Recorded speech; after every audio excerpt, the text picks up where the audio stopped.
Welcome back to the live show. God bless you for tuning in. Yes, sir. Yes, sir. Yes, sir. It is your boy, Genesis. I am back. Hopefully, this doesn't lag or hopefully this stream does not lag or hang or whatever it was doing before. Hopefully, it doesn't lag. Okay. Ladies and gentlemen, I am back with another title, with another thumbnail, with another story, with another energy. It is currently 2:06 a.m. Of course, it is late. It is late, people. Are you sleeping or are you awake? Let me know. Let me know. Are you sleeping or are you awake? Because I want to know if I should do this or I should not do this. Shout out to Buck Creek Woody. Shout out to Butt Creek Woody. Shout out to you, Brody. Welcome back to the live show. It is your boy Genesis. Thank you for tuning in. You know what time it is. All right, the title for tonight or this morning is The Art of the Deal in America. The Art of the Deal in America. You know, back in Oh yeah. I see you, Cooper. I see you, Mr. Booski. Shout out to Mr. Booski, man. He is back. Okay, shout out to Cooper one more time. If you remember the book written by the 45th president and the 47th president elect, Donald J. Trump, he wrote a book called or titled The Art of the Deal. I suspect, I predict that the next 4 years will be the art of the deal in America. This man will negotiate our, our debt down. This man will negotiate the best economic comeback. This man would negotiate his way to peace around the world. This is what I predict, guys. I hope I'm right because I want peace. I want the best economy. This man is gonna negotiate the best border deal. Okay, you already see Tom Homan. He went to the border yesterday.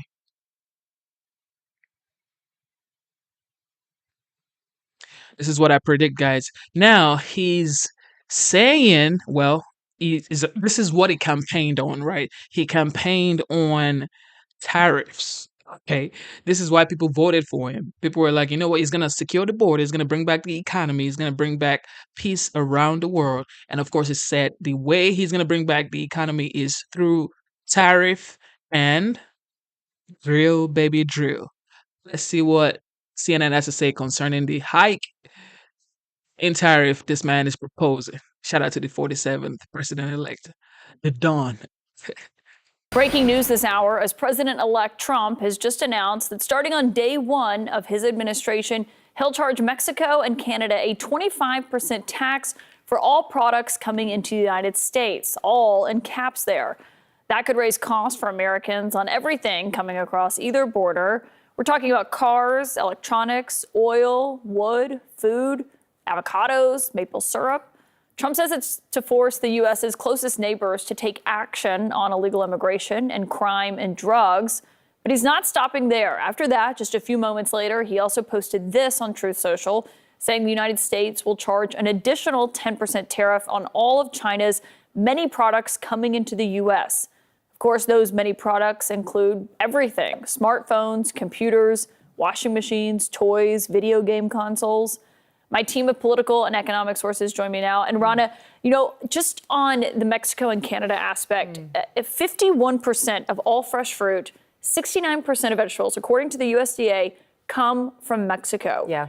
These are voters who just put Trump in office because they trusted him more on the economy. How should they be reading a promise like that from Trump tonight? Oh, man. Well, I was always astounded, I have to say, that he ran on, I'm going to lower inflation, when if you look at the policies, tariffs included, it's all about raising inflation, right? And it's also raising the dollar, which is going to have a larger impact in the market. I want to just say, though, I think this is an opening gambit. You know, I don't want to say that, all right, this is going to be the way it's going to be from day one.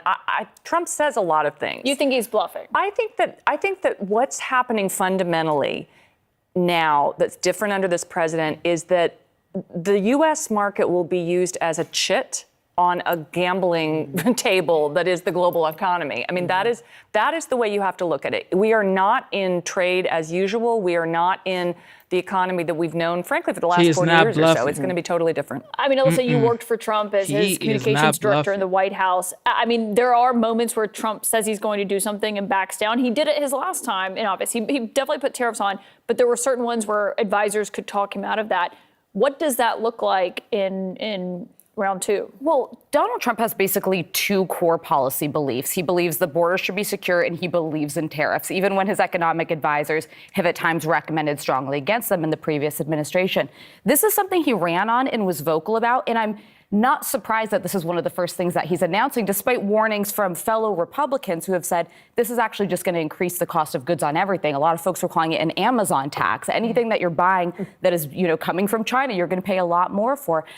There will be advisors around him. I'll be curious to see how his incoming Treasury Secretary wants to react to this. Steve Mnuchin in the first administration was somebody who often pushed back on some of the efforts to put in place bigger tariffs. But you have people like Peter Navarro, who is in his ear saying this is the way to hold Mexico, China, and other places accountable. And he's expected to get a top job, Peter Navarro. But speaking of his Treasury Secretary pick, Scott Bessent, who we were just talking about here on Friday, he did a CNBC interview right after the election and was talking about tariffs. And this is what he said about the effectiveness of how they're implemented. I would recommend that tariffs be layered in gradually, which would the price adjustment would be over a period of time. And Essie, when you hear that, I want to get both of your thoughts on this, but when you hear that, congressional Republicans or business Republicans who, like Trump, have said for a long time, it's a threat. He's threatening this to stop fentanyl coming across the border, to stop illegal immigration. The question is, what does it look like in January if he actually does have to put these on? Bad. Remember there was a thing a long time ago. It was called a fiscal conservative. Do you remember what that was? I do. It was good times. It was good times. There's a few in the Midwest. That was a few were still around. But for us, that meant lowering the debt and the deficit. That meant anti-inflationary economic policy, and a foundational to that was anti-protectionism, and that means opposing tariffs. And that's for a century. That's not new. That was bedrock to the right, and that's why you're still seeing some Republicans and some conservatives, like the Club for Growth and National Review, write column after column begging Trump to abandon this and even to stop talking like this, because even the threat triggers a trade war. No one wins a trade war. That's just, we know that. And to your point, I talked to voters for 6 months. The main thing they wanted was for Trump to lower the cost of goods. The exact opposite is the first thing he's going to do when he gets into office if he follows through with this. And Caitlin, you got to know, this is a dynamic process. People aren't just going to sit back and say, oh, wow, you raised our tariffs, we're going to sit here and let it happen. They will then respond in some way. And so these are three of our largest trading partners that are out there. So we just think about our exports. I just wrote it down. We export $427 billion to Canada. We export another $362 billion of goods to Mexico, and another $200 billion of goods to China. One of the things we export to China? Soybeans. And you know where soybeans are grown? Iowa, Indiana, Ohio, all states that voted for Donald Trump. So he's supposed to be representing these voters, and he may in fact be putting them in a position where they're going to have a harder time selling their products, and it's going to cost us money. What about oil? I mean, the U.S. imports $4.3 million barrels of oil a day from Canada. What does that look like when there's a 25% tariff on that for people who rely on that? Well, not good. And, food and fuel hits the lower 25% of the sort of socioeconomic ladder hardest. So the working people, that many of them that voted for Trump, are going to get hit. But I want to say two things. I think, again, we have to think about this as a bargain, as a game that Trump is playing. And not to justify And voters tariffs. trust Trump on this. I mean, that's part. I They- mean, well, they the try- numbers overwhelmingly showed that. 100%. And I think that they are aware that we are in a new world where, yes, there used to be, when everybody was coming together in the kind of Anglo-American style capitalism, that was one thing to have, a trickle down, low deficit and debt. Now you're competing against China. You're competing against countries that have fundamentally different economic systems. And, not a huge fan of tariffs, but I do think that they are one tool in the toolbox that can be deployed in strategic ways. You saw Biden do it too. So this is not just Well, and how he's a Republican, messaging it matters. So he's kind of framing this as we're doing it because we're having fentanyl come over the border, we're having an Which illegal is a flow of thing. people in the country. And those are real issues that voters said that they cared about. And I think this is also getting ahead of if he does go forward with this mass deportations that he's talking about. If we're not talking about Obama numbers of like 2 million people, you're talking 10 million people, that impact. If they let him do his job and not use the media to kind of get on these deals, Canada, Mexico, China, all of these people will come to the table because that's the whole plan. He's been saying this for a long time. If they just chill and let him do his job, just chill, let him do his job, people. Just let him do his job. This is why we voted for him. He has the popular vote. He has the electoral college. Can you let him do his job? Lee. Impacts the agriculture sector, that impacts the hospitality sector. There's major economic impacts. And I think this gives him some cover when people start realizing the downside of also his immigration policies. Yeah, or when the tariffs are put in place and guacamole is I mean, really anything but my really avocados. extra at Chipotle. exactly. Portion smaller. I hope they let this man do his job, bro. This is all. I pray they don't use, because the media is very, very important when it comes to these deals. Okay, these deals, the media is very important. They better back him up. They better back him up. This is a man that is trusted by over 76 million Americans when it comes to the economy, the border.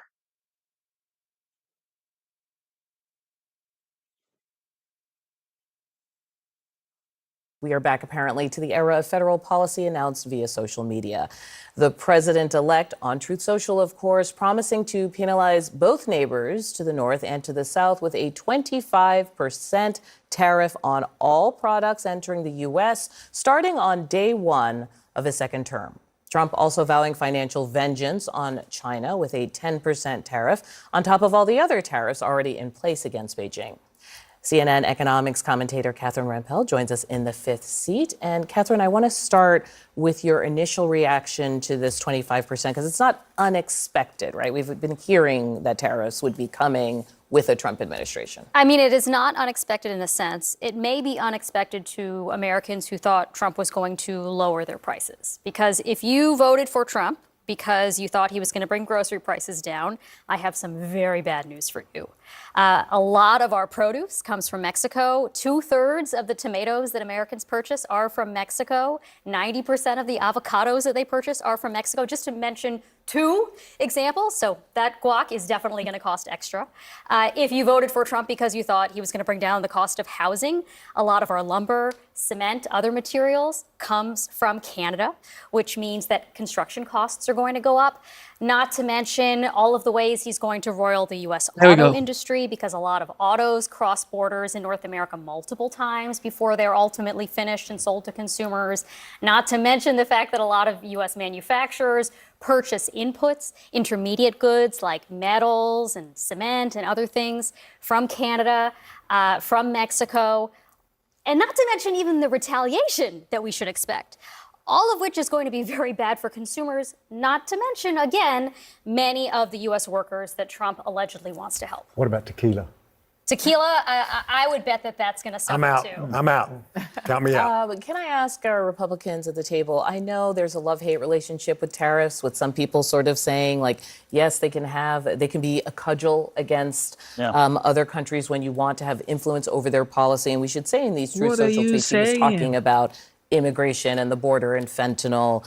But that's a long economic laundry list. You know, the last time Catherine and I were on, you were saying that if Trump deports illegal immigrants, our groceries are going to go up because who will pick our crops? Now you're saying if he does tariffs, you're saying, well, the groceries come from Mexico and Canada. Yeah, so we do produce quite a bit of you have now officially have it both ways. All of the groceries, but these things are not let him mutually talk. exclusive. Let him The talk. groceries You that just we said you consume just here. said you just said all the produce is coming from Mexico, but before we were all together, you were saying no, it's all picked by illegals here in the U.S. I said nothing of the sort. I Do think not we accuse me of we that. do actually have a sense of what this could affect in terms of goods. For instance, from Canada, oil is one of the things. Also, when it comes to China, technology, machinery, you've got that from Canada here. Vehicles is another one. Look, the reason why I wanted to start the show with this is because, it's shopping time. Yeah. I mean, we are literally heading into the season, and It's shopping the time. it's avocados traveling aside, time. there's a lot of stuff that's going to come up. Gas And Jim, prices are going to go up Jim, too. you've said in the past that you did not like across the board tariffs. So No. when someone gets on and says Same 25%, news every time. check everyone, you feel what? I would point out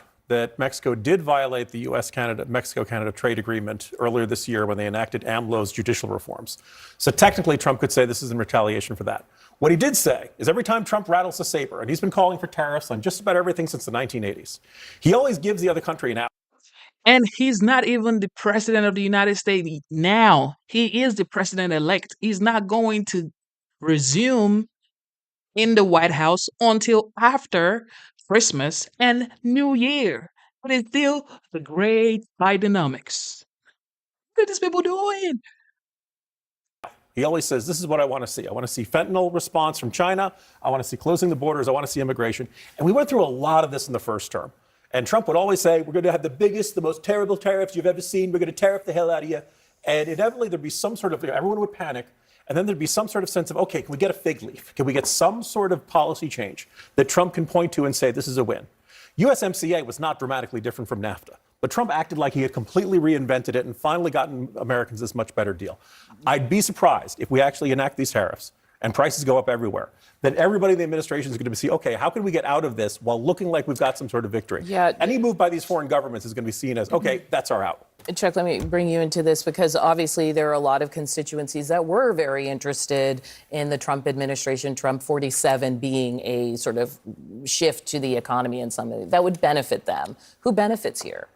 Look, it all depends who you are. If you're in the Trump administration, you're going to say, I've been telling you this from day one. I think there's nobody here, even Democrats, even this Democrat, who would say that we don't want to secure the border. And to Scott's point, he's been talking about it for a long time. There's 476, if I did my Googling right, billion dollars that come in from Mexico. And if you start putting a tariff on that, and it costs people more money, and the prices go up, I think there will be a pushback from lots of people across the country because they voted for cheaper gas and groceries. I'll tell you who benefits from this. It's anybody that Trump tipped off at Mar-a-Lago yesterday that he was going to do this because the exchange rate between the Mexican peso and the U.S. dollar just rapidly changed. So yeah, there are some people who are going to pocket some money from this. I understand Trump's hatred or disdain for Mexico. I don't Let's understand. not forget the Canadians. Well, that's what I was about saying. What did I do? Exactly. That's what I'm No, the saying. question is, what did they not do? It's like Trump. Everybody is Trump's enemy at some point, and so Canada. Why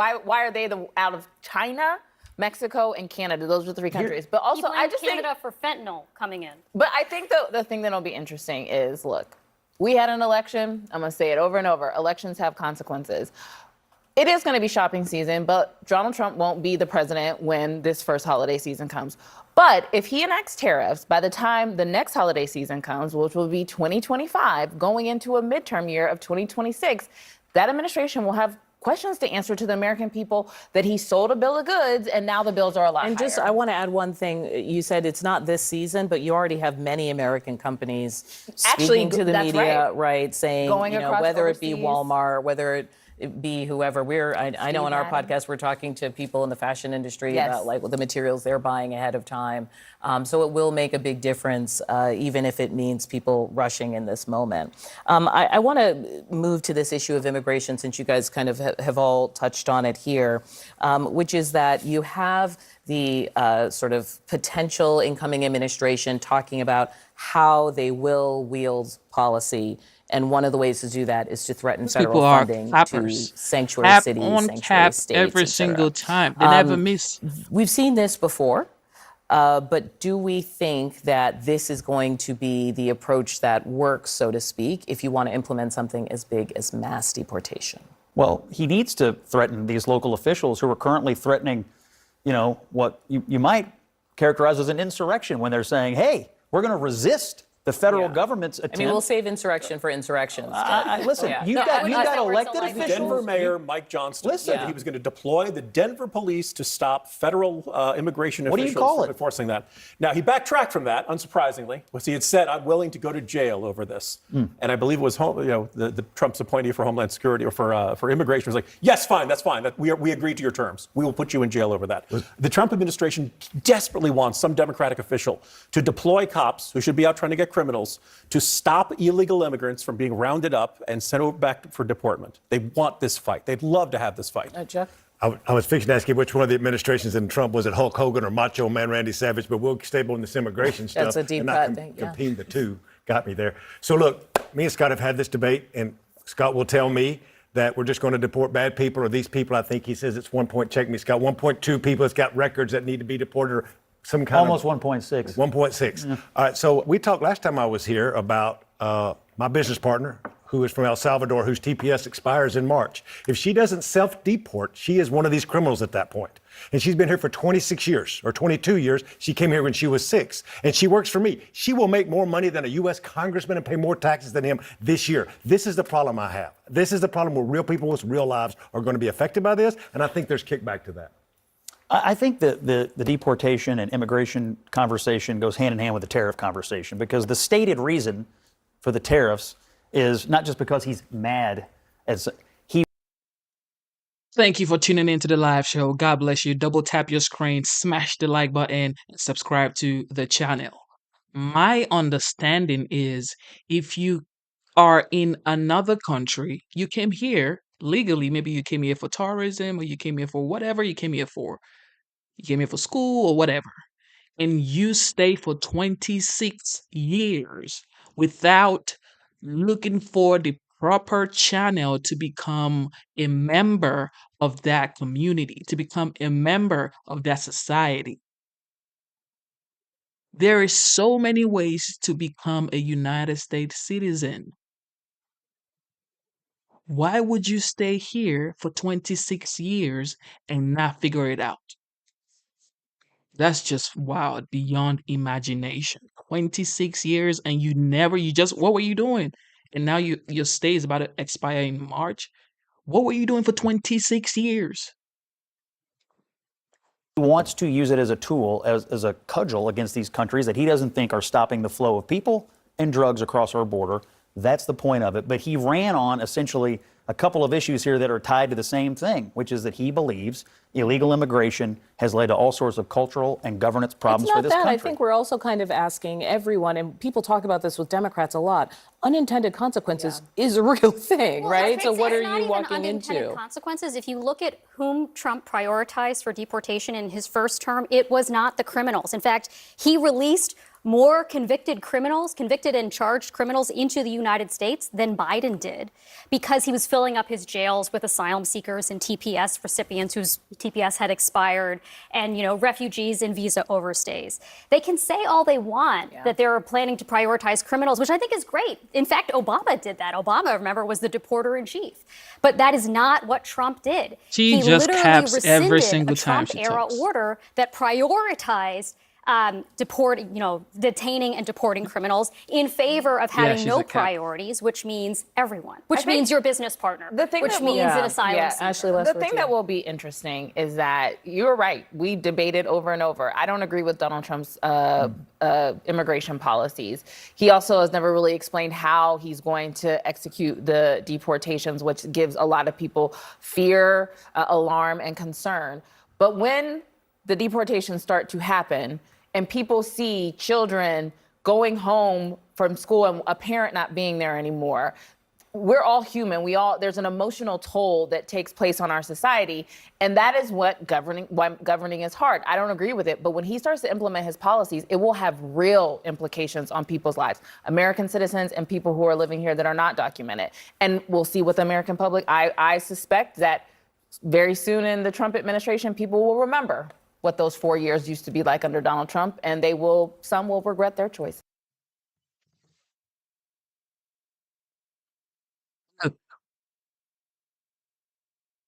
They are trying to guilt, shame the president-elect from doing his job, his duties, and this is why he was elected to be the 47th. He has said he will deport people. He has said it. He has been saying it, and he still won the election. He said it, and yet he won the election. So the American people want secured border. They want a great economy. They want made in America. Like, what do you? These guys are just on another level, man. We're not buying that anymore. Joining me now is former Illinois Governor Rod Blagojevich. Don't ask me, Gov, how I would know about life coaches on the internet, okay? But I know there are a lot of them out there. But she's acting kind of like a toddler in one of those soccer games where everybody gets a trophy at the end of the game. Like everybody should celebrate her for blowing up 1.6 billion maybe if you top it off. What's your reaction to this tonight? She should have run for therapist in chief instead of president of the United States. But she owes it to her supporters. I mean, she did. She ran through $1.5 billion, a record amount of money. Half of her supporters are small dollar donors. They averaged about $49 in contributions. And yet she spent the money, $1 million or $2.5 million on Oprah Winfrey, $4 million on private jet travel, $15 million for event producers to put together some of those concerts that they were performing. And, you know, I think about Aunt Martha sitting in Chillicothe, Ohio at her kitchen table writing a $25 check to the Democrat candidate because she's been a lifelong Democrat. And the idea that Kamala would blow the money on entertainment, people, celebrities, Hollywood, and rich people really sums up what the Democrats today are about. They're about using the little guy and taking their money and using it to enrich the wealthy and those who already have stature and a good way of living. And that campaign is a reflection of how Democrats have been governing. And the way she treats her campaign money is how Democrats treat taxpayer dollars. The people are there to serve them, not them to serve the people. Yeah. Well, she's also, we're going to get to Tim Walz in a second, but she's also trying to cling to her joyful theme that she desperately tried to use throughout the campaign, and it fell flat, but she's trying to revive it. Watch. I know this is an uncertain time. I'm clear-eyed about that. I know you're clear-eyed about it. And it feels heavy. But as you've heard me say many times, hard work can be joyful work. Okay, those bubbles, Sam, what are those bubbles on the side? Those are like people commenting. What are those? We don't know what it is, but it makes it look like, I don't know. I'm in a good mood. I'm in such a good mood. Everything is funny to me. But I don't even know what the point of this is. But it's hard work is joyful work. How about fraudulent work, lying that Donald Trump was a fascist? How about that? Is that joyful to smear somebody? Shouldn't be. Well, here again, it's not being honest with the American people. It's among the reasons she lost. You know, the Democrats are trying to make people believe things they know deep down cannot be true. She's trying to tell her supporters that they should be joyful. Losing's hard. It's a tough thing. They have every right to feel bad about losing. She ought to be honest with them and tell them, lick your wounds, go under the shade of the trees, get some rest, and come back strong next time around. But they lost, they're depressed, and she ran a terrible campaign. But notwithstanding that, Trump ran a great campaign. He's the right man for the right time. And there was no way she was going to beat Trump in this election with the mood of the country. And the fact that the American people have woken up to the fact that they've been lied to so long by the establishment in Washington, Democrats they're sick of it. Thank you for tuning into the live show. Let me know in the chat, do you think she is going to attempt to run in 2028? Do you think she's going to run again? I think she's going to try to run again, but how is she going to get past the primaries, though? That's what the issue is. Republicans. And Rod, Tim Walz was just a horrendously bad pick. I mean, going to Minnesota, one of the worst governors Minnesota's ever had, disaster handling the George Floyd riots, all of that. But he wants to give his take on where things stand now as well. Watch. I know it's incredibly disappointing now. And look, candidly, it's a bit scary. We need to be that anchor for the folks who are wondering what's next. Find the place in your community to heal both yourselves and your community. And I know there's a bit of a feeling of loss because we saw what a real leader looks like. Okay, well, you can look at his eyeballs closely. He's reading. He can't even have a natural moment in defeat. Again, authenticity, Trump has it in spades. These people have none of it. Well, that's right. That was inauthentic as well. And the fact that they're talking about fear and being afraid. I mean, the American people have a reason to be afraid, but it's because Biden is escalating the situation in Ukraine. And so is some of our NATO partners, creating a situation before President Trump takes over that's frankly dangerous and frightening. This stuff they're talking about is just phony baloney. But again, the American people saw through it. And it's why she lost resoundingly. And it's why I think there's a new day in America, and there's a lot of hope. And a lot of Democrats are part of this new Trumpocrat movement that I believe I started all those years ago when I finally got home from spending 8 years in prison for politics and not for crimes. And one more thing, when I think about that governor as the nominee of the Democratic Party, frankly, I'd have been a better candidate with Kamala Harris, notwithstanding my criminal record. He was a terrible candidate as governors go. And she made a big mistake by not choosing Shapiro in Pennsylvania. Hey, she would have won. She would have lost. Shapiro's the happiest man alive because he wasn't tied to Kamala Harris's. Ladies and gentlemen, we are living in a very interesting time. The next 4 years will be so interesting, and I believe the economy is gonna boom, like really boom. And this is gonna be like those times that you will be proud of your country. And some people will be like, "Yo, Genesis, but you were born in Nigeria." I am an American, though. I am an American, though. So don't you think I have the right to talk about the country that I am in, living in, have my family in, and I am a part of? And also, I'm a citizen of the United States. So it's like, I am so glad I voted for Trump because this is what people like to do. They like to guilt, shame you about the person that you're voting for. Is like, oh, look at you, you came from another country and you're voting for Trump. Yes, I voted for Trump because I can see what's going on. Okay, so how my life was from 2016 to 2020.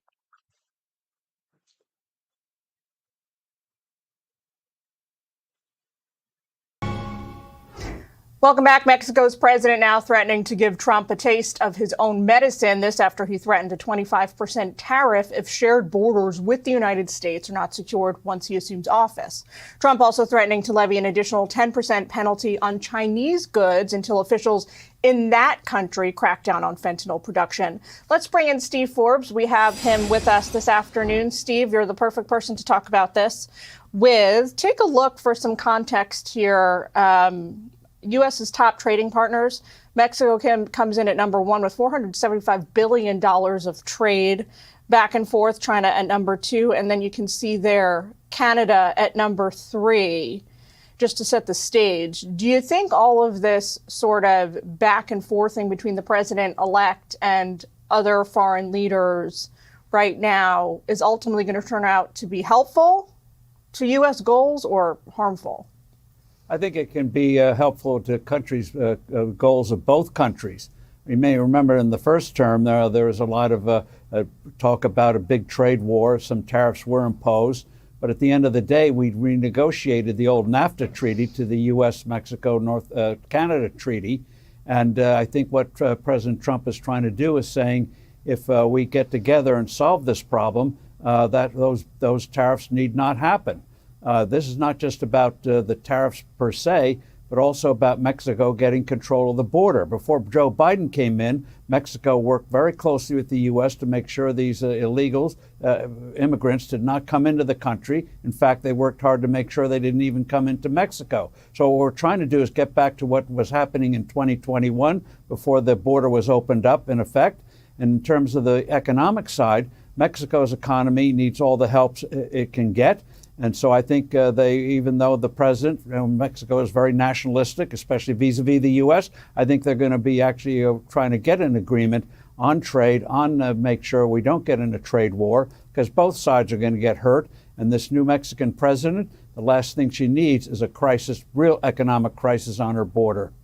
Well, it's interesting to note the way that the two countries responded to the incoming president today. You had Canada, Justin Trudeau hopping on the phone with the incoming president and then putting out sort of messages that seem meant to reassure folks. We have a lot of shared interests. Nothing's going to go off the tracks here. But then Mexico's officials weighed in and said, well, if you do that to us, we're going to hit you right back by increasing tariffs on your goods coming into our country. So it's a bit of a compare and contrast scenario. Well, I think we have to remember the president who preceded this one was also of the same far left and was making noises about Mexico doing harm to the U.S. economically if we did it to them.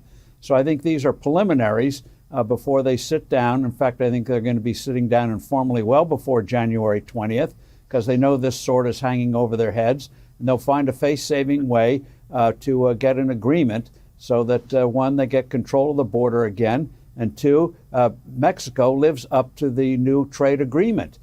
They have been violating it in terms of in the energy side, in terms of our people there, our businesses there having access to a court system that actually works fairly. So I think there's a lot to discuss. And so, yes, these are preliminaries, and that's why the market hasn't tanked, because they know they're going to sit down. It's in their interests of both sides. They make a lot of noise, but they're going to negotiate an agreement, just as they did in the Trump's first term. This is all just the warm-up, sounds like. Ken Griffin, one of the top hedge fund managers in the country, disagrees. Take a listen to what he says. Mm-hmm. Those same companies that enjoy that momentary. Man, thank you to everybody watching the live show. You know what time it is. Double tap your screen, smash the like button. Let's get the likes up. This is the thing, right? I always say this. I moved here like 7-8 years ago, right? And I love the United States so much. I love the people of the United States. I love the culture in the United States. I love the opportunity in the United States. My family's here. And it's like, when I talk to some Americans that were born here, they say outrageous things about the United States. And I'm wondering, like, how don't you love this country? Why don't you love this country like I do? Like, I love this country so much. I want to see the economy great. I want to see the border secured. I want peace. I want unity. Like, even if you're a Democrat, even if you're a Republican, come together and unite and let the country be a better place. It's like, isn't that like common sense? Sugar rush of having their competitors removed from the battlefield soon become complacent. I'm much more concerned that this is the beginning of a slippery slope towards economic both irrelevance and going back to the earliest point, a decline in productivity. So maybe you can interpret that for us. I take it to mean that he feels these tariffs could be hurtful to U.S. companies and businesses and consumers in the longer term. Well, if they remain permanent and we had these 25, 60, 100% tariffs, yes, they would be very harmful. We've seen that from history, especially during the 1930s. But the words he used, slippery slope, yes, we have to avoid that. I think both countries want to avoid that because one of the things President Trump wants to have is a vibrant economy again. He's got to get a major tax bill through next year, which is going to be a very difficult haul because everyone's going to want to put their own stuff in the thing. So that's going to be a hard thing to get done. They will get it done. They have to get it done. So the last thing he wants is an economy that's troubled because of a tariff war. So, and again, Mexico does not want to go the way of Venezuela. They have a large population. And so I think both sides, after each get their chest pumped up and everything, will sit down and get an agreement, but and will avoid that slippery slope that he warns about. One thing that President Trump did in his first term, he's gearing up to do in his second term, is to couple trade with the border issue, both for Canada and Mexico and even China to some extent. He's coupling the threats of tariffs against Chinese officials if they don't tamp down on illegal fentanyl coming across the southern border. Do you think that is the right approach at this moment in time? It's certainly not something the Biden administration has done. No, and the Biden administration created this a disaster. 10 to 11 million people illegally in this country, violent gangs in this country, which is absolutely astonishing that we allowed that to happen.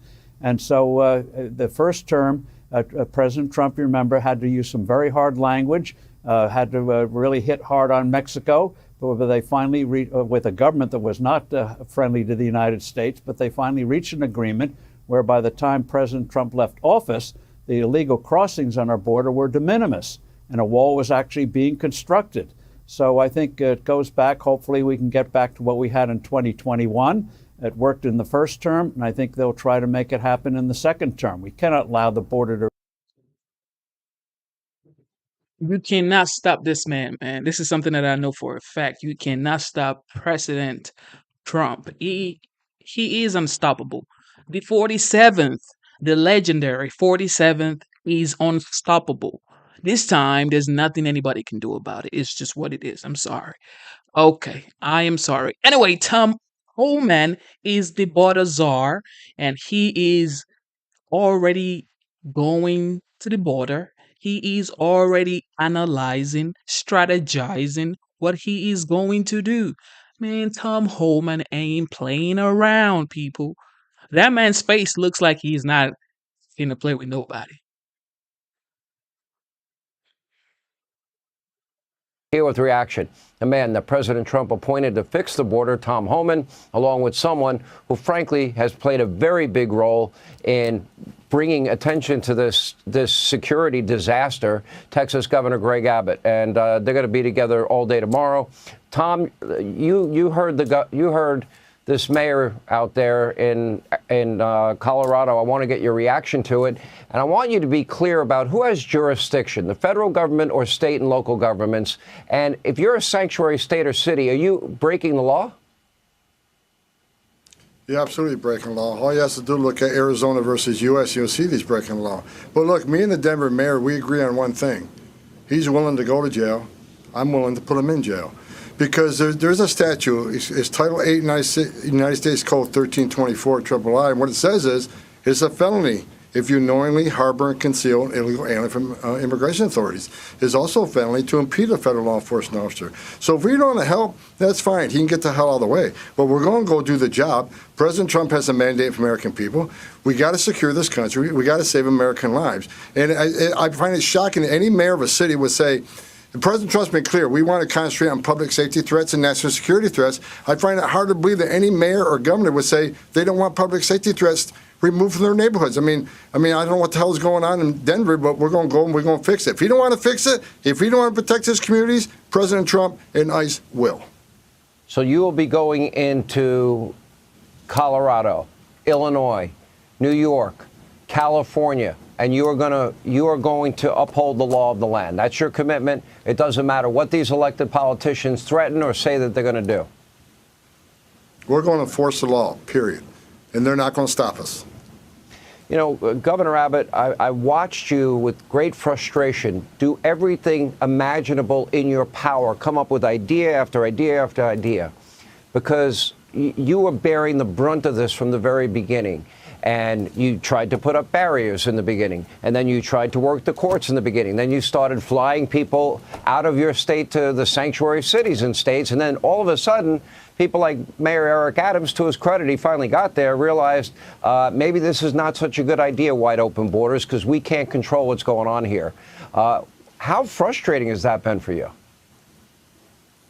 Well, listen, it's very frustrating when we have a country and a president and an administration that are fighting back against the law, inviting all this illegal immigration into our country, bringing those people in who are committing those rapes, those murders, and crushing families across the entire country. So I'm thankful that we finally have a president, President Trump, who's going to enforce the laws of the United States of America. I'm thankful that we have Tom Homan as the incoming border czar, who's going to help execute those laws and enforce those laws and make sure that we get back to restoring order. But also, I'm thankful, especially this time of the year, what Tom's going to help me out with tomorrow. I'm thankful for the National Guard troops who've been serving on our border for the past 4 years under the Biden administration, erecting the barriers, repelling and denying entry to people trying to enter the country illegally. Those are men and women who deserve the respect of the entire United States of America. And we're going to go feed them Thanksgiving dinner, Thanksgiving lunch, and show them the gratitude that they deserve. Yeah. Let me ask you, I had Senator Rand Paul, Tom, on my radio program today, and he thinks it's a matter of police and ICE resources, not the military, that can be used in this effort. What is your answer to that? Constitutionally, he says there's a problem. We need DOD's assistance. Look, we got millions of people we need to find. And we got a lot of criminal aliens. We got a lot of national security threats. We need to find these people. It is, I think, DOD. This is a national security vulnerability. I think it's the biggest national security vulnerability we've seen since 9/11 because of the over 2 million gotaways. We already arrested a record number of people off the terrorist watch list crossing the border. We know 2.2 million people paid more to get away. They didn't want to be vetted. They didn't want to be fingerprinted. That scared the hell out of everybody. So DOD's helped on the border on numerous administrations. We need their help on the Trump administration. They don't have to be out arresting people, but they can certainly help us with transportation. They can help us staff up groups. They can help us do some of the infrastructure building. They can help us some of the logistics. We need DOD's help, and President Trump's committed. DOD's helping us, and we're going to do that. So, again, President Trump's a tough president, and DOD's assistance is going to help us be more successful in the country. It's just sad that Rand Paul will say that. I think we all need to be on the same page. Again, we all should be on the same page. We're talking about the biggest national security vulnerability we've seen in this nation. We all should be on the same page. Republicans, Democrats, Independents, everybody. Well, don't count on the Democrats, because all they're doing is preparing to be resisting every effort you make, and why they're putting the so-called rights, which illegal immigrants obviously don't have, over the safety and security of Americans, the drugs, the cartels, the gangs, the known terrorists in the country, is inexplicable to me. Governor, you have used the National Guard. You have used it successfully. Would every state be able to start with that and add to the ICE personnel as well? So it's a great strategy. Remember this, Sean, and that is we had half of America's governors send either their National Guard or DPS equivalent, Department of Public Safety equivalent, to the state of Texas. From Republican states across the country, all governors were lending their support. So bottom line, this has already happened. And in Texas, we show the way that the police force can work collaboratively with the military force, where the police are doing the policing. The military are doing things like building border barriers that deny entry. And so there is a very meaningful role for the military in this situation. And it's something that we are expecting and hoping that President Trump will use, because here's the deal. In my opinion, we don't have enough ICE agents. We don't have enough Border Patrol agents. We need as much manpower as we can get right now, because it's all hands on deck for us to be able to deny illegal entry and to deport all those who are here illegally. It's a full-time job, and we need all the people we can get to do that job. What do you say, Tom Homan, to any elected official that is pledging to aid, abet, and assist illegal immigrants and prevent you and your team from doing the job you've been hired to do? Again, I think the message is, you cannot help. That's your choice. I can't believe you don't want to help remove public safety threats and national security threats from your communities. I think that's your number one responsibility. But they obviously hate President Trump more than they love their communities. So look, I'll say it again. Don't cross the line. Do not impede us.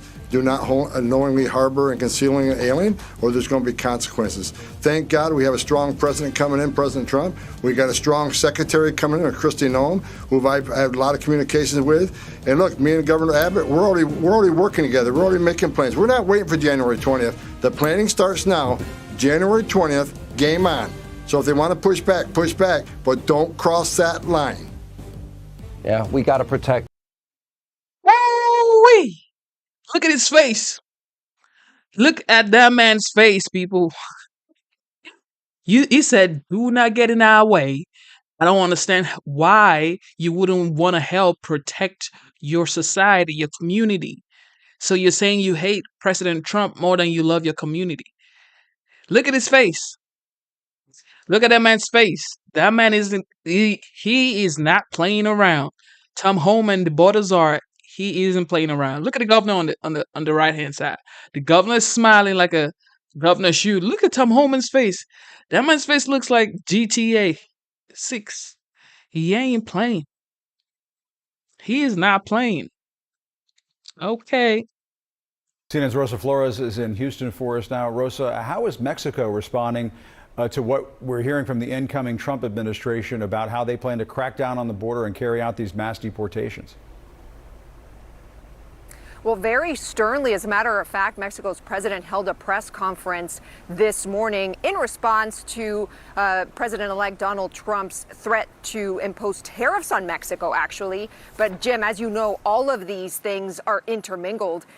Mexico's president was very firm. She called out President-elect Donald Trump, saying that both Mexico and the United States collaborate on a lot of different levels, including economically. And in other words, she said that she's ready to respond in kind. Let me read to you a portion of that letter that she sent to President-elect Donald Trump. She said, quote, "President Trump, neither threats nor tariffs will solve the issue of migration or drug consumption in the United States. Cooperation and shared understandings are required to face these important challenges. Imposing one tariff would mean another comes in response." I'm going to read that one more time because these are very important words from Mexico's president. Imposing one tariff would mean another comes in response. Continuing like this until we put. He doesn't know what's coming. Hey, hey, Miss President, Madam President, you don't know what's coming. You want to go back and forth with the great art of the deal, legendary President, 45th and now the 47th. You think you can do it? I don't know. I'm sorry. I'm sorry. He's probably reading this and is looking and smiling and is looking at Elon Musk and saying, "Can you believe this? Can you believe this lady right here?" He's probably looking at the twins like, "Elon, can you believe this lady right here? Elon Vivek, can you believe this lady? Can you believe this lady?" Shared companies at risk. Now, the tone of this letter is very important because Mexico's president is not just talking about tariffs, about economic and the economic relationship with the United States, but also the border relationship with the United States, because Mexico has done a lot to help the Biden administration control the migration that is coming into the U.S. southern border, which begs the question about what is happening on the U.S. southern border, given that Governor Greg Abbott and the incoming U.S. border czar, Tom Homan, are on the border today. Here's the reality. The migrant apprehension numbers are extremely low. I talked to a law enforcement. Did she just say Mexico has done a lot to help control migration? You cannot even believe what some people say when it comes to this type of stuff. I get it. You don't like Trump. I get it. You don't like Trump. I get it. Sometimes I don't even like this guy. However, it's like, why would you even say something like that? Did you just say Mexico, they've gone a lot to... Enforcement source, Jim, who says that on Sunday, migrant apprehensions were about 1,500. If you compare that to December of 2023, when 10,000 people were crossing the border per day, that just gives you a sense of the dramatic change. The reality is, and I've talked to both people on the ground, agents, and also advocates who work on the border, they say it is very quiet right now, very low, despite what you're hearing from Governor Greg Abbott and the incoming border czar, Tom Homan. Back to you. All right, Rosa Flores, important context. Thank you very much. What do Americans want in terms of what are their top priorities for Trump? This is according to CBS News YouGov poll that came out. Their highest priority is lower prices. 79% of Americans want lower prices. Just 26% say put tariffs on imports. So his strategy here could undercut what voters want him to do. Sure, but this, threatening tariffs, particularly against Mexico and other Central American countries, was basically the central pillar of his diplomatic approach to migration when it came to this region. So yes, while those economic concerns are true, the president-elect he does gravitate towards immigration and migration as his primary issue. This is one of his basically go-to steps when it comes to his approach for these nations. The other thing that's not being talked about as much is sort of Mexico's response to this as well. You know, in order to do many of those ambitious plans that the president-elect has been talking about, sweeping border restrictions, mass deportations, you also need somebody to take in those people that you're reporting, that being the Mexican government. They've been basically a collaborator and one of the prime reasons that the Biden administration has been able to drive down border crossings recently. And today, the Mexican government also issued a response to the president-elect. Hey, just before you jump in, Sure. just to read that response from Claudia Sheinbaum, the Mexican president. She said, President Trump, neither threats nor tariffs will resolve the issue of migration or drug consumption in the United States. Cooperation and shared understanding are required to face these important challenges. Imposing one tariff would mean another comes in response, continuing like this until we put shared companies at risk. A pretty stark warning. It is a stark warning, and I think that statement comes from a sentiment that I would hear often in Mexico as well while reporting there, and that's that there are officials in the Mexican government that also feel as if they have some leverage, you know, with this new administration. We often talk about this as, you know, the president-elect Trump, you know, issues threat to Mexico and has these immigrants. Think about this. In what life have you heard, or did you even imagine that Mexico would say something like this to the United States? Man, the past 4 years, the past 4 years, bro, we done messed up the last 4 years. For Mexico to be talking to the United States like that, man, we done messed up for the past 4 years, bro. Yeah. 47th. The 47th is coming. Don't worry, okay? You guys don't panic, okay? Relax. The 47th is coming.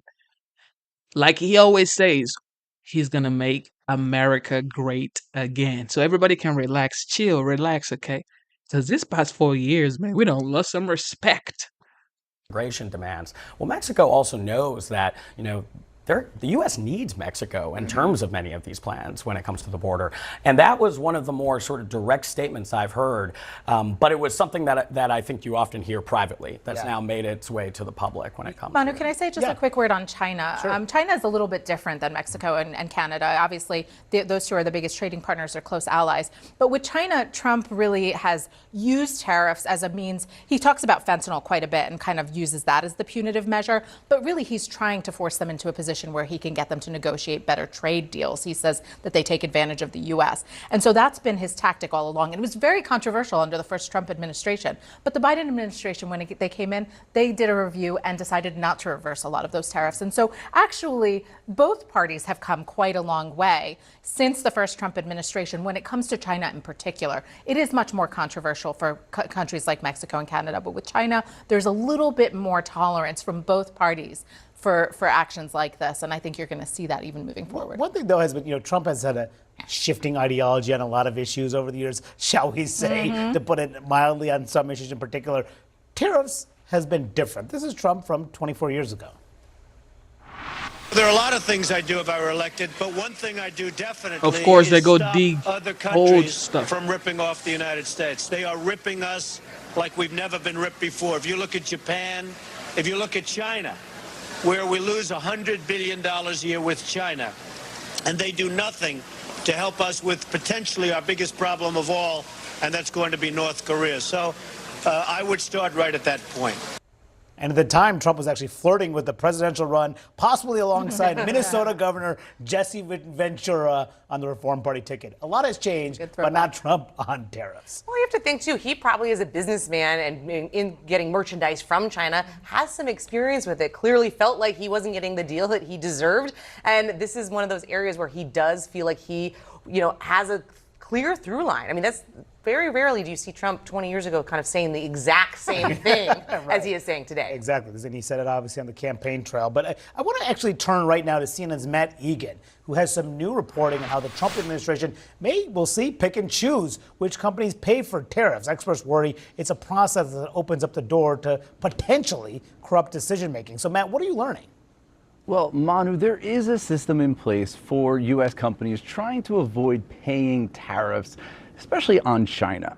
But businesses And that is the most interesting thing about this guy. He hasn't changed his mind for decades. He's been saying the same thing about China for decades, about Mexico for decades, about tariffs for decades, about, you know, things that happen around the world where he believes the United States should not even be involved in. He's been saying the same thing for years. He's always been an advocate for peace. And researchers tell CNN that that system is broken. So we're talking about tariff exclusions. And U.S. companies can apply for what amounts to a hall pass to avoid paying those tariffs on China if they can show that it would cause severe economic harm to them or that they can't get the products elsewhere. Now, during the first Trump administration, these exclusions were very hard to get. Between 2018 and 2020, only about 1 in 7 companies that applied with the U.S. Trade Representative were able to get these exclusions. And lawmakers and companies, they feared that the USTR was able to kind of pick winners and losers by deciding who got these exclusions and who didn't. And business owners feared that there was a lack of transparency with this process that opened it up to potentially allowing officials to play political favoritism. And there is some academic research that supports that. Some peer-reviewed research finds that firms whose executives backed Republicans, they were able to get exclusions 1 in 5 amount of times, so 1 in 5 chance. But compare that to firms whose executives backed Democrats, just a 1 in 10 chance. And to be clear, getting this tariff exclusion was a very big deal. Manu, for some firms, this was a do or die situation. Is there a sense that this time around, Matt, that this process may be any different? Yeah, Manu, that's one of the many things we don't know at this point. We don't know whether or not the Trump administration is even going to have an exclusion system this time around. I did reach out to the transition, and they said that Trump will protect American workers, but they did not answer any questions about whether or not there's going to be any reforms to the exclusion system or if there's going to be the ability to apply for exclusions in the first place. But the researchers, they did not allege any wrongdoing by companies or by U.S. officials, but they did say that this tariff exclusion system amounts to a very effective spoils system, allowing the administration of the day to reward its political friends and punish its enemies. And one business executive told me that the process is potentially corrupt because it allows winners and losers to emerge from a process that is not transparent. And again, there's a lot at stake here. Companies are already trying to navigate and game out how they're going to avoid these new tariffs. I spoke to a business owner from Los Angeles who in 2018 applied for a tariff exclusion on imports of air fryers from China. And like many other people, that exclusion was denied. And he said his company was on the up and up, and this totally halted their growth, dead in their tracks. And this business owner, he rejected the argument from Trump that China is the one that pays these tariffs. He told me, and I'm going to abbreviate in case my kids are watching here, he said, bro, that is BS. I'm getting the bills. And look, Manu, those bills are going to go even higher if Trump follows through on his promise to increase tariffs on China, as well as impose tariffs on Mexico and Canada as well. Yeah, I mean, one thing is clear, this is going to open. Well, we're going to see. This is how everybody doubts Trump. This is how everybody talks about Trump. Trump has never gotten good press where it's like, oh, he's a man of his words. He had the best economy. Oh, he had the best border. Oh, it was peace. Oh, he should get the Nobel Prize for Abraham's Accord. No, nobody ever, says anything good about Trump. So I'm not even surprised about all of this stuff. This is what they should be saying because this is what they usually say about the 45th and now the 47th. This is just what it is. This is the time for him to prove to us, the people who voted for him and the rest of the world, and also the people who didn't vote for him, as long as you're an American, right? This is the time for him to prove that I told you I was going to do this and I've done it. I am a man of my word. That's all. None of this counts. Concerns of a massive trade war between the U.S. and two of its largest trade. Fire for anybody to do anything about it. concerns of a massive trade war between the U.S. and two of its largest trade partners after President-elect Donald Trump said on his first day in office he will, quote, charge Mexico and Canada a 25% tariff on all products coming into the United States and its ridiculous open borders. Trump went on to say the tariff will remain in effect until such time as drugs, in particular fentanyl, and all illegal aliens stop this invasion of our country. Well, the fallout pretty much immediate. Mexico's President Claudia Sheinbaum responding to those threats in a letter to Donald Trump, writing, quote, neither threats nor tariffs will solve the issue of migration or drug consumption. As for the markets, U.S. stock markets remain largely unfazed by that announcement from the president-elect. But we are hearing some real concern from the CEO of a trade group that represents dozens of major retailers, including Walmart, Nike, and DSW, saying, quote, such measures would place an unnecessary burden on American families when budgets are already stretched thin. CNN's Vanessa Yurkevich has a look at how this could impact your bottom line. A trade war is brewing. We're going to tariff the hell out of them. The casualty, the American consumer. We're going to see higher prices. On his first day in office, President-elect Trump says he's putting a 25% tariff on all imports from Mexico and Canada. China will get hit with an additional 10% tax on top of existing tariffs. The reason, Trump says, incentive for these countries to stop the flow of migrants and illegal drugs coming into the U.S. I suspect we'll encounter some new headwinds that our industry will have to navigate. Mexico, Canada, and China are the United States. What I want to see is the faces of these people when they say, oh, the prices are going down. We don't know what's going on. Maybe it's just for a period of time because even if the prices are going to go down, which I predict it's going to go down, these people are still going to say, well, we don't know for now. Let's wait and see if the prices are going to keep going down. Just like how they said, Kamala, there's no way Kamala is going to lose the election. They were in the chat. Cooper, remember these people in the chat? Mr. Busky, remember the people in the chat? Corey B, remember the people in the chat? There's no way. Kamala is you better be ready to say, Madam President. You guys never give Trump the benefit of the doubt. Never. And this man always proves you wrong. Like, he always proves you wrong every time. Like man. Key trading partners. The U.S. imports the majority of cars and car parts from Mexico, so the price of your car could go up. America's top import from Canada is oil. The tariffs could send gas prices up 25 to 75 cents in some regions. And the U.S. imports a lot of electronics from China, in addition to sneakers, toys, sports equipment, and furniture. For example, China makes a sneaker. A U.S. company buys it, pays the import tariff, and then makes a choice: eat the cost or pass it to you. Before the higher tariffs announced Monday night, Americans could expect to spend $2,600 more each year under Trump's original tariff proposal. Inflation is expected to rise by 1%. U.S. retailers like Steve Madden are already moving production out of China to beat the tariffs and keep prices low for U.S. consumers.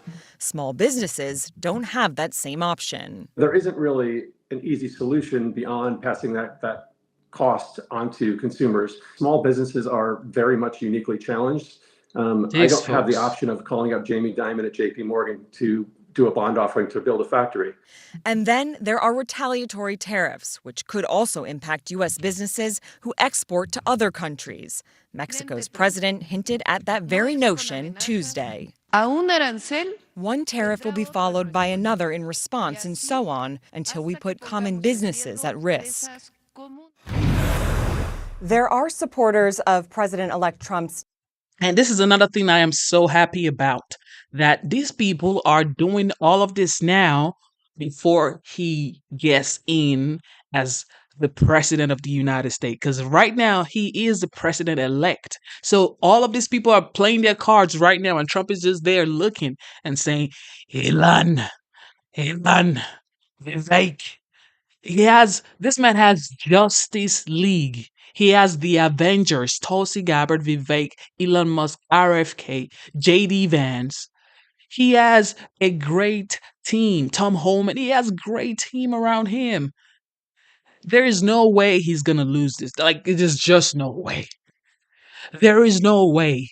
America has all the leverage. This is just facts, okay? If nobody wants to say it, I'm gonna say it. America has the leverage, and that's it. Tariff proposals, mainly in his inner circle. One such person is Elon Musk, who calls tariffs highly effective. Billionaire Bill Ackman says that tariffs are a good weapon to achieve political and economic outcomes, as well as negotiate foreign policy.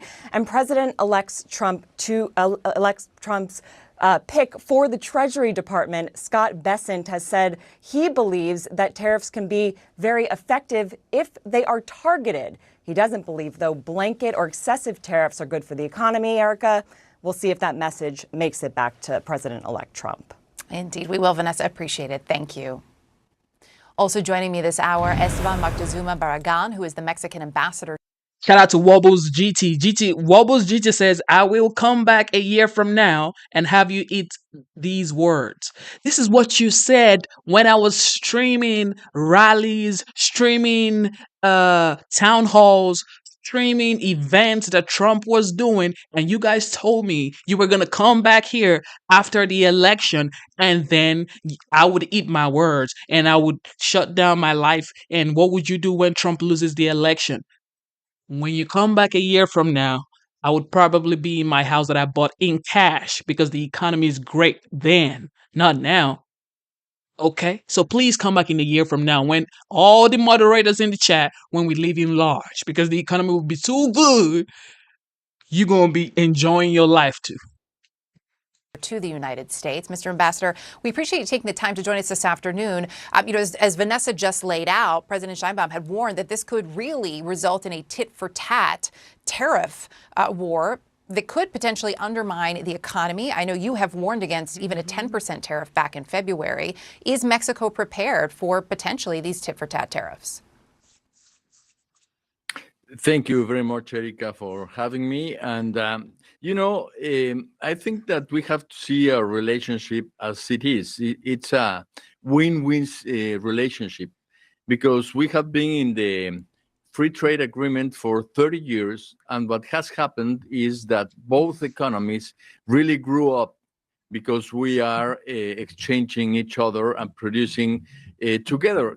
We are so intertwined in our economies that it's not just that we buy and sell, it's that we are producing together. Right now, we buy about 16% of everything the U.S. Sells. And if you take into account, let's say, Japan, Germany, Great Britain, South Korea together, they buy less from the U.S. than Mexico. So Mexico is part of the solution, not part of the problem. So what then, too, given the relationship that currently exists, what happens in your view to the United States-Mexico-Canada agreement, the USMCA, if Donald Trump moves to impose these tariffs? Well, what we learned from his message was that he wanted us to act much more deeply and widely in several issues like migration, fentanyl trafficking, and security. And that was not a surprise for us because that was part of his campaign message. But what I think is going to be a very, very good news for all these negotiations is that Mexico is already doing a lot in terms of reducing the flow of migrants from the southern border of Mexico to the northern border, which is the border with the U.S.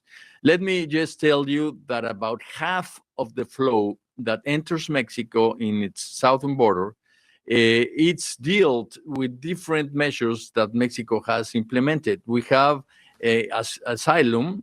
Last year, we just gave 140,000 asylum permits to people that asked for asylum in Mexico. And they wanted to come all the way up to the U.S., but when they stood some time in Mexico, they say, I want to stay here, and they asked us for asylum. Mm-hmm. Then we also have working permits, mainly in the south of Mexico. We have been contributing a lot with CBP-1, so the migrants that are waiting for this permission wait in the south of Mexico. So half of the flow doesn't reach the northern border. And this is a huge contribution of Mexico. If you ask me about, What I was going to say There's no way this man ain't cabinet. is you're laying that out, right? And we heard from President Sheinbaum today, who said, look, dealing with migration and drug consumption, this is not the way to do it. What you're laying out there, though, sounds like, based on what we're hearing from the president-elect, that he doesn't see that as enough. So do you believe then that these tariffs are really just a negotiating point when it comes to migration, when it comes to the flow of drugs, or do you believe that they're a real threat? Well, I don't want to judge that. We want to take very seriously every message that we receive from President Trump or the government of the U.S.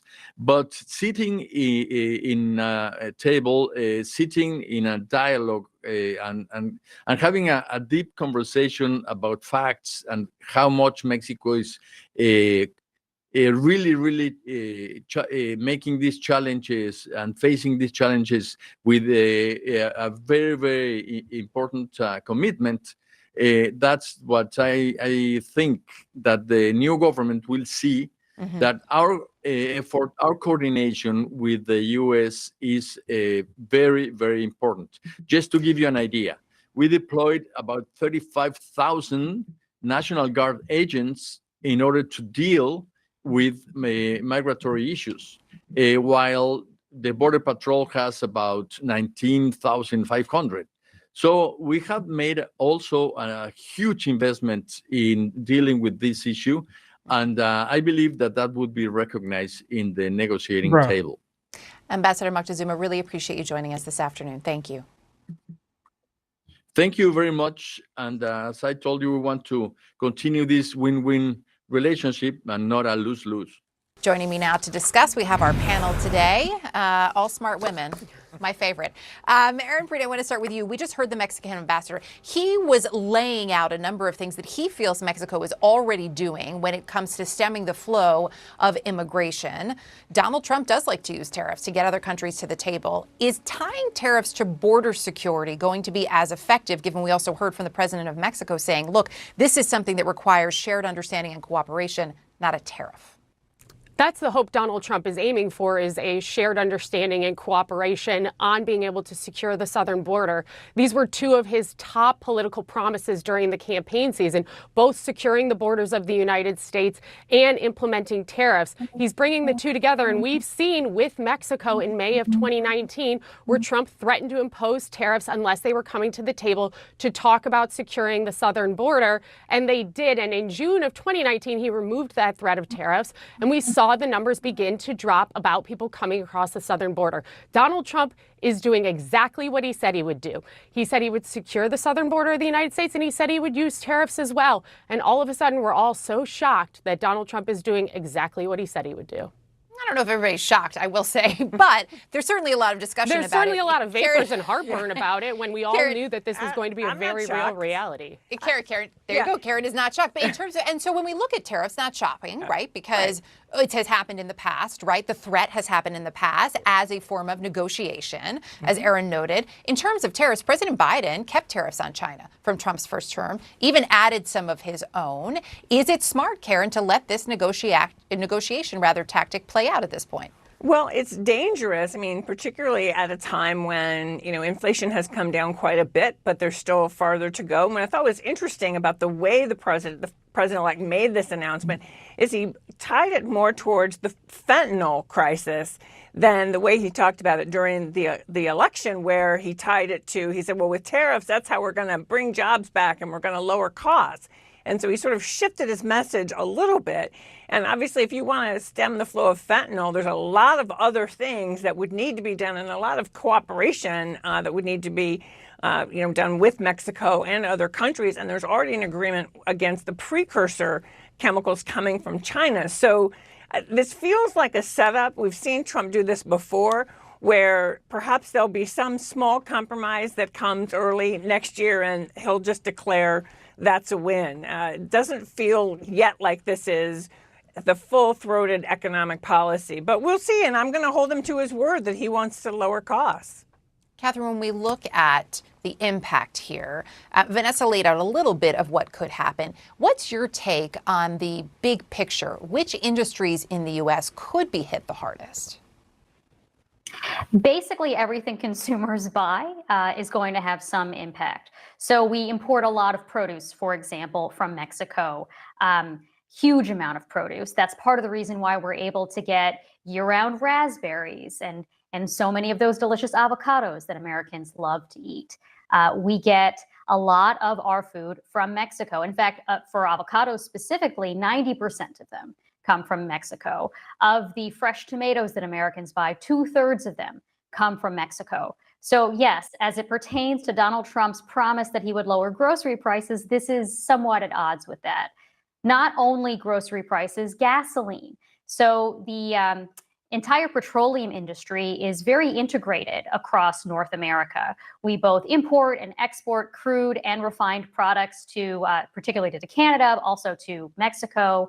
Remember, in fact, that Donald Trump often laments the end of the Keystone Pipeline, which would have imported more oil from Canada to the United States.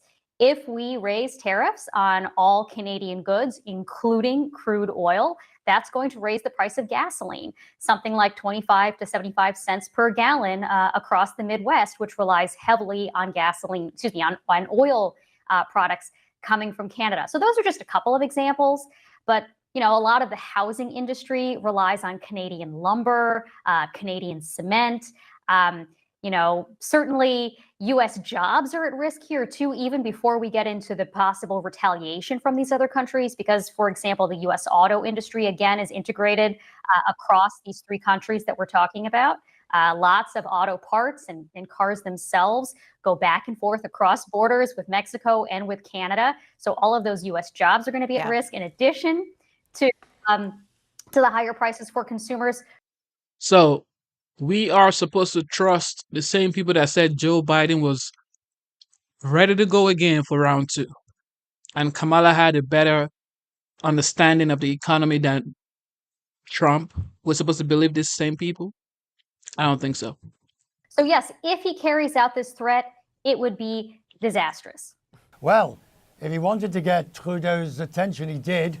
I mean, they had a long conversation, but it's going to be very difficult, as I read the Trump's tweet, for Trudeau or Mexico or China to convince the US president that they've done what he wants them to do. Absolutely. And I think everyone's trying to parse negotiating strategies at this point. I mean, the Trudeau government's posture so far is to take this very seriously, even though, as you just pointed out, Richard, it would be incredibly disruptive for all those economies, not just Canada and Mexico, but obviously the United States as well, if a 25% tariff were to be put on all imports into the United States. But that's not the point, right? The point is, what is the negotiating tactic here? And as I said, Canada taking a completely different approach, and one that may remain controversial, is whether or not, despite the fact that there's a little bit, about 2 years left on this current trade deal between Mexico, Canada, and the United States, do you just say, bye-bye, Mexico, Canada, the U.S., we're negotiating our own deal, and we'll see what kind of terms we can come to, and Canada and Mexico can negotiate their own afterwards. The one change here, Richard, which I really want to make clear from speaking both to business leaders in Canada, people in the government of Mr. Trudeau, but also to Trump aides after he won, that this is different. This is not bluster. Perhaps the 25% figure is, but no, they want to negotiate, and they are very serious about negotiating. And that might mean that targeted tariffs will remain in place. And the Trump administration wants to go forward with those. Okay, Anna, let's ponder the Chinese thing. If you look at the top imports from China and the range of things that we are talking about, there's quite considerable tariffs. You've got all sorts of manufactured goods that come across, huge. Same with Mexico, same with Canada. Clearly, nobody wants there to be massive disruption with problems to economies. Yeah, so let's tackle China. What's interesting here is actually 10% additional tariffs isn't actually as bad as President-elect Trump had threatened during the campaign. It was at one stage up to 60%. You also have to remember that there are already tariffs imposed on Chinese imports at the moment, actually dating back to the first administration. Some of them were even increased under President Biden. For instance, electric vehicles from China have a 100% tariff on them, so you can't really increase that. More interesting, Richard, of course, is Mexico, perhaps the biggest trading partner, the neighbor here. And of course, this will impact, as trade wars do, not just Mexico, but obviously the US consumer with cars and so on. Paula, is anybody worried, constitutionally, essentially Donald Trump has already starting to run US foreign trade policy before he's taken office. In essence, that conversation he had with Trudeau last night was a negotiation when he's not even president. And very openly here, Richard, there are ministers of the government here in Canada that in the last few hours have said, we've got 2 months to negotiate. It's been as if President-elect Trump is actually already president.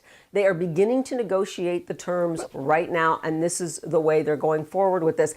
Perhaps this is because they've seen a Trump administration before. They feel more comfortable with going forward, and I'm saying that in terms of the cabinet picks here.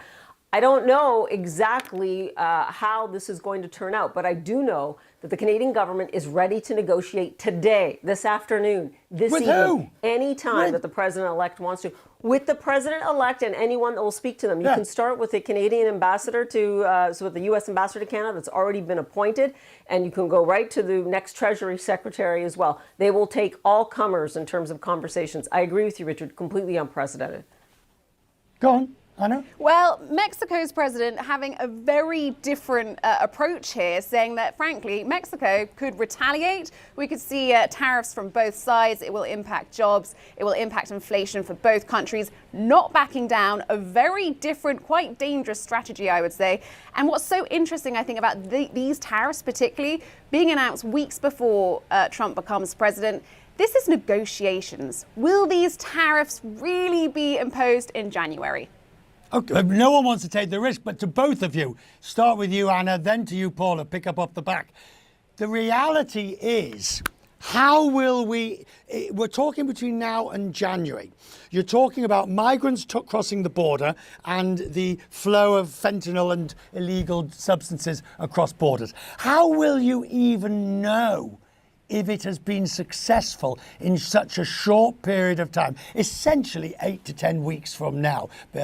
So, Anna, what is the barometer by which the achievement of success will be?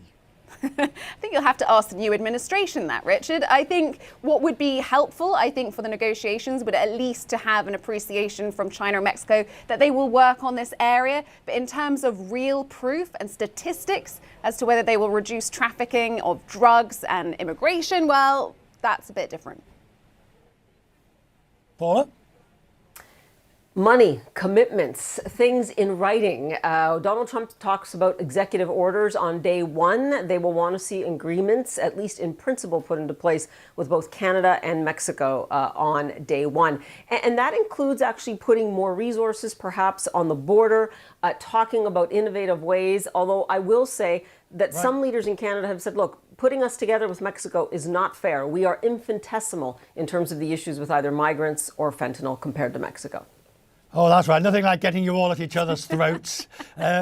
We've got 4 years of this. Fears of a new Trump trade war are being felt here in the United States and around the world. And it all stems from the president-elect's declaration that he will impose new tariffs on Mexico, Canada, and China on day one of his administration. CNN's Tom Foreman has been taking a closer look. So, Tom, explain to our viewers what these tariffs are and why they would have such a significant impact. Tariffs, in very simple terms, are taxes. That's what you have to know.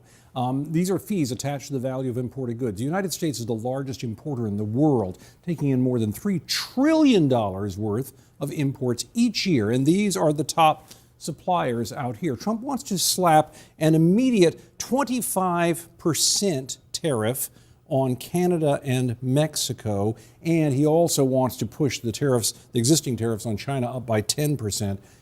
But he's also talked about an across-the-board massive tariff hike on all countries. He's argued this could pressure foreign countries to lower their prices, protect American firms, and pay for some of his proposed tax cuts. Alex?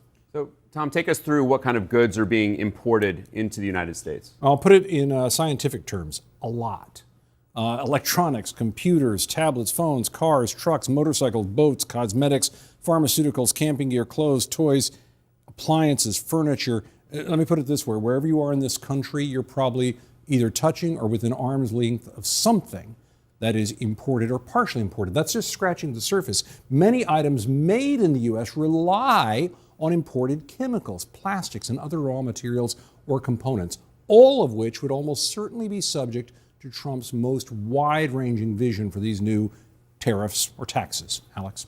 So, bottom line, how much are these tariffs expected to impact the average American's wallet? You know, we have to see exactly how they really play out. We don't know, but let's look at one possibility here. Let's say you're thinking about a nice big $1,000 television for the holidays or something like that, but get past when this would be enacted after Trump's in office.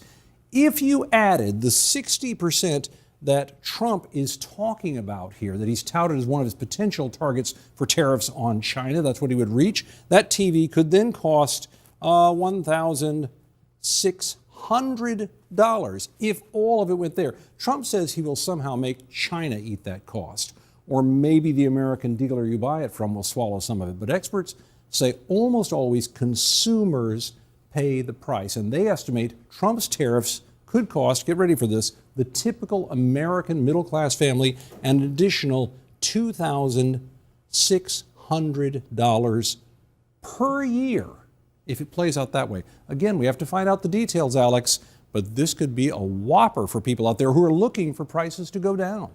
No small amount. Tom Foreman, thank you so much for breaking that all down. Not backing down, Mexico and China warning Trump to think twice about his pledge on new tariffs. Mexico's president, Claudia Sheinbaum, was vowing to respond with tariffs of her own. DNN is prepping people down now for them to say, well, we told you so, except there will be nothing to say we told you so because the prices are going to go down. Just watch. Just like how Trump had a conversation with the president of North Korea and it was going back and forth. All of a sudden, he went to Korea and everything was peaceful. Just watch what's going to happen. Chinese embassy saying, quote, no one will win a trade war. And Harry Enten is out front. So, you know, Harry, what's so fascinating on this issue, you know, some on the economics, you know, they'll say, oh, well, everybody knows that tariffs are bad. So why do they not go up in arms about them? But you have found some surprising views as to how Americans view tariffs, even though they do know that they will increase prices. Yeah, what we see right now is that the majority of Americans, in fact, favor new tariffs, favor as opposed to opposed. And this is such a difference from where we were 6 years ago when Trump was trying to impose new tariffs back then. Favoring was underwater by 9 points. More Americans opposed than favored new tariffs. We've seen a switcheroo over the last 6 years at this point. And that's a dramatic shift, Yes. right? I mean, you're talking about, you know, close to 15-point swing.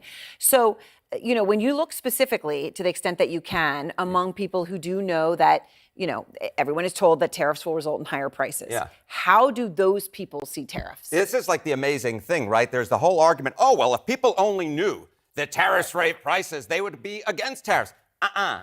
In fact, the majority of the American public in that same poll that showed that folks favored new tariffs actually argue and believe that they will increase prices. They will not drop them. Only 18% believe that they would lower prices. 23% say no effect. So the bottom line is the folks are tuned into what tariffs will actually do to prices. Even so, they believe that new tariffs are a good idea. All right, and that's important, right? You can't say that people don't know. They know and they support it. So informed. All right, before we go, Harry, tell me something I don't know. How am I supposed to tell you something that you don't know about tariffs? You know far more about tariffs than I do. But I went to Google, and this is so interesting. So I looked at how many people were searching on Google for tariffs. We have reached a 20-year high in November of 2024 compared to the 20-year average. Look at that rise, up nearly 1,200%. So the bottom line is you may think that tariffs are a bore if you're out there, but the American people think that tariffs are quite hot at this point. Wow, I mean, that's hot. That's a huge increase. That's a and huge it's not just off a small base, it's a 20-year high. Correct. Wow. All right. Portugal's central bank governor says the US tariffs against Europe would only backfire. I was talking to Governor Mario Centeno at the CNN Portugal International Summit on Monday. Now, we were speaking before Donald Trump's announcements. The governor says the US would be the first to feel any effects of tariffs. Before impacting Europe, it will impact the US. And as an economist, I don't believe in the set of policies that have been put forward. So I think the US will suffer. Maybe not immediately, but at some point they will suffer because those policies are not coherent for economic growth. Immigration policy, tariffs, the issue on tax cuts, more debt in the US, someone has to finance that. And I don't know how a more closed economy will be able to deliver. But now let me get to Europe. Europe must listen to that. Do you guys notice that every one of these leaders are already replying Trump, and Trump hasn't said anything back? They're already crying and saying, you guys are going to be affected too, so you better calm down. You better calm down. You guys are going to be affected. Your people are going to be affected. Now, if you want to keep a win-win situation, the art of the deal in America. Shout out to the 47th. And that must play out in Europe as a wake-up call. We are always very comfortable sitting in the passenger seat. That's why we are so worried about decoupling. But decoupling doesn't exist if we manage a different economy.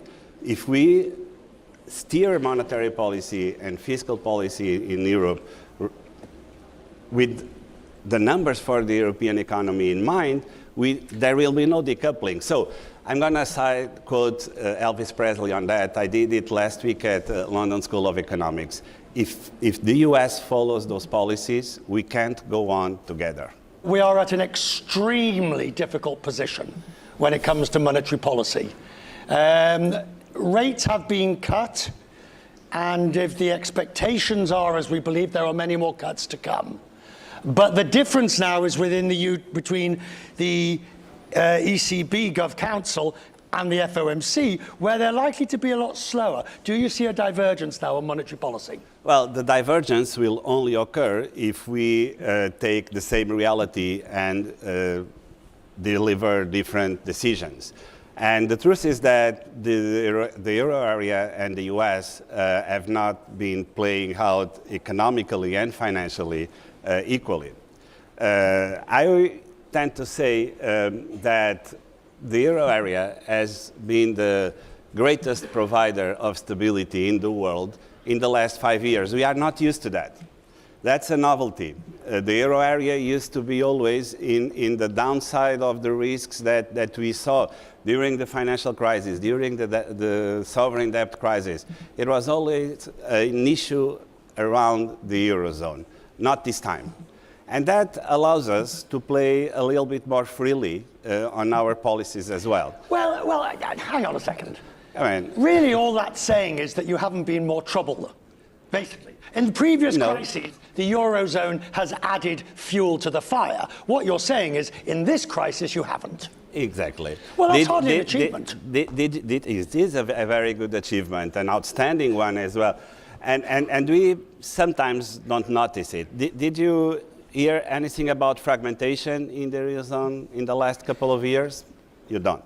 Were you surprised that as rates went up as fast as they did, that there wasn't a greater downturn in the economy? The economy is not playing as strong as it would be if we did not have to hike 450 basis points in interest rates. That's our sacrifice ratio. I'm not saying that we are not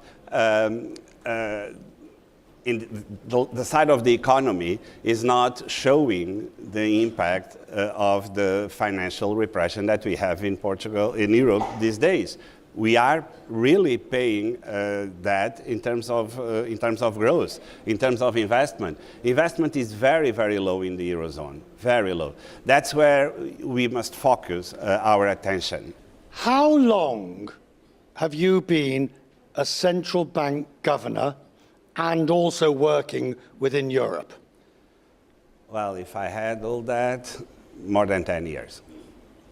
How many of those 10 years have you been talking about banking union, capital markets union, fiscal consolidation, fiscal center? Out of the 10, 15. Exactly. So the problem with the Draghi report is it's told everybody what they already know, but there's no sense of crisis. There's no sense of the house is on fire for anybody to do anything about it. Well, you are absolutely right, because even if the European economy is not growing, its labor market is very strong. These 11 million jobs were created on the back of almost zero growth of jobs. Isn't this guy the guy doing the interview, the interviewer? Isn't he the guy that does the Animal Planet documentary and stuff? Because I remember his voice. The guy doing the interview. The interviewer. Is that what you call him? The interviewer. Yep. His voice sounds like the person that does the Animal Planet stuff. These guys don't know what's coming to them. And you could tell the way they are granting talk shows, events, town halls, you can tell that they are shook. They are shook. They are definitely shook. They are definitely shook. They don't know what's coming, that's for sure. They think it's like the past 4 years that they've just been coasting. You ain't coasting no more. The 47th is here. After 2 years of investigating thousands of pages of documents and hundreds of hours of interviews, Special Counsel Jack Smith is asking for dismissal of both cases in 21 pages. Smith was supposed to go to trial back in March in the D.C. election interference case. It wasn't meant to be once the Supreme Court got involved. Once Trump won the election, it was game over for Smith. We reported weeks ago, right after the election, Smith would drop the case and step down as special counsel before Trump was inaugurated because the DOJ cannot prosecute a sitting president. After careful consideration, the department has determined that OLC's prior opinions concerning the Constitution's prohibition on federal indictment and prosecution of a sitting president apply to this situation, and that as a result, the prosecution must be dismissed before the defendant is inaugurated. A similar situation in the classified documents case on appeal. After the judge dismissed the case, this is down in Florida, Smith asking the appeals court to dismiss that case, given that Trump won the election. Now, Smith does go on to note this outcome is not based on the merits or strength of the case against Trump, meaning he believes he had the evidence to convict Trump in a court of law, but he won't prosecute a sitting president. He will, however, continue with prosecuting the two other defendants in the documents case. Trump's team was quick to react, telling Fox News, in part, today's decision by DOJ ends the unconstitutional federal cases against President Trump and is a major victory for the rule of law and the American people. And President Trump wants an immediate end to this political weaponization of our justice system, and we look forward to uniting our country. We now await rulings from the circuit court judges and Judge Tanya Chutkan in D.C., who are expected to dismiss both cases. Yeah, this was the right decision by the Department of Justice. As has been mentioned, we were expecting this, but this is because of DOJ's longstanding policy about not indicting / prosecuting a sitting president. And it looks like that Jack Smith's team did, in fact, seek the guidance of DOJ's Office of Legal Counsel, which is like the general counsel for the Department of Justice, in asking for these cases, the indictment to be dismissed. And So what about all the money that was spent on investigating this guy, though? What about all the money that was spent on trying to get this guy? I hope that's not tax money, though. I hope they didn't use tax money. I hope they did not use American tax workers' money to investigate this guy and try to get this guy. I just hope not. OLC concluded that the prohibition on the federal indictment of a sitting president is, quote, categorical. And so that's why we knew this was coming. The Department of Justice made the right decision here following longstanding policy, and also not just the policy, but it's also in the best interest of the country, given Donald Trump's resounding win just recently. You know, Kerry, we knew that this was going to happen, so it's no surprise, but it is rather interesting to note that after all of this money that was spent, out of all of this time that was spent, all of the prosecutors and the attorneys that Smith had working for his office in these two cases, that it just gets summarily dropped because of two things: the Supreme Court decision about immunity and the fact that a majority of Americans, more than 76 million, said they like Donald Trump. They don't care what he's accused of doing. They wanted him to be president. But your question gets to the wisdom of even bringing this case in the first place. You have the January 6 cases, you have the classified documents cases. I've said this many times on air. Just because you can do something doesn't mean that you should. And there are all kinds of things that a prosecutor weighs. There are all kinds of things that an attorney general weighs. It's a lot more gray than people realize. Yes, you balance the law, but you also balance what is fair, and you also balance what is good for the health of a nation. When you are coming at a former sitting president and the possible future president, you have to be so incredibly careful, and you better hope, and better, your case, I should say, better be lock solid. I mean, there's no chance of it getting overturned. There's no novel legal theories, none of that. And in the January 6 cases, that just wasn't true. They were bringing untested legal theories. In other words, they were bringing the law against Donald Trump in a way that it had not been applied before.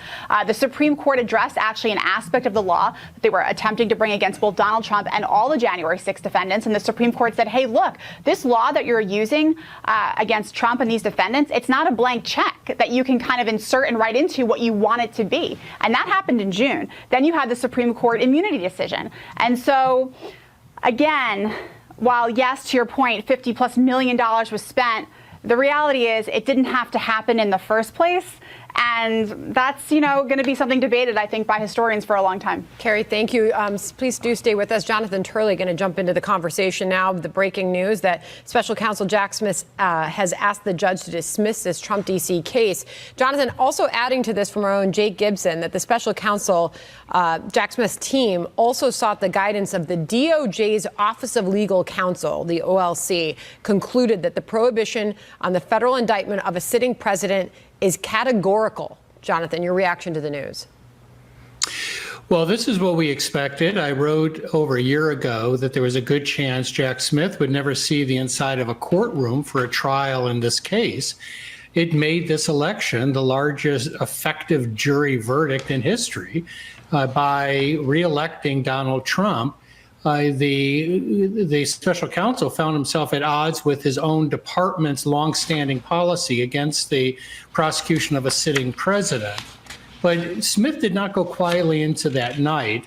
I expect that he did get a lot of different opinions, hoping for the right one. But the OLC, this office that handles such questions, has long taken this position. So it would be doubtful that they would change it here. But, Smith had a sort of a gratuitous end to his term. He pushed not only for a trial before the election, and he pushed for months for that, but he also released damaging information before the election, something that many people saw as an effort to influence the election. Smith knew that if Trump won, he was out of a job. And this release of the information was entirely unnecessary. The judge admitted that it was procedurally irregular, but she went along with it. And I think that did tarnish his position, and certainly in history, because he didn't have to do that.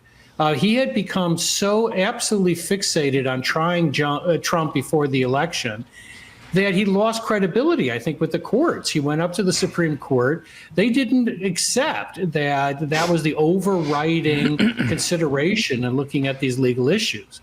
I think it's also very important to remember that Smith's case was riddled with constitutional problems. When the Supreme Court reached its immunity decision, it was clear that he would have to pare down his indictment. He really didn't do it to the degree he needed to do. He took a very minimalist approach. He removed a few references, a few witnesses that stemmed from the first Trump presidency. But he largely just repackaged it And some of us said that we thought that it was not enough, that if he ever did go to trial, he could be reversed just on that basis. So I guess if Carrie is correct and you agree with her, and tell me if you do not, it kind of leaves Juan Merchan out there. Brett, what do you think of the rest of the legal pushes against the president-elect? Well, I'll tell you, Trace, what is really needed. I understand the president's call for unity now, but I also think the country needs accountability. There needs to be a special counsel appointed to investigate the level of communication and the level of coordination among all the offices from Fulton County, Georgia, to New York, to Washington, D.C., to Florida. That needs to be exposed. If there's nothing there, great. The American people can move on. But until we see that, until we see why it was they brought and manipulated multiple criminal cases and a civil case against the political adversary of the current president who was running for office again, until we understand that, we will never feel like anybody has been held accountable, or nor do we have the information and the knowledge of what sort of conspiracy may have been played by the Democrats in this instance. When you talk about accountability, Brett, are you intimating at least a little bit that maybe Pam Bondi brings that accountability? Maybe that's part of the reason that she was placed in the position that she's on the verge of being placed in? Well, Trace, Pam is quintessential professional. She is hardworking. She's built her career on applying the law. I think she will do that. But she is someone that is fierce, and that she is someone that wants accountability for individuals who have been able to abuse the rule of law. And I hope that that's in her plans. I think that she has the strength and the confidence to put good people in positions that will be fair. And look, I have been saying, since I was U.S. attorney, I've been saying that our criminal code has exploded to such a degree in the federal system, over 300,000 criminal penalties and regulations with criminal penalties in this country. I can find a crime to apply to almost anybody I wanted to investigate. So you have to have people that are not willing to abuse that power that has been given to them. And I think Pam will set this country off in the right direction. And lastly, Brett, what do you think of Jack Smith saying that he stood fully behind these allegations? Is it one of those things where, look, I'm going to put this out there, I'm going to drop these cases, but I'm going to put this out there anyway? Or do you truly believe that he believes that? Well, it's the last dying whimperings of someone who tried desperately to manipulate the law, abused his position, a position that we later learned was an unlawful position, and did so in a way that offended individuals on the left and the right with the way he used the law, applied the facts, and went after President Trump. I mean, it is unprecedented in our history, and I'm super excited that we're going to finally expose all that went on during the last several years. Well, this is a historic moment, certainly, in the sense that it clears the. It's just on another level. Just think about all these years this man has been going through this trial, and all of a sudden is fully dropped. It's like, why did you waste all that money? Decks for President Trump on the federal cases. There are still state threats out of New York. We're waiting for a possible sentencing in that case. We also have the Georgia case, which is floundering, but still alive. But in this case, Smith was like a captain who would soon be without a ship or crew, and he had to dismiss this case. It wasn't by choice.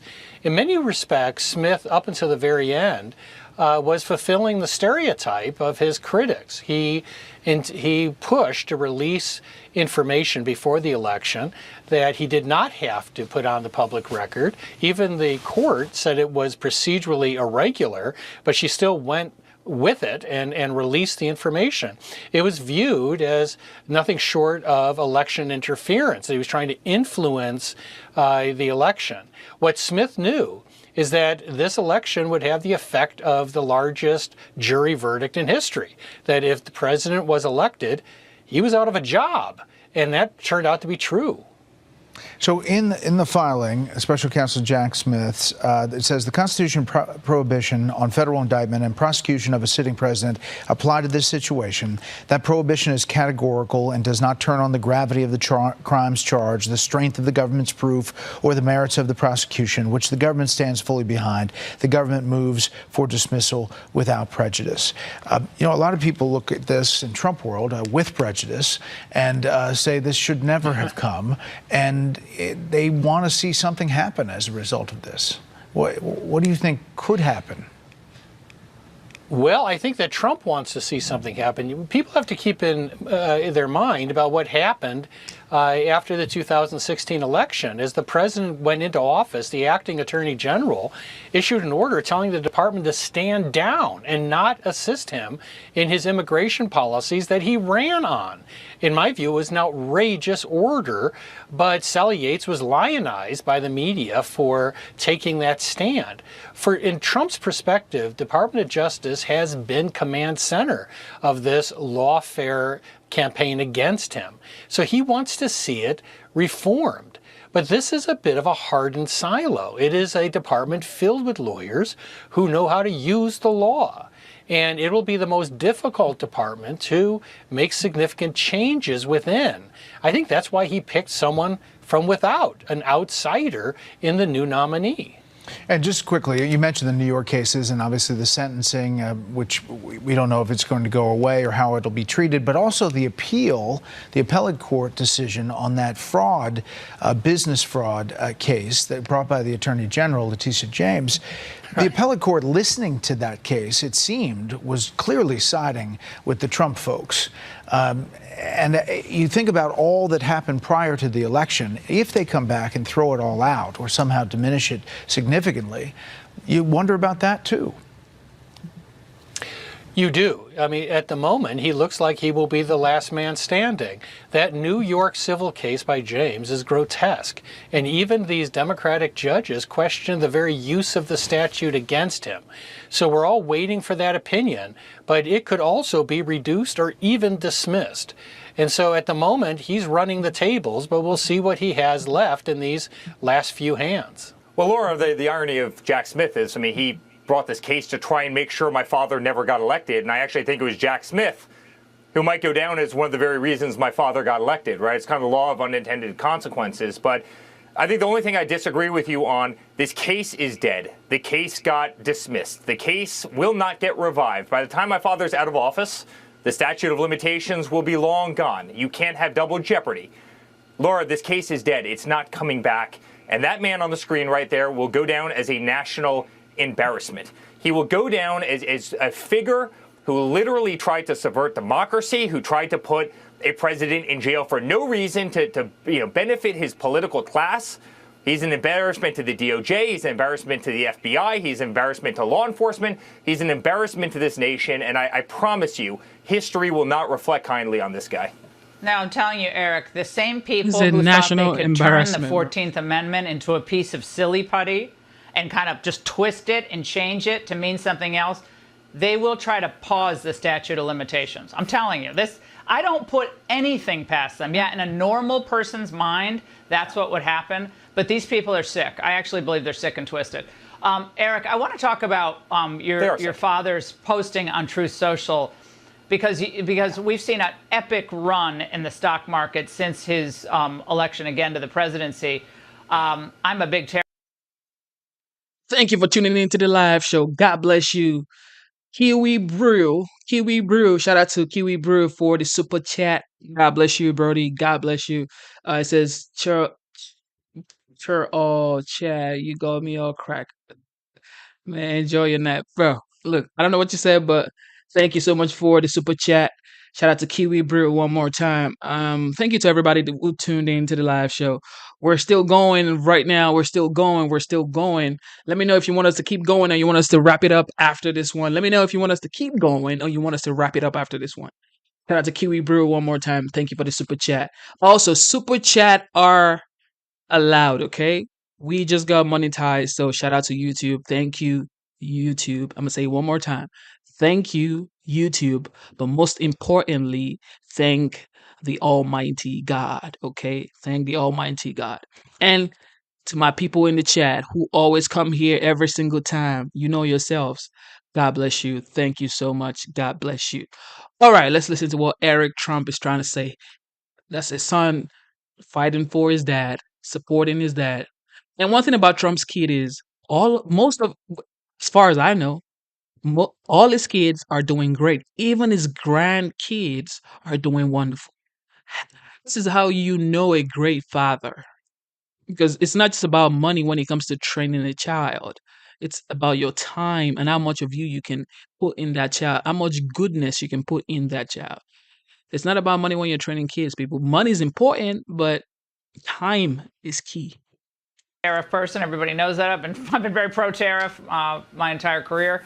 But this series of caravans, and apparently there will be another one building, we understand tonight, coming to the United States. Mexico knows they're coming and is not doing anything to stop it. Tariffs the answer? Absolutely. Laura, I've talked about fentanyl every single day of the campaign trail. It's something that affects me great. I have 4 friends who have lost children based on fentanyl.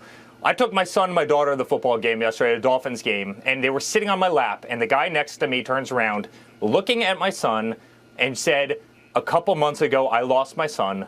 They killed him. They killed him with fentanyl. I lost my little boy. Cherish every single moment that you have. And he's literally looking at my son, sitting on my lap at his first NFL football game.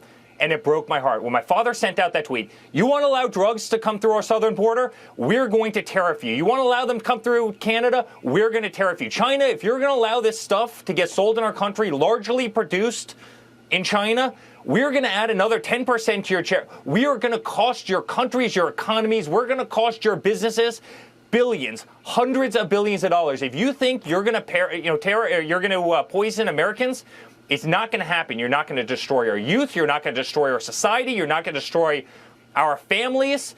You're not going to do it. It's going to cost you. I'm going to put an end to it. Laura, when my father sent that 20 minutes ago, I literally cheered out loud. There's nothing more twisted and perverse than what the cartels have done. Man, this guy, Eric, has conviction. He is articulate, bold, strong, brave. Because his father always says he is the most subpoenaed person in the world.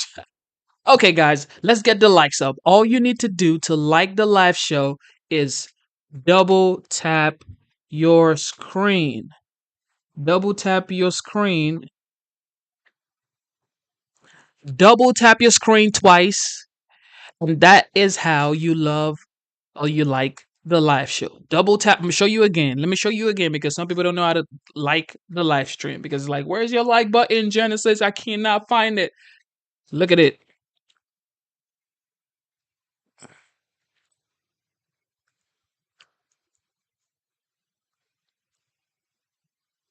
Double tap your screen twice, and that's how you like the live show. Okay? Let's get the likes up, people. Let's get the likes up. Okay? Double tap your screen twice.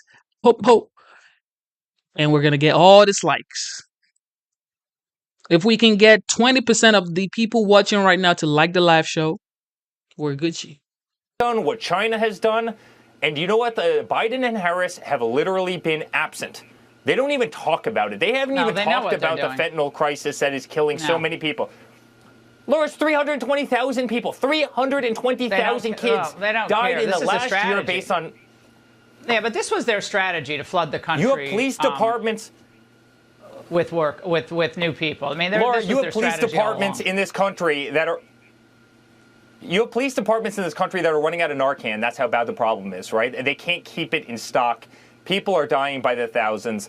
And this is exactly why the American people voted for Donald Trump. They want a guy who will take this kind of action. They want a guy who will literally be very transparent. Before he's even in office, he's calling these countries out.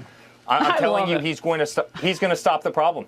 And this is exactly how you use tariffs. This is exactly how you use it. I have a feeling Mexico will find a way to stop those migrant caravans coming across the border. Eric, really quickly, the report by John Solomon today about Boris Epshteyn, an advisor to your father, a longtime advisor, internal investigation by the Trump transition when they heard allegations from Scott Bessent and others that Boris Epshteyn was allegedly, we have not confirmed this, was trying to shake down people for access, for contracts, for money. Any comments on this tonight? Yeah. Listen, I've known Boris for years, and I've never known him to be anything but a good human being. So, that said, I will tell you, my father has been incredibly clear. You do not do that under any circumstance, and believe me, there will be repercussions if somebody was. So, I've never seen that side of him. I've known him for a very long time, and I certainly hope the reporting's false. And I can also tell you, if it's true, the person will probably no longer be around. Congresswoman, what is Adam Schiff like? I know he's a senator now, or he's going to be a senator. What is he like when you see him in the halls?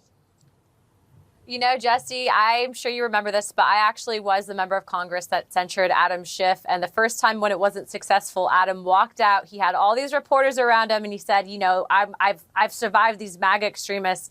And I rolled by on my very busted foot on a scooter, very pregnant, said, Adam, I'm going to get you next week. And the following week, I censured him. So he's not a man with a strong backbone. In fact, he looks at the ground whenever I walk past him. Oh, he looks at the ground when you walk by. That explains everything about Adam Schiff. All right. So you got this cabinet. It's exciting. You're a Florida girl. This is all going down in Palm Beach. Why is this transition that Trump's orchestrating so different than the first time? You know, I think right now there's so many more people, especially converts, that realize that the Democrat ideology and party simply wasn't working out, not just for them, but for the American people. And so you are right. He's created somewhat of a coalition government, but of people that have great ideas that people are excited to vote for, that we're seen as political outsiders. And, we always joke here in Florida, but that Mar-a-Lago is the Southern White House. And so there's a lot of people looking forward to Christmas parties there. But more importantly, I think it's important to note that President Trump is bringing in a lot of people, not necessarily relying on the help of the federal government, because it is so broken, to head up his transition. So he's operating out of Florida. But as you're seeing, we are making Washington, D.C. and America, Florida. So I look forward to everything. How do you interpret the media not really understanding how they're supposed to cover this White House and cabinet? I mean, it's incredibly ideologically diverse. It's racially diverse. There's tons of women in very high-powered positions. They can't seem to wrap their heads around it.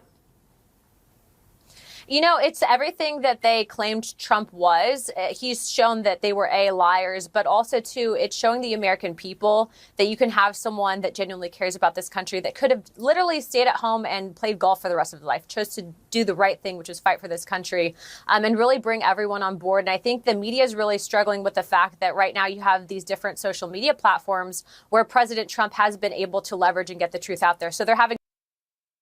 Trump has proven these people wrong every single time, at every single turn, every single time. Shout out to James Norman. Shout out to James Norman one more time. James Norman, God bless you for the super chat. God bless you, James Norman. James is watching on the horizontal view because we're streaming on two places right now. Well, it's the same YouTube, but we're streaming vertical and we're streaming horizontal. So James Norman is on the horizontal right now. Shout out to James Norman one more time. Thank you for the super chat. God bless you, bro. Let me see.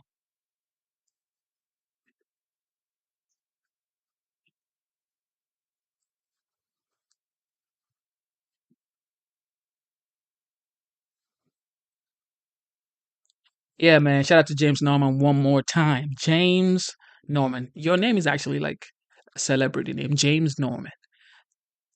You sure you're not some sort of celebrity watching right now? James Norman. Okay. All right, ladies and gentlemen. You say keep going. I heard you, and we're going to keep going. Shout out to the moderators in the chat, Mr. Booski, Cooper, Corey, everybody watching right now. God bless you. Wealth. Shout out to Wealth. Wealth was here yesterday. Shout out to Wealth. Shout out to everybody watching, man. Jeremy Reynolds and Carla Brown. David Moore. Another blessing from David Moore. Another blessing from David Moore. See how God works? This is how God works. When you say thank you, He blesses you again. That's why you need to be thankful. You must be thankful. Shout out to David Moore. David Moore, people. Everybody. Shout out to David Moore.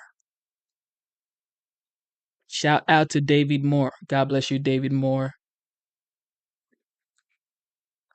Shout out to David Moore. Shout out to David.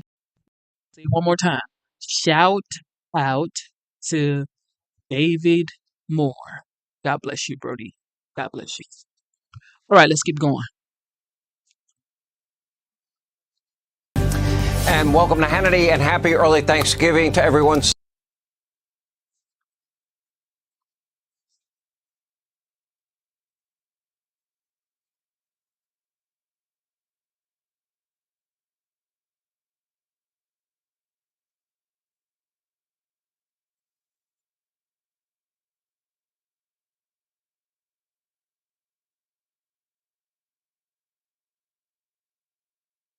Oh, I paused it. I'm sorry. Look, I'm sorry. I was trying to reply Dana.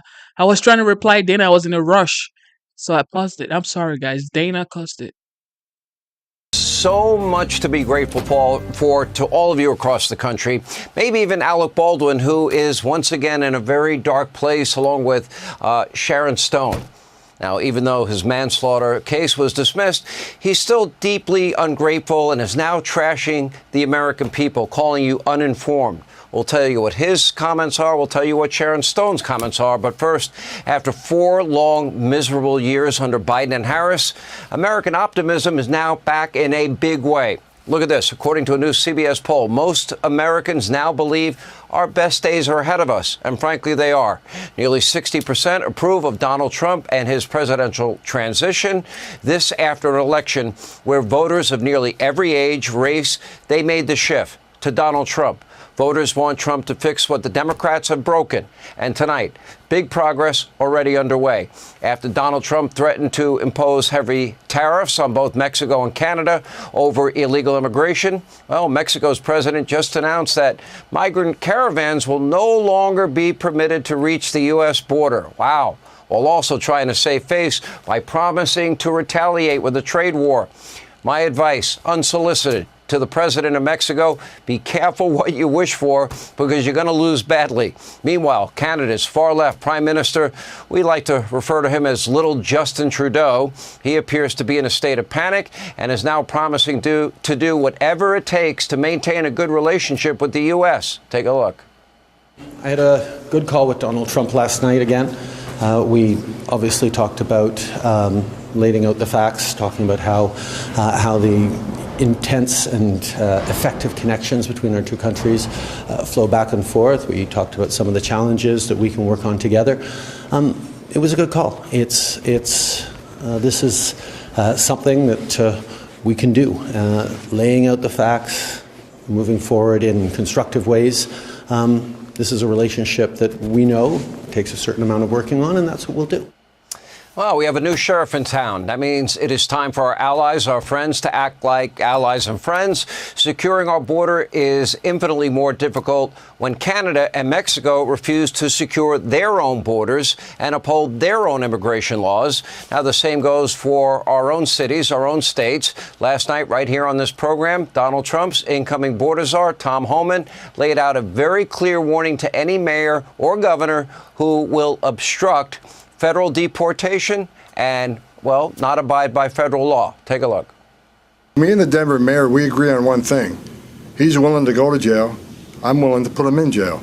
Because there's a statute, it's Title 8 United States Code 1324 III, and what it says is, it's a felony if you knowingly harbor and conceal an illegal alien from immigration authorities.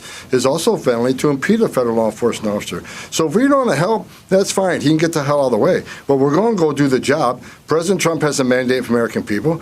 We got to secure this country. We got to save American lives. Yo, the Tom madness, Homan, the suffering bro. will soon be over. Tom So this year, Homan, Americans, guys. as we head into There we Thanksgiving, go. well, you can be grateful and Here we thankful go. that our country's illegal immigration crisis, you know, that allows terrorists and murderers and rapists and cartels and gang members, all caused by Joe Biden, Kamala Harris, is about to come to an end. I'm grateful for one. And as for the flow of deadly fentanyl into the country, Donald Trump is vowing to cut it off right at the source. That means China. The president-elect now threatening to levy even more tariffs against China if the communist regime does not stop producing and shipping the fentanyl to Mexico and other places into North America. At the same time, Donald Trump is also promising to tackle rising prices right here at home. As all of you know, the primary driver of inflation has been government spending. Biden's lavish expenditures over the past 4 years, it has destroyed household wealth, making almost everything unaffordable. You pay more for everything you buy in every store you go to. For example, the total cost of a Thanksgiving dinner is now up nearly 20% over 2019. From housing to food to transportation, the cost of everything has got to come down. Thankfully, Donald Trump is planning to make America more affordable again through several key measures. That includes cost-cutting efforts recommended by the new Department of Government Accountability. Also, Americans will have more money in their pockets. No tax on tips. Brilliant idea. No tax on overtime. Another great idea. That helps hard-working Americans. In other words, the people that make our country great, the really great people in our country that work hard, play by the rules, pay their taxes, obey the laws, raise their kids, and are struggling, they're going to save more of their hard-earned money. Also, watch the price at the pump sink as Donald Trump will ramp up energy production in short order. Donald Trump is planning to reduce regulations across the board, but especially when it comes to energy. Now, I know you have the far-left climate cult. Well, they will no longer have a seat at the table. Bye-bye. Truth is making a comeback. Common sense is making a comeback. Government tithing will not make their planet healthier. Windmills don't reduce pollution. Paper straws, I hate them. They do nothing to save planet Earth. Nuclear energy, it is clean, it is effective. Natural gas, it is clean, it is abundant. There is nothing wrong with your gas stove, and you should be able to buy the car of your choice, eat the food that you like, have the refrigerator, air conditioner, washer, and dryers that you want, and live your life without compromise. That's called freedom. The way forward is through free will, individualism, not government regulation, mandates, higher taxes, and government control. That's why the president-elect is also now planning to end several of Biden's multi-billion-dollar vote-buying schemes on day one. That includes his unconstitutional student debt relief program. Now, of course, all these common-sense measures, they will be met with breathless hysteria by so many. The legacy media mob, by Democrats on the left. You know, one New York state senator now considering a radical plan, calling for her state, along with Connecticut and Vermont and other states, to secede from the U.S. and join Canada. I'd like to stay the United States of America, but if they feel that strongly about it, I won't get in their way. Now, sadly, Trump derangement syndrome is still very real, and there is no doubt that America faces big challenges in the coming years, but we have been through worse. We've been through a civil war. We've been through 2 world wars, the rise of Nazism, fascism, communism, not the way liberals talk about it. The U.S. won a decades-long Cold War, and we never had to fire a shot. Mr. Gorbachev, tear down this wall. The American people have created almost every major advancement in the modern world because of something called capitalism, the greatest wealth-producing system ever designed by man. We can fix inflation. We can bring back law and order and safety and security. We can fix the border. And our morally corrupt federal bureaucracy can be dismantled. All Americans can dream big again, thanks to all of you. You all showed up. You all voted. This Thanksgiving, I'm grateful for all of you. We now have a fighting chance to rescue this great country, secure. Man, shout out to Hannity, man. Shout out to Hannity. This is one man that I respect 24/7.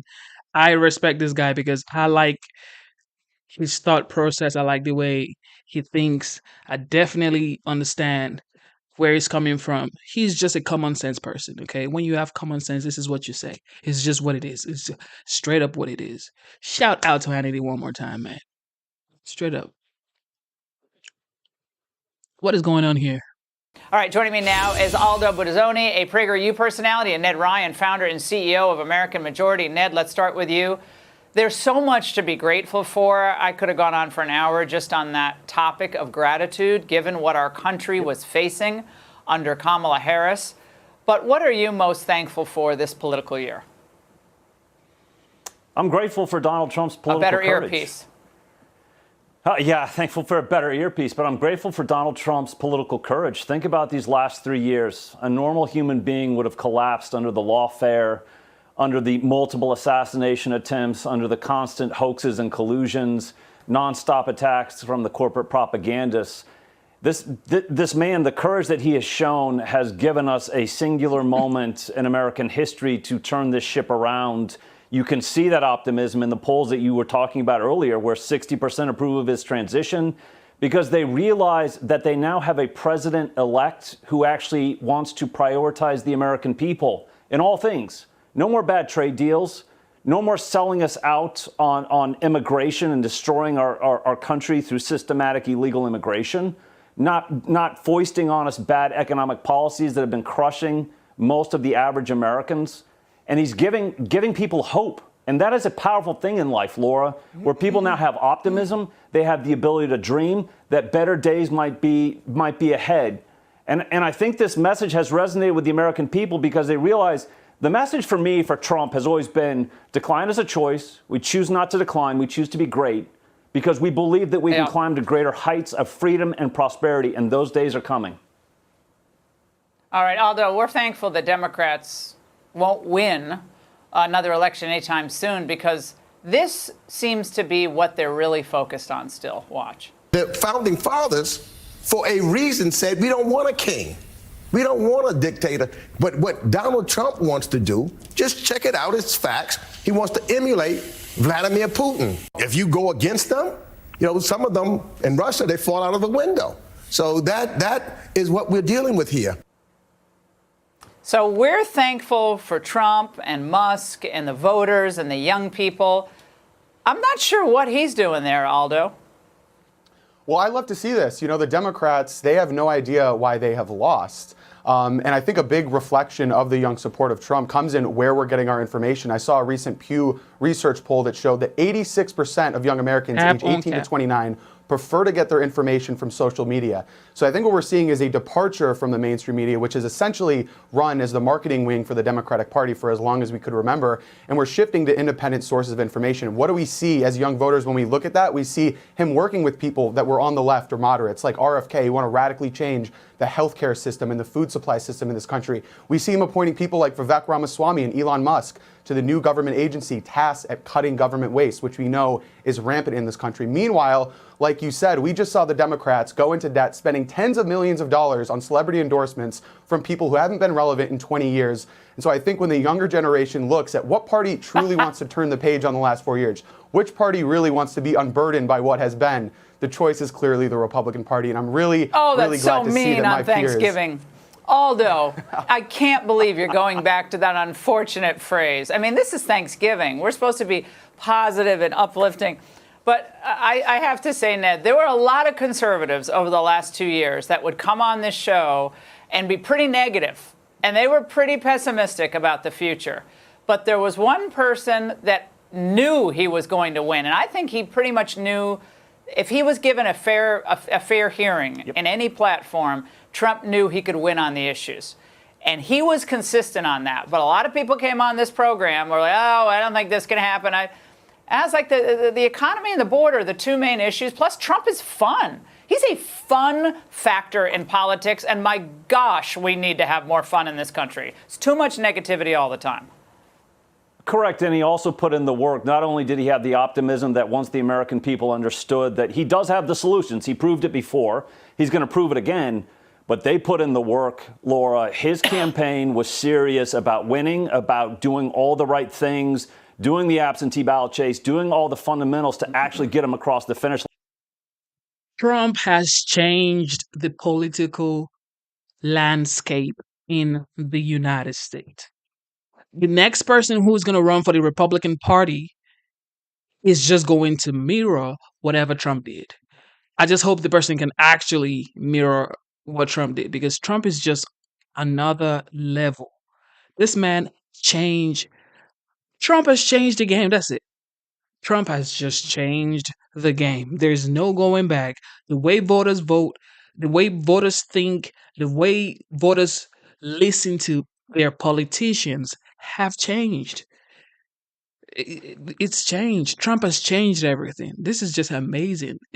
I don't think there's ever been anything like this before, like ever. Line first, so it was hope and optimism, also with great discipline, and it was a tremendous combination. And I think a lot of the people on the left for a long time, Aldo, they poo-poo patriotism. Oh, that's cheap patriotism. That's cheap flag waving. That's reflexive, meaningless patriotism. But Newsweek did a piece that just came out about how Trump is making patriotism cool again. And Ned and I know this because the 80s were, I'm going back to fun because I think we don't do enough pursuit of happiness, frankly, in our country when politics is concerned. But he's making patriotism cool again. That was the 1980s, and that formed an entire generation's outlook on life and politics. And I think we need more of that in the country as well. Aldo. Well, I'll just tell you a quick personal story. I was 16 years old when Donald Trump first started his campaign in 2016. I was in high school at the time, and I remember being in class, my AP US history class. The teacher used to give us assignments just for the white males to talk about our privilege. And so I remember that energy back then of him lambasting the men in the country and masculinity. And I used to skip his class to go to Donald Trump rallies in Michigan. And so I think that same kind of energy is back where young, disaffected men who have been told that their masculinity is bad, that they're toxic, that they're evil people just for existing. They finally see a president who not only is embracing them, but is telling them, hey, you can use your God-given talents, you can use what God has given you to make this country better, to improve our community, and to make America great. That's something that every American on both sides should be able to get around to. It's unfortunate that it took Donald Trump, but I'm so happy that he's back in office, and I'm really glad to see that my fellow Gen Zers agree with me. Ned, really quick, don't you feel that people seem more optimistic? I know I'm self-selecting here, but I feel it when I'm shopping and I'm going out in the grocery store. Just listen to that 24-year-old guy getting inspired by the 45th. He was 16 years old when Trump was the president in 2016.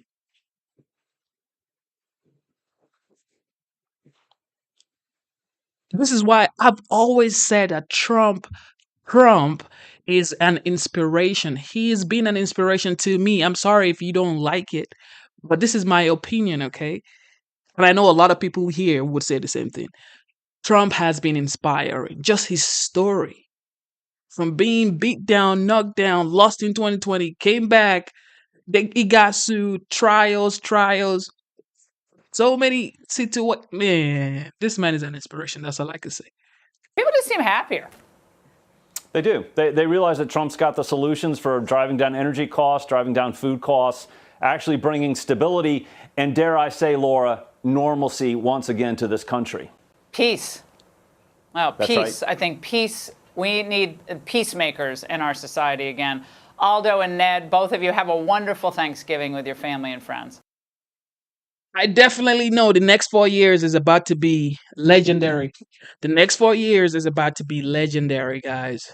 And, be expecting something great. That's another thing, because most of us don't expect from the universe. Be expecting from the universe. Be open for blessings. Be open for greatness, because one thing is for sure, when you have a great person like Trump being the commander-in-chief, he is the leader. The doors are going to open up for the United States. This is just something that I believe in. The doors are going to open up for the United States. The doors are going to open up for the people of the United States. So you better be ready. Open up your doors and get some blessings, okay? Get some blessings, because this next 4 years is about to be blessings on blessings. Because we've been working hard for the past 4 years, doing 2-3 jobs just to pay bills. All of a sudden, God has blessed us with this guy.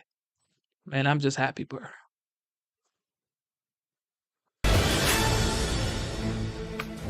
Waving goodbye to DEI. Walmart plans to roll back its diversity, equity, and inclusion initiatives following backlash. The company saying in a statement to Fox Business, "We know we aren't perfect, but every decision comes from a place of wanting to foster a sense of belonging, to open doors to opportunities for all our." Yo, guys. Romeo. Wait. Oh, thank you, Romeo. Thank you for tuning in, bro. Romeo86_TV. How do you feel, bro? Are you ready for President Donald J. Legendary, the Don Trump? Are you ready? The 45th and the 47th. Romeo was telling me I would be crying after the election. You gonna cry, bro. You gonna know, bro. I am on the winning team. It just looks like on paper, we don't look like we are the winning team, okay? On paper, we don't look like we are the winning team. But in real life, you remember what this guy said. What's his name? Pat Williams. Pat Williams said, on paper, we don't look like the winning team, but let us get on the line, boy. Let's get on the line, boy. There's no way you're going to win. Because we are the winning team, truly. Man, shout out to Donald Trump one more time, bro.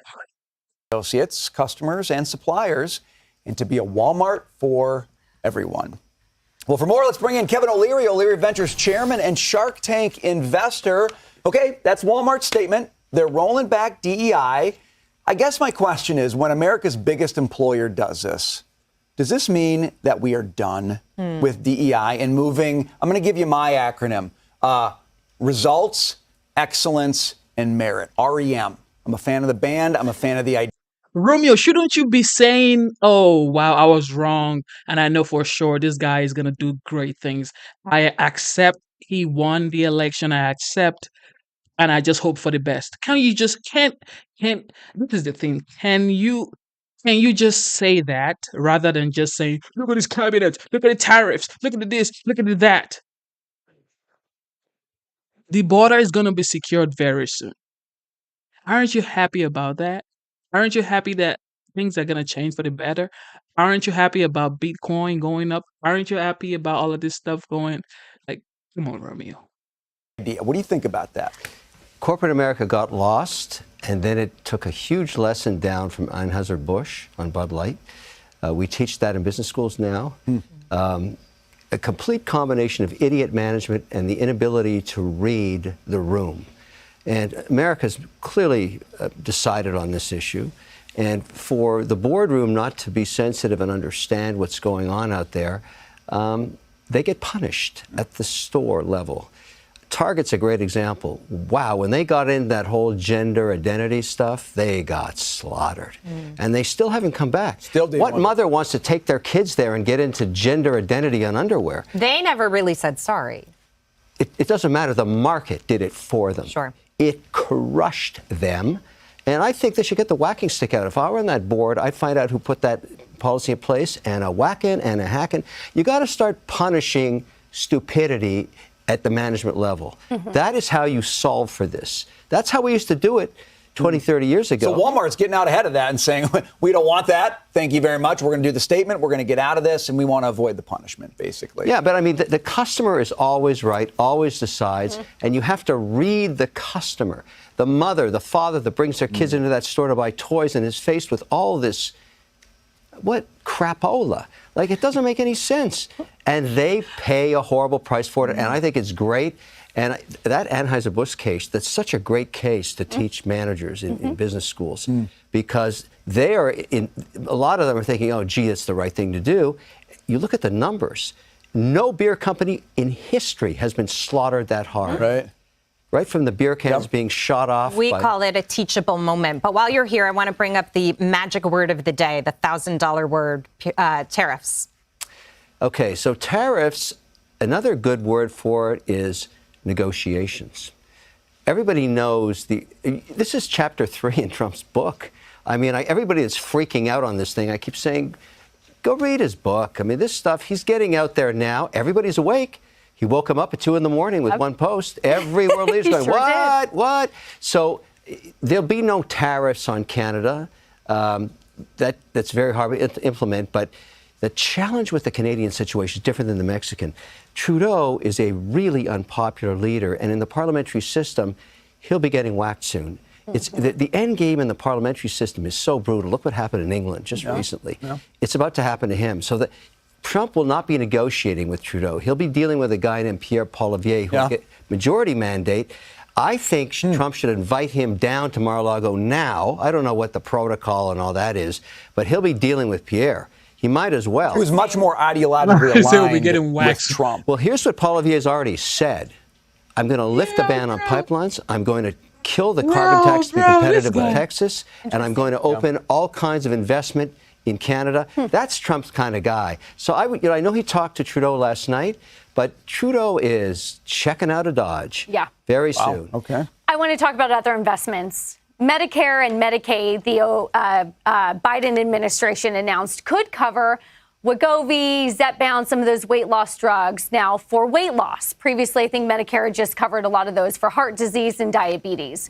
You're our health snacks guy. You're our Make America Healthy Again guy, right? So if this is now covered additionally, does that change the way you think about the sector, the way you invest in the sector? If we are now sort of permanently thinking weight loss drugs is now being expanded by what's covered for insurance? I would not put this drug into that program at all. It's way too early. Way too early. What happens if this thing has horrific side effects 10 years later we don't know about? This is a brand new product that shows promise.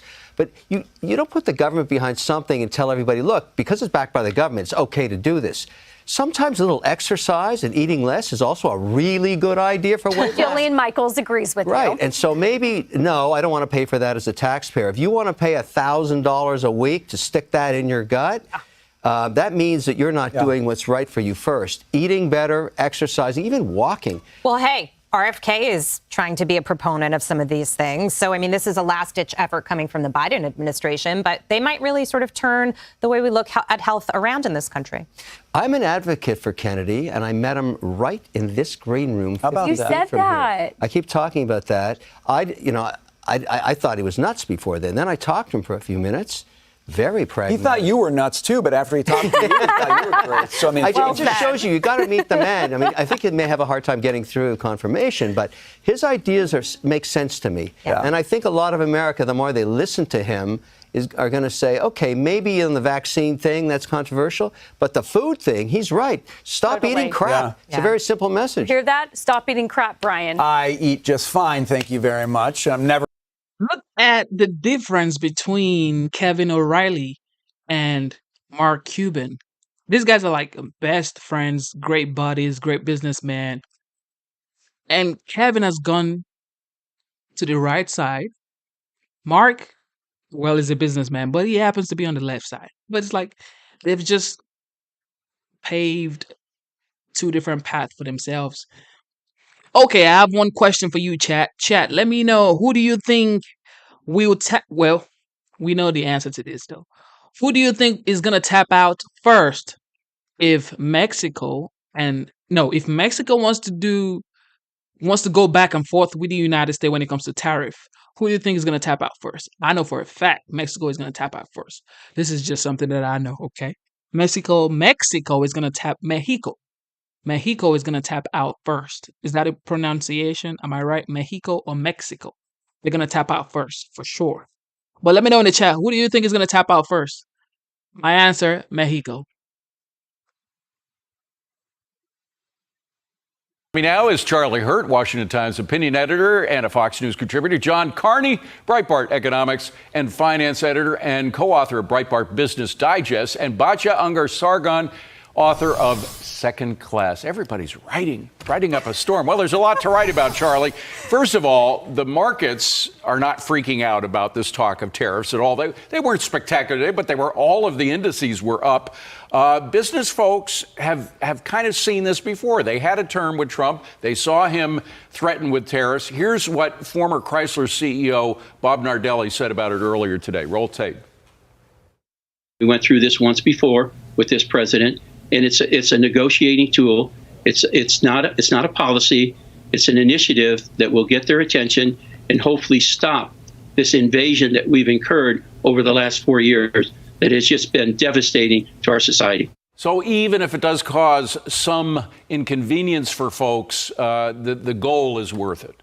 Yeah, and not only have people lived through this before, but the entire campaign, Donald Trump was talking about all of these things. And the reason I think that he won the election is because he was talking about common sense solutions to very real problems that affect people in their personal lives. And people said, you know what, I get all of the, the hysteria about the guy, and I hear all the extreme names that they call him, but gee, what he's talking about makes a lot of sense. And I think tariffs were an integral part of that. Yeah. It makes sense. You've got drugs and human smuggling coming across the border, and if you can use tariffs to stop that, we were talking before the show. Why is anybody surprised? Yeah. I mean, so many people in the media come out and say, oh, my God, we're shocked by it. He talked about it. He did it. I think it's only the media that's... Yeah, I think so. And some professors that will go unnamed. John, folks, some of those professors, by the way, still are screaming about this is going to cause inflation. Well, it didn't the last time. I mean, it didn't cause inflation. We didn't end up with inflation. Worries turning into some kind of trade war again. It's who knows? I mean, there was a trade war during Smoot-Hawley, but this is a far way away from Smoot-Hawley. Mexico is not going to wage a trade war against the United States. Look, I understand if you're the president of Mexico, you can't, for your domestic consumption, you don't want to seem like you're just caving into what Trump demands. Right. So you're going to stand tough a little bit. 83% of Mexico's exports come into the United States. Very few U.S. exports a much smaller percentage goes into Mexico. They are dependent on the U.S. market for their economy. About a quarter of their entire GDP is exports to the U.S. So if we have a trade war, Mexico loses on day one. Mm-hmm. They know this. They're not going to have a trade war. This is Trump's opening gambit. By the way, were you surprised that Canada was thrown in there? Yeah, no, I wasn't, because, look, we have a tri-party agreement. Yeah. Anything we do with Mexico, we need Canada to come along with. By the way, there were 19,000 folks trying to come in from the north of the border. That was like double what it was in the previous 2 years. And if we shut off the southern border but do nothing to our northern border, then everybody will fly into Canada and come down into the US. Moving away from economics for a moment, we still have to deal with sanctuary cities and some sanctuary states. And we had the mayor of Denver suggesting that he was willing to go to jail for it, to which Tom Homan said the following. Roll tape. Me and the Denver mayor, we agree on one thing. He's willing to go to jail. I'm willing to put him in jail, because there's a statute. It's Title 8 United States Code 1324 III, and what it says is it's a felony if you knowingly harbor and conceal an illegal alien from immigration authorities. President Trump has a mandate for American people. We got to secure this country. We got to save American lives. It's hard to misunderstand Tom Homan, isn't it? I love that guy. Donald Trump won on three things: socially moderate, anti-war, and he wanted to create an economy that delivered for the working class. He's doing that with tariffs, and he's doing that by controlling the border, the two most important things when you think about working class Americans. Just to go back to tariffs for a minute, it's so amazing to me that the same people who were out there saying, I don't care if gas prices double. People say Tom Homan's face looks like the border wall. People say Tom Homan's face looks like the border wall, people. That's just wild. His face is like, we're going to get this job done. You better don't stand in our way. You will not stand in our way. You don't have to help us, but don't stand in our way. Tom Homan. If it's to support the war in Ukraine, suddenly, Bingo, yeah. If vegetables cost a little bit more, but your neighbor is making a living wage, suddenly they're unwilling to make that sacrifice. But by the way, they will not be making that sacrifice. What do you think happens, though, to these mayors and the governors who are saying, I'm going to go to jail, I'm going to die for it? I think that's what the New Jersey governor said. I'm willing to die for this cause of keeping these criminals in the state of New Jersey. What do you think is going to happen? How soon before they roll over?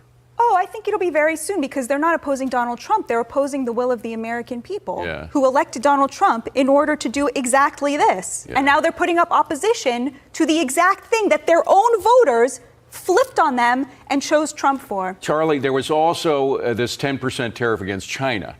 And of course, China is where the fentanyl crisis begins. There's no question about it. As Trump was saying, they're always claiming they're going to arrest people and even execute people for fentanyl trade. They never follow through with anything. What do you think? How does China now deal with Donald Trump? We know how Donald Trump is going to deal with them. How do you think they're going to deal with Trump this time?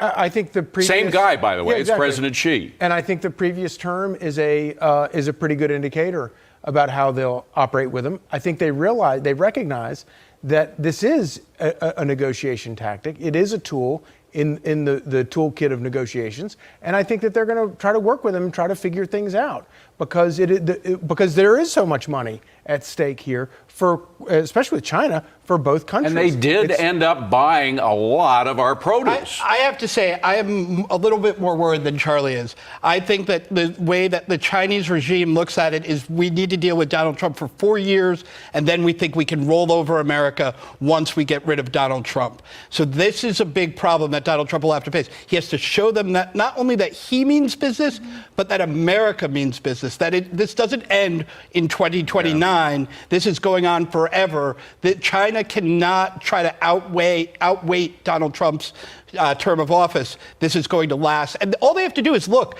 Joe Biden didn't drop the tariffs. The Republican Party is now 100% on board with changing our trade relationship with China.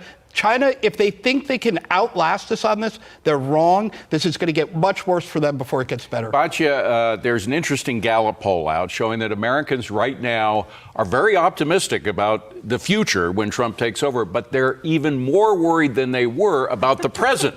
The next 2 months, they're very much, there is this feeling of it's morning in America, but not quite yet. And what could happen in the next 2 months? You think of the war ratcheting up in Ukraine. You think of a lot of possible, like all these attempts to spend every dime that they possibly can before Trump comes into office. What do you think is going to happen over the next 2 months? I, of course, respect how Americans feel and why they feel that way. None of us knows what our president is doing right now, but I will just say to my fellow Americans, the rest of the world leadership is already acting like Donald Trump is in office. They are already running scared. And so I really don't think we have much to fear in terms of foreign policy. Everybody knows that there's a new regime on, and it doesn't seem to me to be like people are trying to get their last licks in. It seems to be the opposite, that people are preparing for what's going to be a much more peaceful 4 years through peace, through strength. Yeah, by the way, a lot of investors are preparing for it too, trying to figure out how to play the Trump trade. Charlie, we're friends, so I kind of forget that I'm a little bit older than you. I'm like an older brother. I'm not like a father, but. And this is what baffles me, guys. This is what baffles me. Well, I'm not surprised because I know this man is like, his aura he gives this larger than life aura. And I don't mean it in the literal sense. It's not in the literal sense. I'm just saying, like, his personality is so wide, huge, that people are already addressing the president-elect as the president of the United States already. And he is not even the president of the United States today. He is, however, the president-elect. So it's like, his personality is just so huge. And he gives out that aura that I am here to work for the American people. Whether you're African American, Caucasian, Latinos, brown skin, whatever you are, I am here to work for you because you elected me. This is why I respect the OG, man. And there's nothing anybody can say. There's nothing anybody can say. You don't have to agree with me, okay? There are people in the chat who don't agree with me. I get it. But this is my opinion. And you're free to have your own opinion. But I know you're going to enjoy the great economy coming your way very soon. And thank me later. But I do remember the morning in America when Reagan took over, and it was more so in 1984 because they had a feeling what they were going to get because of the first 4 years, and now Americans have a feeling because of Trump's first 4 years. So you probably don't remember, but do you get a sense that despite all of the grasping of pearls and everything by MSNBC, that it's different for most Americans, that they do have a sense of optimism? Well, it's kind of funny because the first 2 years of Joe Biden's presidency, every time I would write a column attacking Joe Biden, my father would call me up and say, "You don't know how bad it was with Jimmy Carter." And then after like 2 years, he was like, "Never mind, this is so much worse." No, and I think the answer to it all is if Trump succeeds at what he wants to do, which is look out for the middle class, improve the economy, bring prosperity for everybody. Bring security. Bring peace to the world, and actually accomplishes those things, in 4 years, you could be looking at another 8 years of J.D. Vance. And I think that, going back to John's great point about China, I think that's the game. Donald Trump didn't succeed on Election Day. Mm-hmm. In his mind, he succeeds when he gets done all of the things he promised voters he would get done. And if he does, then that sets somebody like J.D. Vance and somebody else up for 8 years to continue those policies. Very quickly, back to what happens over the next couple of months. Charlie Gasparino had a piece out saying that Janet Yellen was trying to screw up things for when Trump comes into office by the way she was rolling over some of this debt. We have this huge $1.8 trillion deficit now, adding it to the overall debt. Is that possible? Yeah, look, they crowded the treasuries into the very short term. That a lot of that has to be turned over. That will be difficult for Donald Trump to deal with. But as you said, the optimism of America is going to make that a much easier task, because when you look at all the surveys, the consumer sentiment, the consumer confidence, it's through the roof. People are feeling good about America again, and that's going to make it a lot easier for the U.S. government to sell debt. Batya, I owe you one. We got to go. We're over time. Great having you all here. 2028, I am suspecting that it's going to be J.D. Vance and Tulsi Gabbard. This is what I suspect, okay? It may not be, but I think it's going to be J.D. Vance as the presidential candidate. Of course, is going to win the primaries. And Tulsi Gabbard as the vice presidential candidate for the Republican Party. And if Tulsi Gabbard runs with J.D. Vance, bro. And then after the 8 years of J.D. Vance and Tulsi, by 2036, Tulsi Gabbard is now going to run for the president, officially for the president of the United States. And she's going to be the first woman president of the United States, straight from the Republican Party. Because it seems like the Democrats cannot just change their thought process. They can change the way they think. They're still saying the same thing that made them lose the election. The things the American people are telling them, we don't like this stuff, they're still backing down on it. They're still saying, yo, this is the facts. They don't listen to the people. And then they call the people who voted for Trump, they call them uneducated. So Elon Musk is uneducated. RFK is uneducated. Tulsi Gabbard is uneducated. J.D. Vance from Yale is uneducated. Man, I don't even know. Anyway, shout out to YouTube. All right, here we go. Elon Musk's mom is now saying that she's predicting that the media may want to tear Trump and Elon apart. Watch this. Well, lately it seems like Donald Trump and Elon Musk just can't get enough of each other. They're often pictured together. Well, Mae Musk is Elon's mother. She joins me here on the set in New York City. Mae, it's great to have you with us. It's great to be here because I watch your show.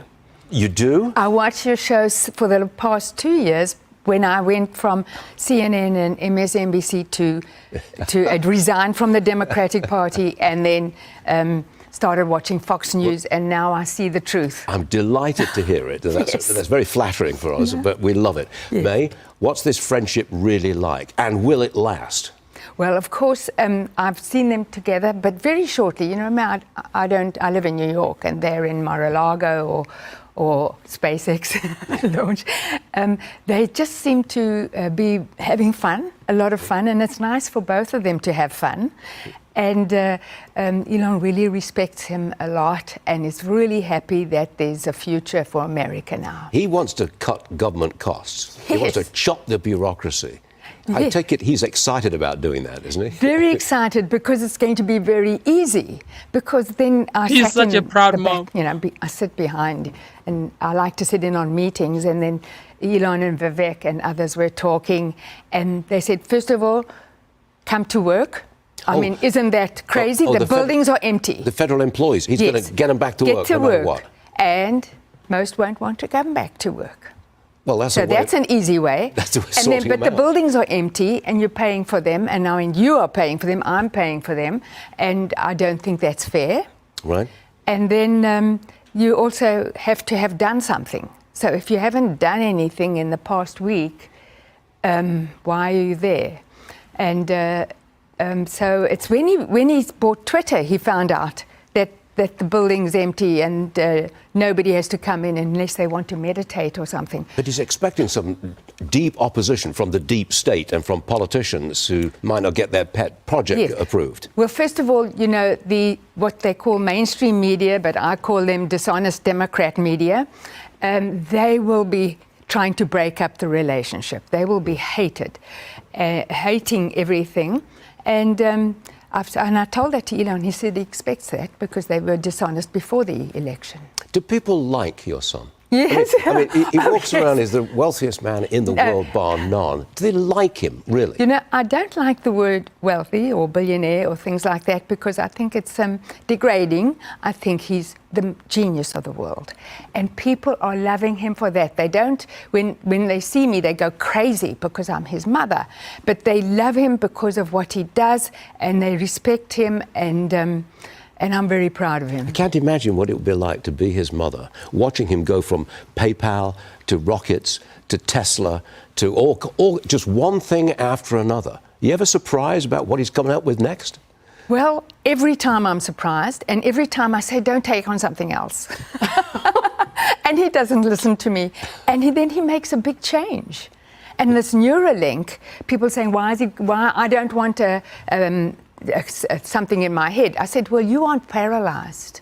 So, or you aren't blind. Good point. If you're blind and you don't want to see, then you can argue the point. You don't have to have a chip in your head. The co-founder of Axios had something of a meltdown after Elon claimed X users were replacing legacy media. Watch this. Everything we do is under fire. Elon Musk sits on Twitter every day, or X today, saying like, we are the media, you are the media. My message to Elon Musk is, bull. You're not the media. You having a blue check mark, a Twitter handle, and 300 words of cleverness doesn't make you a reporter any more than me. Well, May, what do you make of the media's treatment of your son? Well, first of all, I think 300 words of cleverness is a great idea. I think, you know, and so people are loving it. And since Elon showed the Twitter files where the FBI was paying millions to Twitter to stay democratic and get rid of the Republicans, I mean, you and I paid to have Republicans removed from Twitter. I now don't trust the press at all. And so, let's work. I'll only come to Fox News. I won't go anywhere else. And X. That's the media. I have to ask you about the book. I've got Yes. it in my hand, and you've nicely autographed it for me. I really appreciate that. A Woman Makes a Plan, Advice for a Lifetime of Adventure, Beauty and Success. You were a model at one point. No, I'm You a still supermodel now. I had 20 covers this year. Did I say you were a model at one point? Yes, you're a model people now. say it all the time because you're not following me on Instagram and you're not following me on X, and you're not using X much. That's true, actually. Yeah, I'm very sorry. I thought, why am I following you? You're I'll not apologise posting. profusely Yes. anytime you like. Anyway, so I just I just wrote a story about my life and the adventures in the Kalahari Desert, where I slept on the ground with hyenas and lions, and after that you can sleep anywhere. So you can sleep on a couch, you can sleep on the floor, you can sleep anywhere. My parents wanted us to be independent and be able to live with less, which we did. And then it's my marriage, and it was abusive, and running away with my 3 kids at 31. This was unheard of, because that's 45 years ago. And in those days, women didn't do that. And so some women are relating to that. And then men are relating to my entrepreneurship as a dietitian. I have awards as because I've run my own business and taught other medical professionals to run their own business and how to promote themselves. But scientists are shy. Do you like being a grandmother? I love being a grandmother. 17 grandkids. Yeah. Oh, I've got 11, but you beat, well beat me done. hands down with that one. Oh, wow. Do you like going out in public? Because everybody knows you. Yes, it's awkward to go out in public now. Yeah, I'm in disguise if I go to a restaurant, but if somebody recognizes me and wants a photo, then pretty much the whole restaurant stands up. So it's hard. Well, I'm afraid we're almost out of time, but before you leave the studio, I'm going to get a picture with you, if that's okay. Okay, Can we do that would be wonderful. Thank you. Yo, that's so funny. She's so adorable. She needs to, if she's single and if he's single, they need to go out on a date or something, because they're just chuckling at each other. And, you're not following me on Twitter. Oh, X, Instagram. She's so adorable. She's so adorable, bro. She's so adorable. Oh my goodness. I mean, think about it. Elon Musk being your son, and just listen to his mom. That's why he ended up being like this, because his mom is a smart woman as well. You know, this is why I always say, like, parents play a huge role in their kids' life. You have to pay attention to your kids. It's just what it is. Shout out to Maya Musk. Her name is Maya Musk. Maye. Maya Musk. Well, there's a new sheriff in town, and he is not playing around. President-elect Trump is announcing that on day one, he will impose a 25% tariff on all products from Mexico and Canada if they do not take action to stop the flow of migrants and illicit fentanyl flooding into our country. He also wants to slap an additional 10% tariff on Chinese goods. Trump's opening salvo already has Canada and Mexico scrambling to negotiate. Mexico's president now claims that migrant caravans are no longer reaching the border.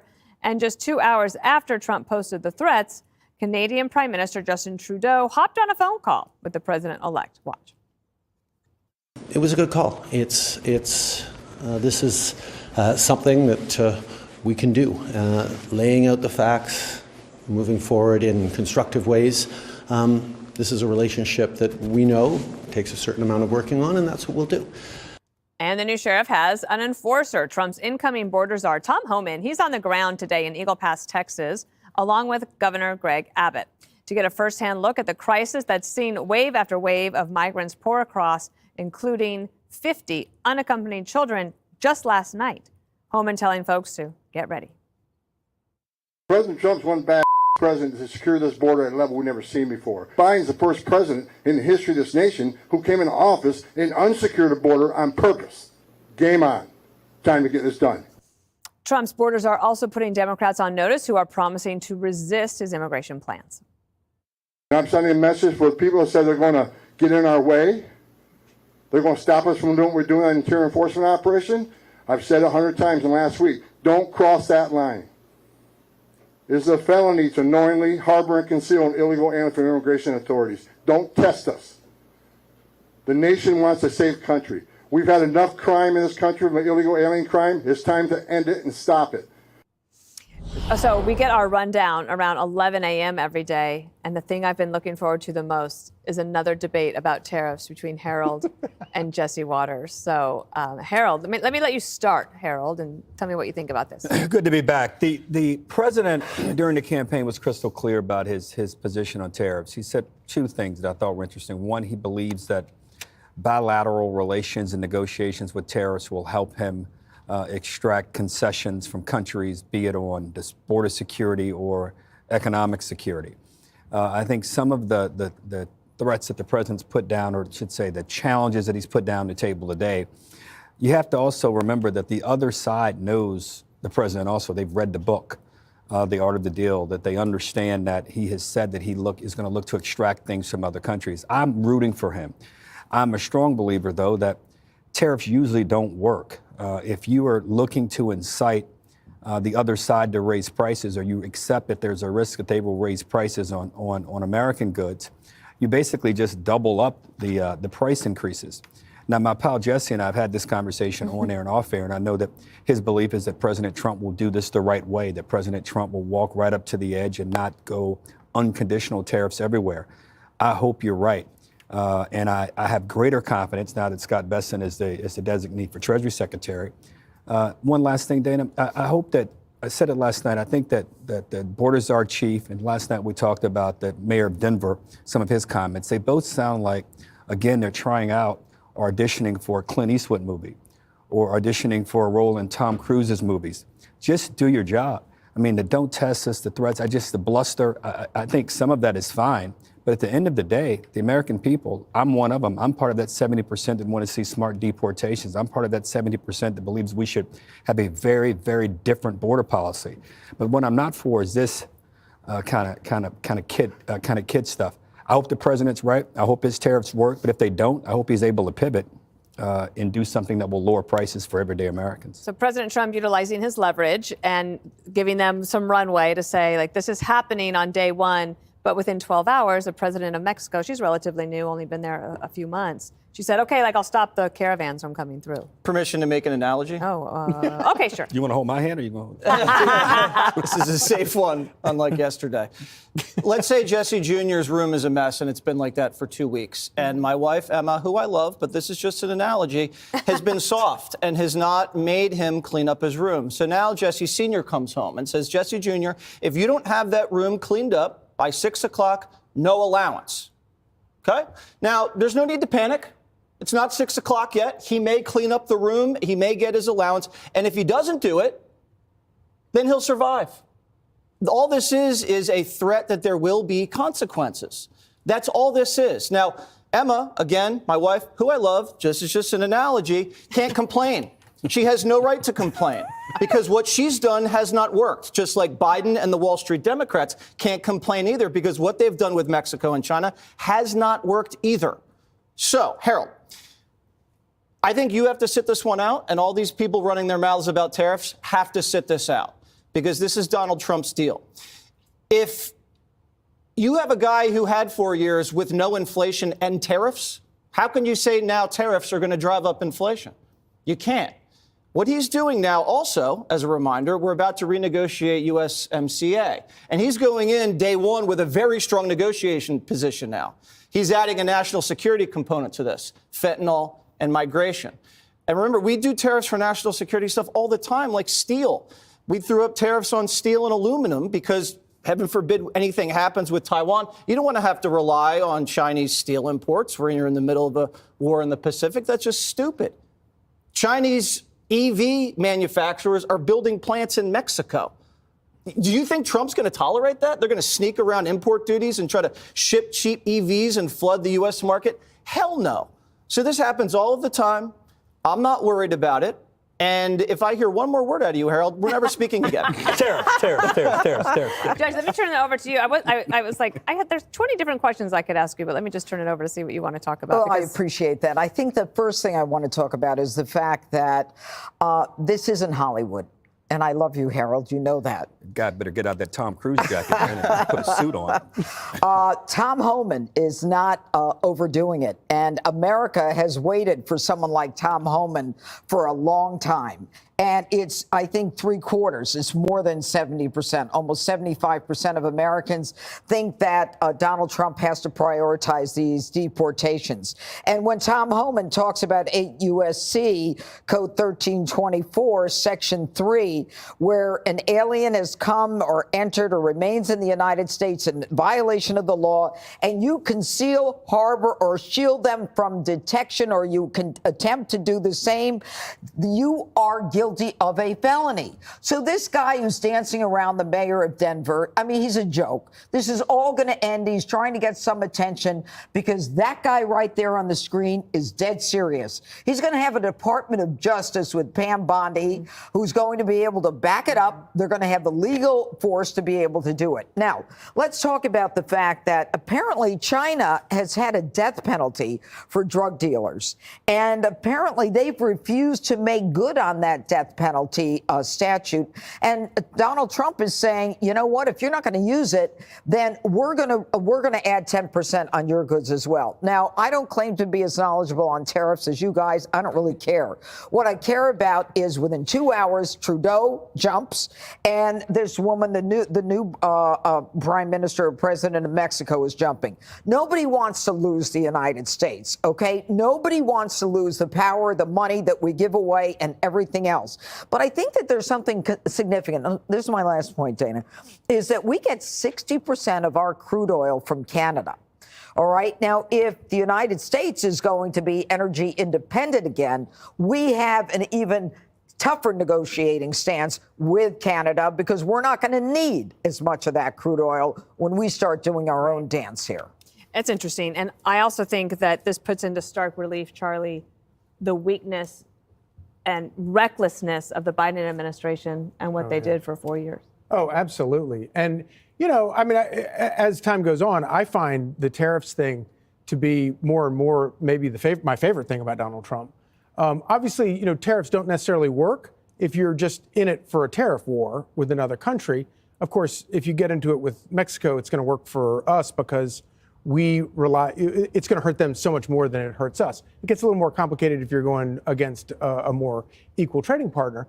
But the point of it is, and this is what I love about it, the creativity of it, is the fact that it's not for the sake of a tariff war, it's about trying to get something else done. And the United States, for all of time, has sent billions and kabillions of dollars to countries that hate us, trying to get them to do stuff we want. We've bombed them because we liked them, trying to get them to do stuff that we want. And none of it works. And Donald Trump recognizes that, you know what, as a negotiator, as a very creative negotiator, this is something that I can do to do things that the American people want, like close the border, end the war in Ukraine, or whatever our other interests are. And other countries understand it because our interests are, number one, America's interest, as opposed to some complicated thing about how we're going to buy your country and fix it up and do something and then you'll be our friend, and that never works. So as time goes on, I've gotten to where the tariffs thing is maybe the most interesting thing about Donald Trump. All right, But Charlie. you do know that China said they would retaliate also and raise tariffs. I mean, they actually are the most equal partner we have because they own so much of our debt. But I hear you. I'm rooting for the president. I'm rooting for the president to get this right. But on the side issues that we want them to cooperate, like fentanyl, then they don't want the tariff war either. And so if we have a side issue like fentanyl and we're both incentivized to end the tariff war, then facts. All I hear here is facts. Facts on facts. The tariff, people are saying the tariff is going to hurt the people of the United States. It's going to make the prices go up. It's going to make inflation skyrocket and all that stuff that they're saying. Cap, bro. This is cap. It's called negotiation. They are negotiating right now, okay? This isn't done deal. This is just conversation back and forth with the legendary, the Don, the 45th, now the 47th, with these other countries. The Canadians are already playing ball. They're already ready to play ball. However, Mexico isn't ready yet, but they're going to come right back to the table. It's just what it is.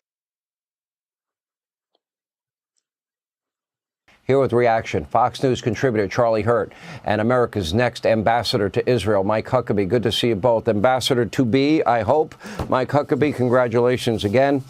You know, I became very close friends with somebody that I know you know, Alice Marie Johnson, and love her dearly. I know this was the woman, one-time drug offender. Donald Trump either commuted or pardoned her, whatever, commuted the sentence. And I'll never forget that moment where she went running out into the arms of her family. She never thought she'd get out of prison.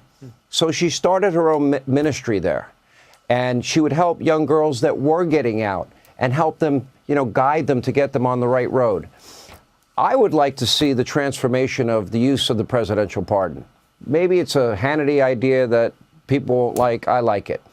Let Alice Marie Johnson find every person in jail that doesn't belong there and say once a week, Donald Trump makes an announcement, I'm going to pardon this person or that person. What are your thoughts, and what do you think Joe should do with Hunter? Politically, it's a disaster because nobody ever supports any commutation or clemency action, whether it's a governor or a president. They just don't. They will say they will, but they don't. The truth is Donald Trump showed a level of courage that very few presidents have ever shown. He didn't wait till his last day and let go with a lot of his buddies and friends that were in the clink. What he did was create an incredibly powerful program called First Step that recognized that some people don't need to be in prison anymore. It's a very expensive process.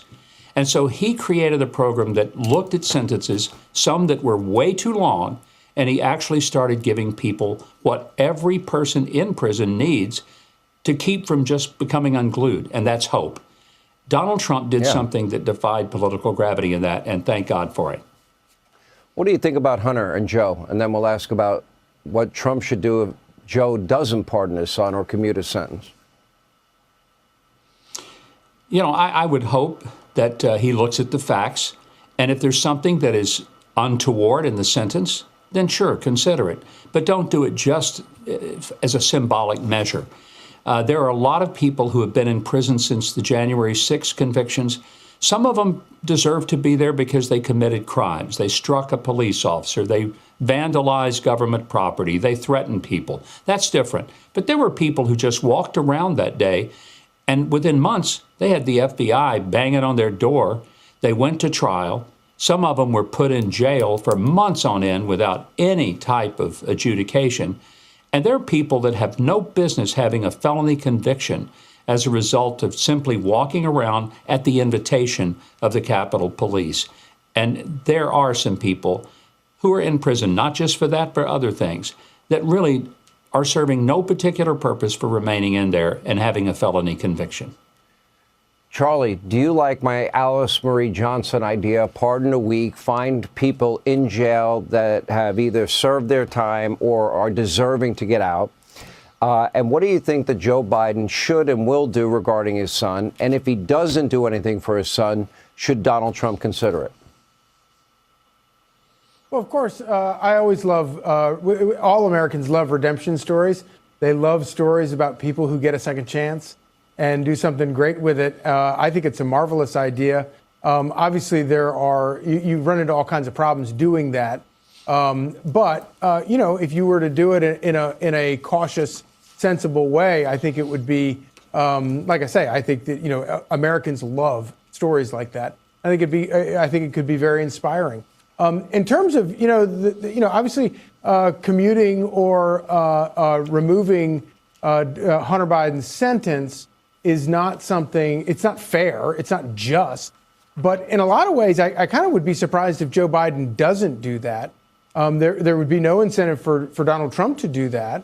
But, and I feel like in a lot of ways, Joe Biden, everything that Hunter Biden has made of his life has been sort of in service of his father.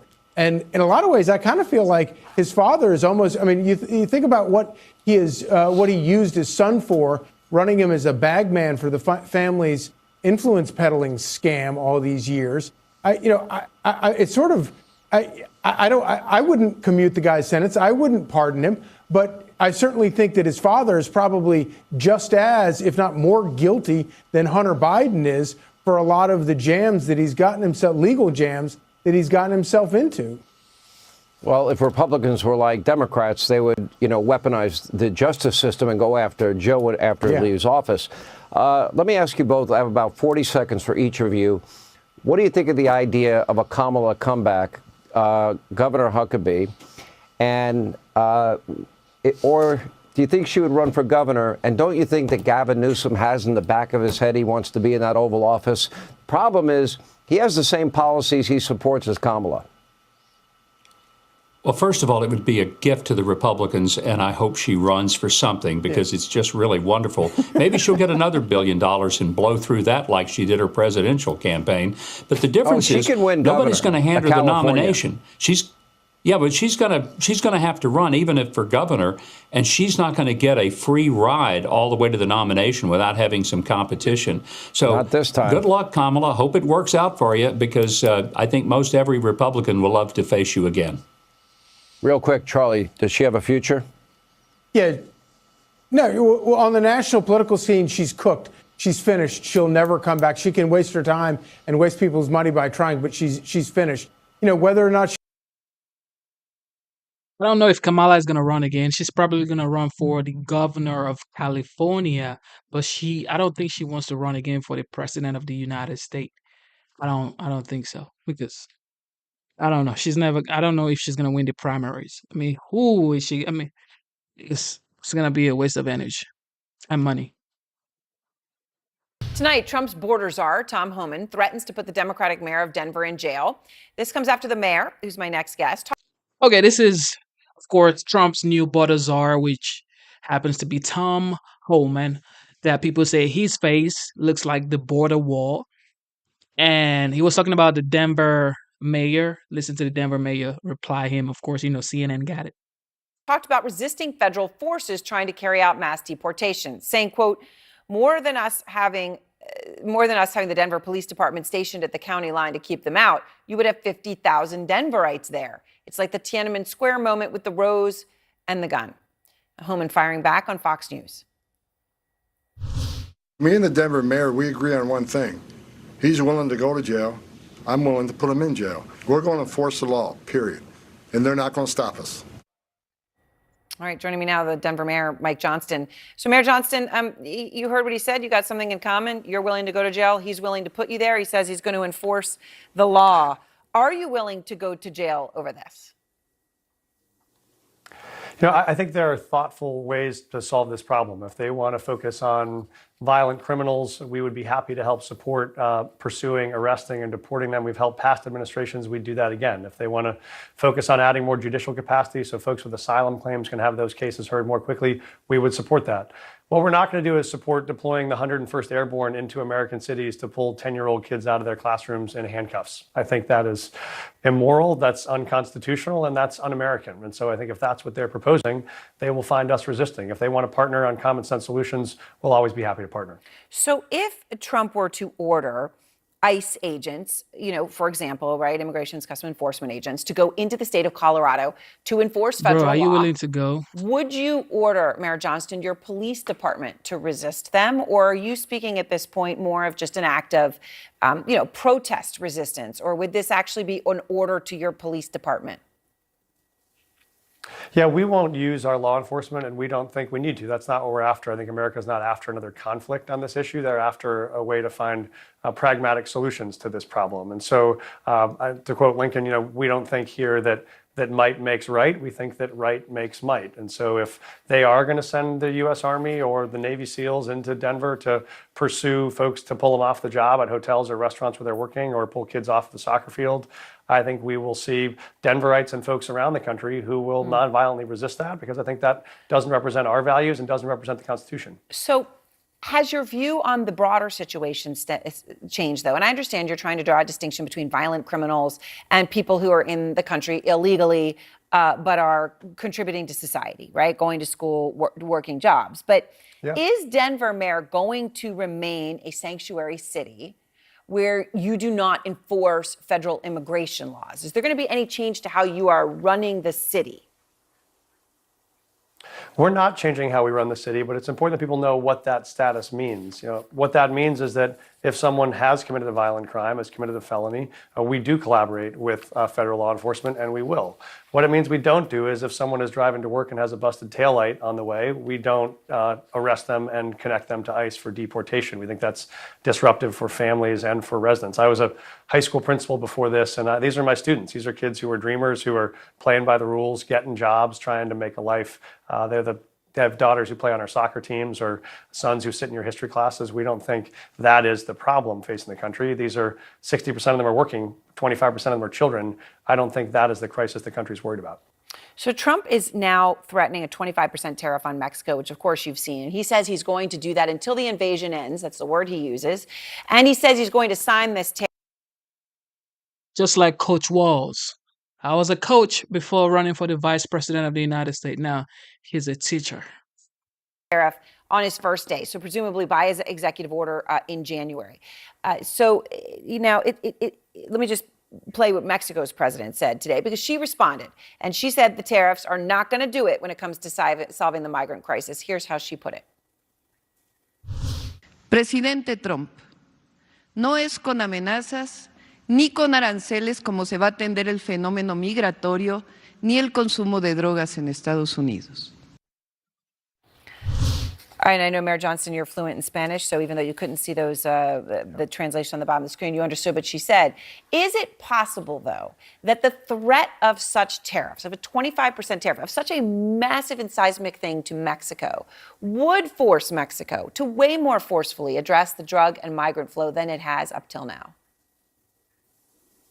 I don't think that's going to solve the problem any more than no Denver business is asking me to pull folks off the job as a way to solve their economic crisis. We have open jobs we're trying to fill. We have more business we're trying to do, more imports and exports we want. That would hurt, I think, American farmers and ranchers, and it would hurt American retailers. And so I don't think that is the solution. I think there is a way to work collaboratively with Mexico and other countries in Central and South America to try to solve this problem. And that's what we're looking for. What are pragmatic ways to help people get to work that want to work, help employers hire them if they want to hire them, and help folks get a fair hearing in court and let the courts decide if they get asylum or not. That's all folks are asking. They're not running from the law. They're actually running towards the law. They want to get their cases heard. They have a 7-year wait because the bipartisan bill that would have added more administrative and judicial capacity to hear these cases, Trump opposed. So there's common sense ways to have these cases heard that are constitutional, that are consistent with American values, that would keep the American economy going. These won't do that. And that President Trump appointed to fix the border, Tom Homan, along with someone who, frankly, has played a very big role in bringing attention to this security disaster, Texas Governor Greg Abbott. And they're going to be together all day tomorrow. Tom, you heard. Thank you for tuning into the live show. God bless you. God bless you. God bless you. Woo! We've been on for quite a while. I'm looking for a good one.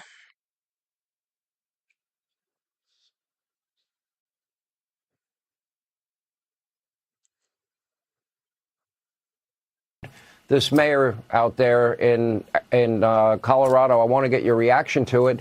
And I want you to be clear about who has jurisdiction, the federal government or state and local governments. And if you're a sanctuary state or city, are you breaking the law?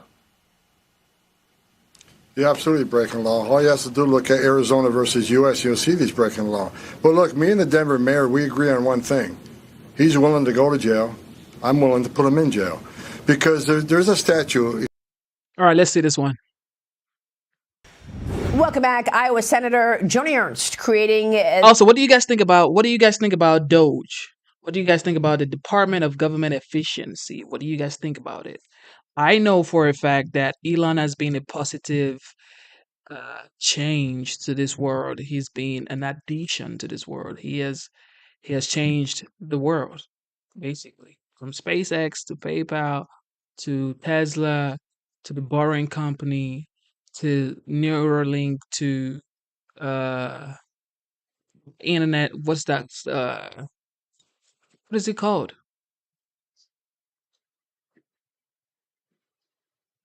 The internet stuff. Okay. Forgot. My brain is fried right now. However, he's been an addition to this world. Same as Vivek Ramaswamy. This is a businessman that has done great things in the United States, and they've proven to be great guys, and they've proven to be a business person. They've proven to be business people who know how to cut cost and make profits. So they're going to be great for the Department of Government Efficiency because, I mean, think about it. The Pentagon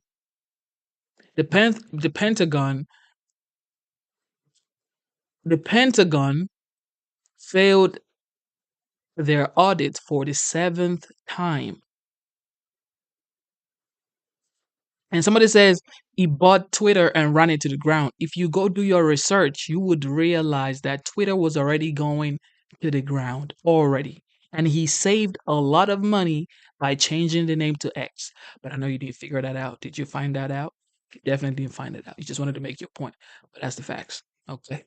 So government efficiency for sure. Elon and Vivek are like the greats that I know for a fact. And now they have Marjorie Taylor Greene with them. It's about to be interesting. The new Senate Doge Caucus, Ernst, who will also chair that caucus, sending a letter to the heads of the Department of Government Efficiency, Elon Musk and Vivek Ramaswamy, with her own proposals on how to cut $2 trillion in wasteful spending. The senator discussing her plan with... Yes, Janice says Starlink. Well, she says Starlight, but it's actually Starlink. But I know probably it was like a typo, but it's Starlink. I get you, Starlink. Yeah, that's the internet stuff this guy did. And he sent Starlink to North Carolina and to some part of Georgia. Man, this guy's been a positive change in this world. With President-elect Trump, Elon Musk, and Howard Lutnick at Mar-a-Lago over the weekend. Joining me now is the woman herself, Iowa Senator Joni Ernst, the chairwoman of the Senate Doge Caucus, a member of the Senate Armed Services and Agricultural Committees, and the ranking member of the Senate Small Business Committee. Senator, good to see you. Thank you so much for being here. Yeah, it's great to be with you. Thank you very much, Maria. We've heard a lot about Vivek and Elon's plans to cut $2 trillion out of the budget, and you've got your own plan. What do you see as the low-hanging fruit in terms of government waste? Well, oh, Maria, there is so much low-hanging fruit. And I have been working on this the past decade in the United States Senate with my squeal team. I went to Washington, D.C. to make them squeal. So there is a lot of low-hanging fruit, and we can simply start with a lot of the underutilized and vacant government buildings that we have. Now, there's a lot of folks that telework. If we're not going to use those buildings, we need to get rid of them. The maintenance is overwhelming at a cost of about $8 billion a year, and the leases on those buildings as well, close to $8 billion a year. So we can start right there. If you look at the NIH and a lot of the experimentation that is done there, things like finding out how fast shrimp can run on treadmills. All of this we have documented through the years. And this is the low-hanging fruit that we can hand right over to Vivek Ramaswamy and Elon Musk. So had those discussions this previous weekend at Mar-a-Lago with Vivek, Elon, President Trump, and Howard Lutnick, and they agree. There's a lot right there that we can do immediately on day one. Senator, how does that happen? I mean, how does it get past that, watching shrimp on a treadmill can actually get in and get money as part of the budget? Right. Well, I've been through this many, many times where we're passing these overwhelming omnibus packages with all kinds of pork shoved into those packages. And of course, things like this get hidden in there. Now, we as the federal government, we hand off the money to these institutions and agencies. I mean, who is watching shrimp on a treadmill? What is going on here? Expecting that they will have the proper oversight and make sure that the work that's being done is for the benefit of the American people. But certainly through the years, we haven't seen that. There's so much pork within these packages that it does go to fund things like shrimp on a treadmill, funding projects like our pampered cats. Are they doing their business in a litter box or out of a litter box? Yeah. We don't need to fund this.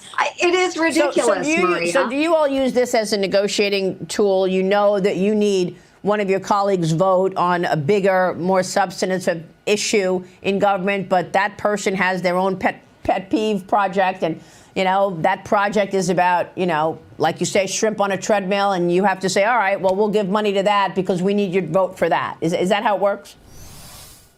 Well, so that has happened in the past with a number of negotiations, but I'll be honest, a lot of members of Congress don't understand that while they think that great scientific work will be done at these institutions, honestly, it trickles down to these ridiculous projects. We don't need to fund that anymore. We've got infrastructure projects like in California, their gravy train out there. It is at a cost. We've got a number of train projects actually in California that don't benefit most of the taxpayers there at a cost of $1 billion per mile. And it is yet a decade out from completion. So we need to scratch these projects and focus on the benefit of all good for the American people. And one thing that keeps coming up are these government contractors. You've got outside companies that have contracts with government, and many of these companies, they rely on those government contracts for their earnings and revenue expectations. I know we looked at the leading top 10 government contractors. It's largely defense companies and healthcare companies. How likely is it that some of the government contracts of some of the leading contractors out there will be canceled? How are you going to make that decision? Well, yes. And is it benefiting our country? I think that is the bottom line, that American taxpayers, they want that question answered. So when we look at these contracts, what are they doing? If it's in the defense space, we've got to be more nimble. We've got to watch over those dollars very carefully. I think every agency across federal government can stand to trim back the fat. We need to do this. We saw the mandate in this last election. People are tired of our money going to projects that simply don't benefit all the good for the American people. Well, we spend trillions of dollars. Yep. Shout out to everybody watching the live show one more time. You know what time it is. Double tap your screen. Let's get the likes up and subscribe to the channel. You guys are the best. We're going to do maybe 2 more and we're going to be done for the day. You have the internal dialogue tree of a toddler if that's your response, my guy. Shout out to Ty. You're staying up to listen to a toddler. That speaks a lot about you. 3 breaking stories to start this hour, all of them involving President-elect Trump. First, 2 major legal victories for him. Special counsel Jack Smith ending the federal election subversion case against the president-elect. And then just moments later, Smith said he is also dropping the federal classified document case against Trump. Also breaking this afternoon, a CNN exclusive. One of Trump's closest advisors now under investigation by Trump's own attorneys. Sources tell CNN the top aide is facing allegations of using his ties to Trump for financial gain. Let's get right to that CNN exclusive with CNN Sarah Murray and Kristen Holmes joining us now. So Sarah, in terms of what we're looking at here, first of all, who is the Trump aide? What is he accused of doing? Yeah, well, this is Boris Epshteyn, who's been a longtime aide to Donald Trump and has acted as a legal advisor for him as well over the years. And basically, lawyers who are running this internal investigation have claimed that Epshteyn tried to gain financially from his influence with Trump and others in the Trump world. You know, there are 2 specific instances we learned about from sources involved in this investigation, around this investigation, and one of them was that Epshteyn tried to ask Scott Bessent, Donald Trump's pick to be the Treasury Secretary, for payment in addition, in exchange essentially for Epshteyn promoting Bessent's name around Mar-a-Lago as well as with Trump. There was another instance when Epshteyn asked for payment allegedly from someone and said he would connect him with people relevant to his industry in the incoming administration. Now, half a dozen sources confirmed this internal investigation to me, Kristen Holmes, our colleague Kate Sullivan. It's not a criminal investigation. This is an internal investigation that attorneys for Donald Trump have been running, but they were concerned enough about their findings to recommend that Epshteyn should be removed from Trump's orbit. Now, here is what Epshteyn had to say about all of this. He said in a statement to CNN, "I am honored to work for President Trump and with his team. These fake claims are false and defamatory and will not distract us from making America great again." So as we have all that, Kristen, you have this exclusive reporting as well, noting that Epshteyn was involved in 2 shouting matches, including one involving Elon Musk. Tell us more about the tension, the divisiveness there. Yeah, it's certainly feeling like a drama-filled Mar-a-Lago because both of these occurred at that beach resort. One of them, again, between Elon Musk and Boris Epshteyn. The thing that was so interesting about this when we were reporting out this story is that a number of the people we talked to said it was Elon Musk himself who had raised these issues and allegations against Boris. And that was apparently what happened when they were having this confrontation. Elon Musk leveling accusations at Boris, at everything from allegations on pay for play, but also leaking information. The second outburst or kind of confrontation that we learned about from several witnesses at Mar-a-Lago was between Bessent and Elon Musk. And it was, Bessent and Boris Epstein, with Epstein shouting at Bessent, essentially saying he was going to sue him at some point. So a lot of wild times over at Mar-a-Lago goes to show you that even though they're having a more orderly transition, some of the knife wielding is clearly still going on. And just give us a sense of how close, Kristen, Epstein and Trump have become over the years and how this all plays in, too, as well as with the transition team. Well, he is a staple by Donald Trump's side. He has been sitting in on some of the most critical transition meetings, even though he doesn't really have an official role. He is credited with raising Matt Gaetz's name to Trump and really getting that out there. Obviously, Gaetz has now withdrawn that name. He also helped staff the Justice Department jobs as well as the White House counsel job. These are all things that some of the newcomers into Trump's circle have been surprised about how much influence that Boris Epstein has. Now, the other thing to note here is that the transition says, yes, this internal investigation happened and we are all moving forward together. But we did just see this. This was an interview. I think we saw this yesterday. Yep, we saw this yesterday. Okay, so what is going on with this guy, Giuliani? What is going on with Giuliani? What's going on with Giuliani, bro? He's going through it in the courtroom. It's a lot going on with this man. It's hard to describe what happened inside a New York courtroom today as anything but Rudy Giuliani throwing a tantrum. Oftentimes, it's the transcripts that tell the story, but tonight it's really these court sketches. Donald Trump's former attorney erupted after a federal judge asked why he had failed to turn over nearly $11 million worth of his personal assets to those two Georgia poll workers that he defamed and ultimately owes $148 million. Giuliani launched into an outburst and he told the judge, and I'm quoting Rudy Giuliani now, "The implication that I have not been diligent about it is totally incorrect. Everything I have is tied up. I don't have a car. I don't have a credit card. I don't have cash. I get my bank account that can't get my bank account that would truly be mine because they have put stop orders on. For example, my Social Security account, which they have no right to do. They put stop orders on my business account. I can't pay my bills." The judge ceded the floor to Giuliani, but then warned that the next time he speaks out of turn like that, quote, the court will have to take action. My sources tonight are Ellie Honig, former federal prosecutor, Errol Lewis, CNN political commentator and host of Spectrum News, The Big Deal with Errol Lewis, and also Jane Rosenberg, the courtroom sketch artist who captured that moment that you just saw there.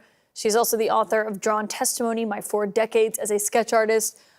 Jane, given your experience in court, can you just tell us what it was like inside that room today? His decorum has certainly changed from when I sketched him 44 years ago as a prosecutor. He's losing it. He was wild. I mean, I feel bad for anyone who represents him. He blurts out orders at his lawyers who are at the podium. And this guy used to be someone who people respected in New York. This guy was like a big shot in New York. And he helped New York a lot. This man was like a big shot in New York. All of a sudden, he's going through this because what? Is it because he is associated to Trump?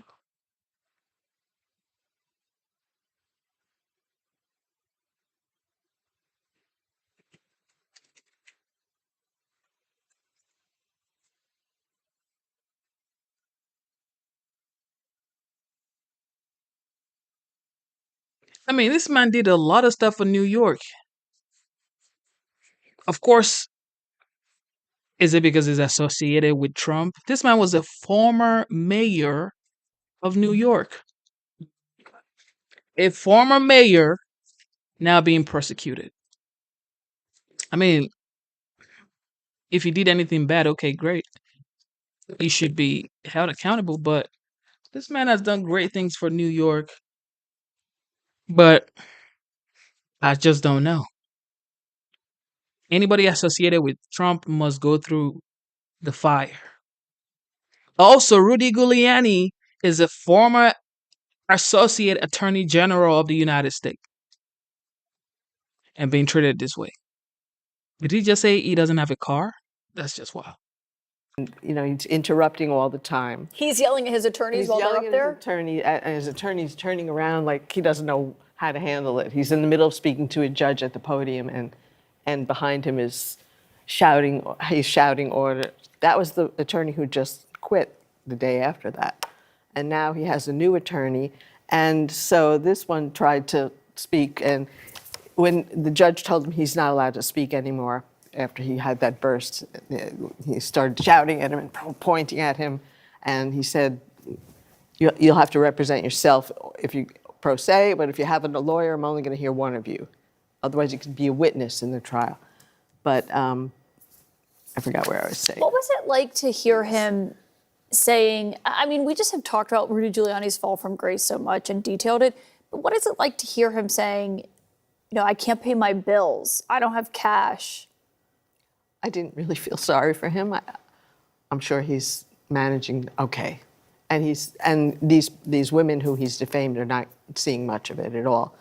I mean, allegedly, he said, I gave the car away, but he gave the keys without the paperwork. He didn't give the title. So what the judge even said, what good is the car without the title? Yeah, Ellie, how does that work? Where, I mean, he does turn over his vintage Mercedes, but it's not that it's worthless, it's still a car, but there's no, like, they don't actually own it because they don't have the title for it yet. Yeah, there are a lot of people who Rudy Giuliani owes money to. He owes the most to Ms. Moss and Ms. Freeman, $140+ million. Nobody's ever going to be made whole. Even if Rudy actually were able or willing to turn over his asset, he would never give them a fraction of what they're owed. To a point that Jane made and you made before, Rudy Giuliani's fall from grace has been beyond epic. It's been Shakespearean. I mean, it's hard to remember, but in the 80s, Jane. The fact is, the word on the street is Rudy Giuliani cleaned up New York when it was crime infested. In case nobody heard about that story, that was the word on the street back in the day, that Rudy Giuliani cleaned up the streets when New York was crime infested. I mean, that's the word on the street. If you go check his history, when he was mayor of New York wasn't like heavy on crime. That was just things that everybody said about him. Because people are asking, what did he do? Name one good thing Rudy did. Well, that's one thing he did. That's the word on the street. When you started, a little before my time, but he was a revered figure in New York City. He was the king of St. Andrew's Plaza, down where the courthouse is. He was the most powerful person there. He was feared and respected, but that arrogance also did poke through in the 80s, right? And now that arrogance and hubris has taken him all the way down. So, Errol, contrast that picture that Errol just painted there of what Giuliani used to be like to listen to what he said outside of court today. The reality is, I have no cash. It's all tied up. So right now... Shout out to Craig. Craig Croy says, that was back in the day, but he ruined his life for Trump. So, meaning, Craig agrees that he actually cleaned up New York as a mayor of New York back in the day. But then, as soon as he associated himself with the 45th and now the 47th president-elect, he ruined it for himself. Isn't that interesting? For some reason, my mic can't pronounce T. Okay, Ty. Let me put Ty on ice real fast. Bye-bye, Ty. Go back to mommy's basement, bruh. Now you have nobody to talk to. This is the thing. You had a chance to talk lightly here. Now you're going to go back to your mom's basement. Nothing to do. Bye.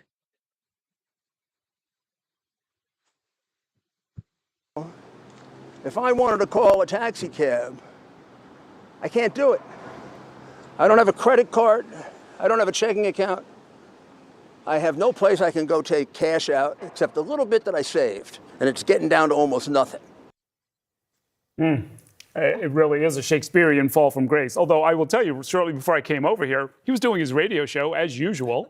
Had a few hundred listeners online, and I don't know how many over the radio. And he was attacking some judge out west and so forth, and not the least bit apologetic. So there are some people, including some billionaires, who have taken care of Rudy Giuliani. They let him fly on their private jet. They give him a job hosting a radio show. He's getting paid something. He's clearly not doing it for free. He flew first class in front of me on the way to the convention, the Republican convention.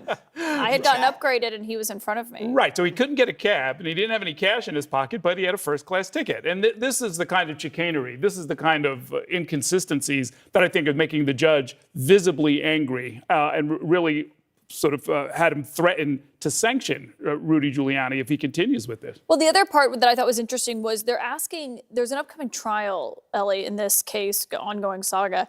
And his attorney said that, he couldn't make it because he has to consult with Trump, and said he regularly consults and deals directly with Trump on issues that are facing the incoming administration that is afoot, as well as inauguration events. Yeah. The judge didn't seem to care and said, your social calendar is not important here. Judge said too bad. I mean, this is just one small part of Rudy's legal problems. Let's remember, he's under 2 indictments, state indictments in Georgia and Arizona. There's nothing Donald Trump can do to help him there. Pardons won't do anything. On those state cases, he owes various people verdicts, defamation verdicts. He's had his law license stripped in D.C. and New York. Again, all to this fall from grace. He has he's never going to be able to outrun all of his legal problems, no matter what he does. Speaking of outrunning legal problems, you once sketched Ellie Honig, I hear? Oh, yes. During the John Gotti trial? I did, yeah. There it is. Thoughts? Okay, so oh my God, that's epic. Jane is a masterful artist. She makes me look 6'4" seriously. there, which I may or may not be. People can't tell on TV when we're sitting down. The lawyer. Yeah, this is John Gotti. 6'6". This is John Gotti in front, who's our defendant, Charlie Carnesi, the defense lawyer who since passed away, the Judge Costello. Carnesi's kind of short compared. You have it's to all admit. relative, Jane. So you are 6 feet tall compared to him. He was Did Ellie pay you to do that? No. A multi-million-dollar. Oh, this is another one. Giuliani claims I can't buy food while facing deadline to turn over assets to women he defamed. Whoa. Apartment, an old school Mercedes convertible, dozens of watches, just a few of the items former Trump attorney Rudy Giuliani has been ordered to hand over. And he has until the end of the week to do it, or he'll face contempt charges. A federal judge gave the order last week. He owes a pair of Georgia election workers close to $150 million for defaming them for doing their jobs after the 2020 election. And since he says he doesn't have that kind of cash, the courts have ordered him to hand over his possessions instead. Giuliani now claiming he doesn't even have money to buy food, asking for help. With us now is someone who's worked very closely with America's mayor, Ken Friedman. He was the press secretary for his 1993 mayoral campaign. He was also a consulting producer on the CNN original series, Giuliani, What Happened to America's Mayor. Ken, good to see you. Thank you, Jessica. You too. Good to see you. I'm struck with the line, I can't buy food. He's asking for help. What does this signal to you about where Rudy Giuliani is right now? Well, I don't think he's down to his last meal, but he's raised $150,000 since yesterday, since he posted on Twitter his GoFundMe page to help him eat. I suppose that's some tailwind from Trump's winning. That $150,000, and Giuliani probably feels emboldened that Trump was reelected, but he can't help him in Georgia. He can't help him in Arizona because those are state charges. So he's on his own,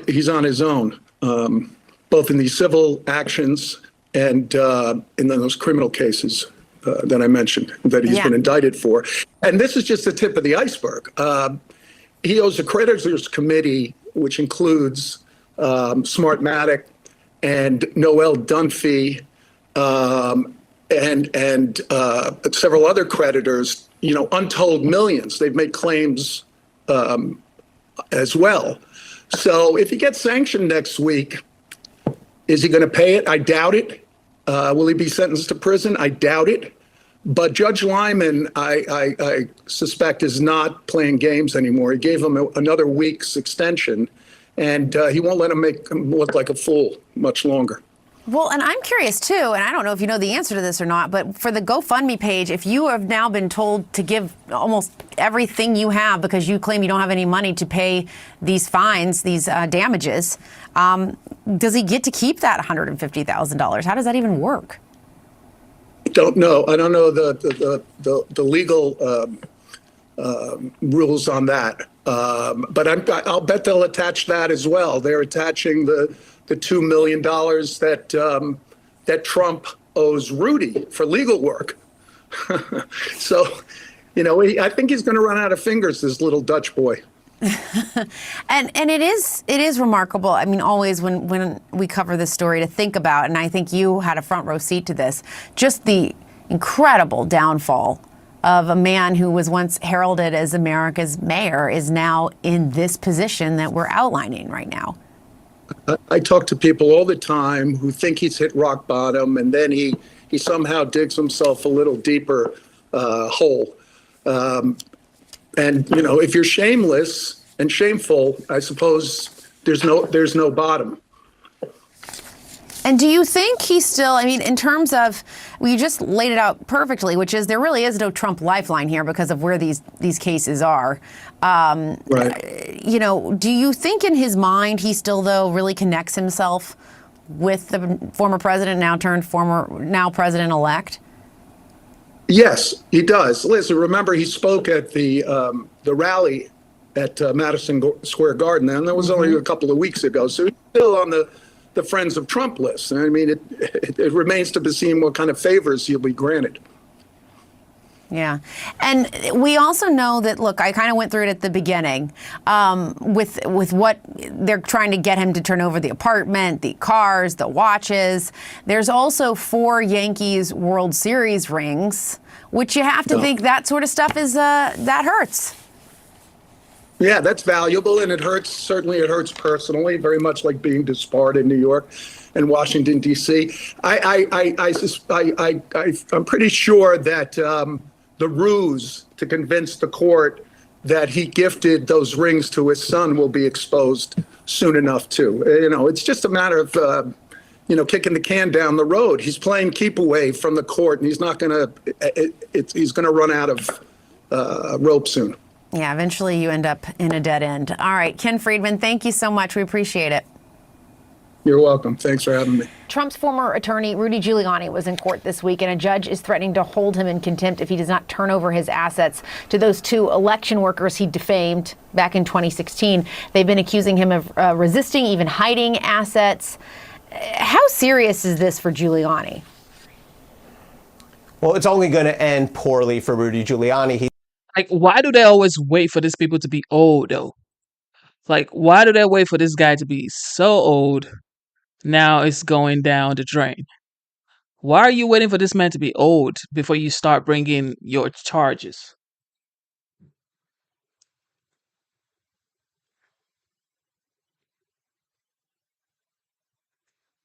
People just come in the chat and say BS. But it is what it is. Why do you wait for these guys to be old before you bring your charges and then you say, well, we got to stop you now? Why? But if he did anything wrong, he should stand trial. And of course, he should, pay for his crimes. But in my opinion, it's they always wait for people to be old before these things come to life. Why? He's managed to kick the can down the road up till now, but he's running out of road. I mean, let's remember, he's also under indictment.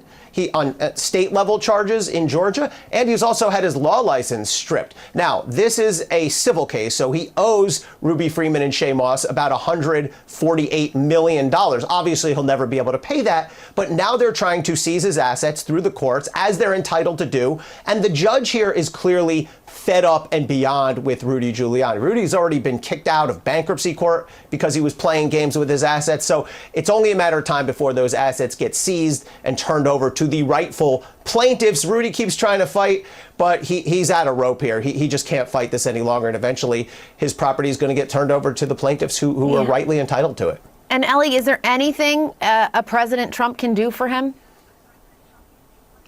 Not at all.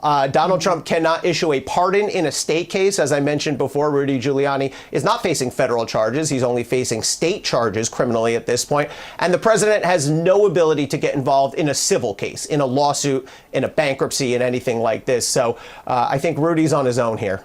Yeah, this is the end of the road, it sounds like, for him when it comes to this. All right, Ellie Honig, as always, thanks so much.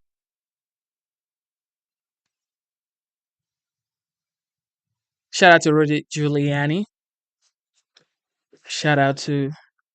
I hope he falls on his feet, not on his face. And you just never know. In this world, you just never know. Sometimes your hero can be something else, and sometimes there's something else that you think could be a hero. So, but my thing is, why are they waiting for these people to be old, though? Like, why do they wait for these people to be old before they bring anything of substance to the table? Okay, guys, ladies and gentlemen, thank you for tuning into the live show. Double tap your screen, subscribe to the channel. We are about to say goodbye to the stream.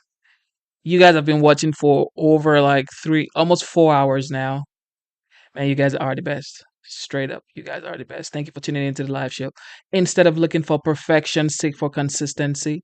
Do you want to keep going, or you want us to end the live show?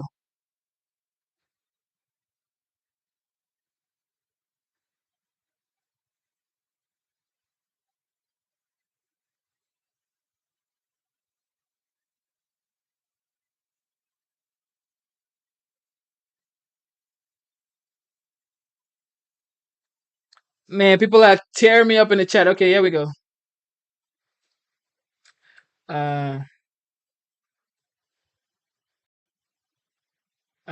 Stay, Dennis. Shout out to Dennis. Dennis, are you going to work today, Dennis? Denise, are you going to work today? You remember you always say, Genesis, you held me up. You held me up. I was gonna go to sleep. Okay. Let's see. Dennis says stays. Okay, so what do you think Kamala is gonna do now? What do you think Kamala is gonna do now? Do you think she's gonna stay in politics and probably run for re-election in 2028 as the president of the United States? But if she's gonna even pass the primaries, though, or she's just gonna go to California?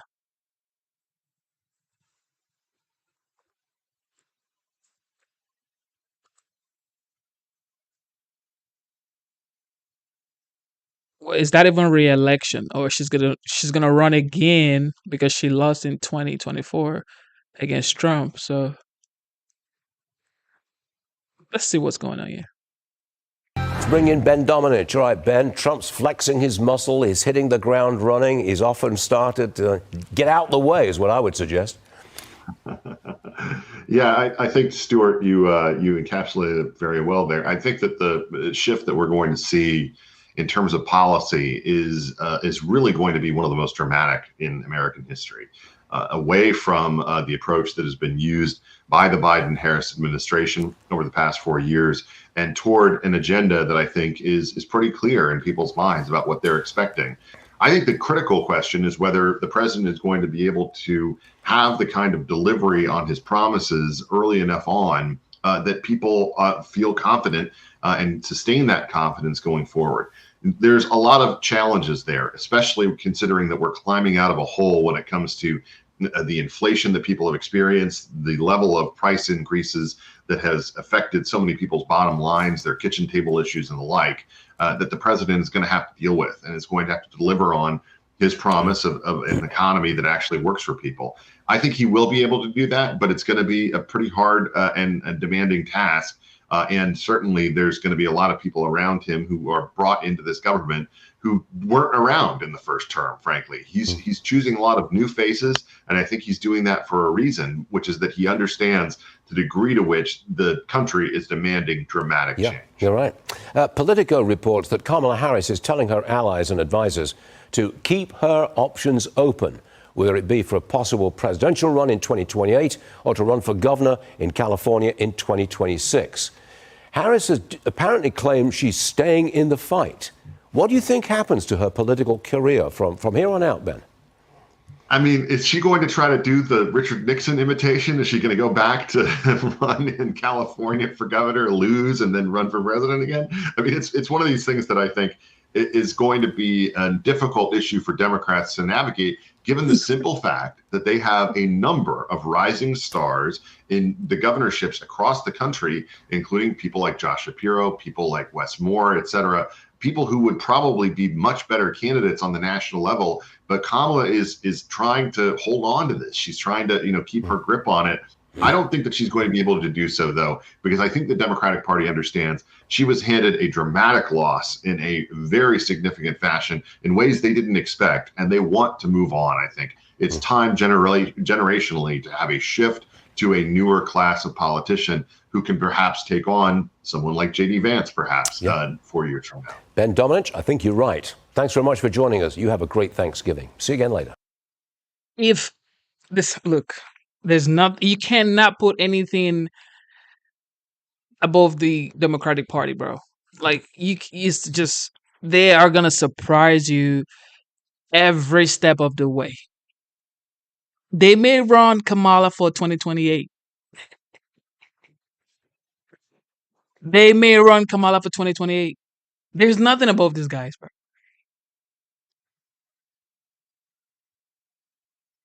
They may run Kamala and say, let's do it again.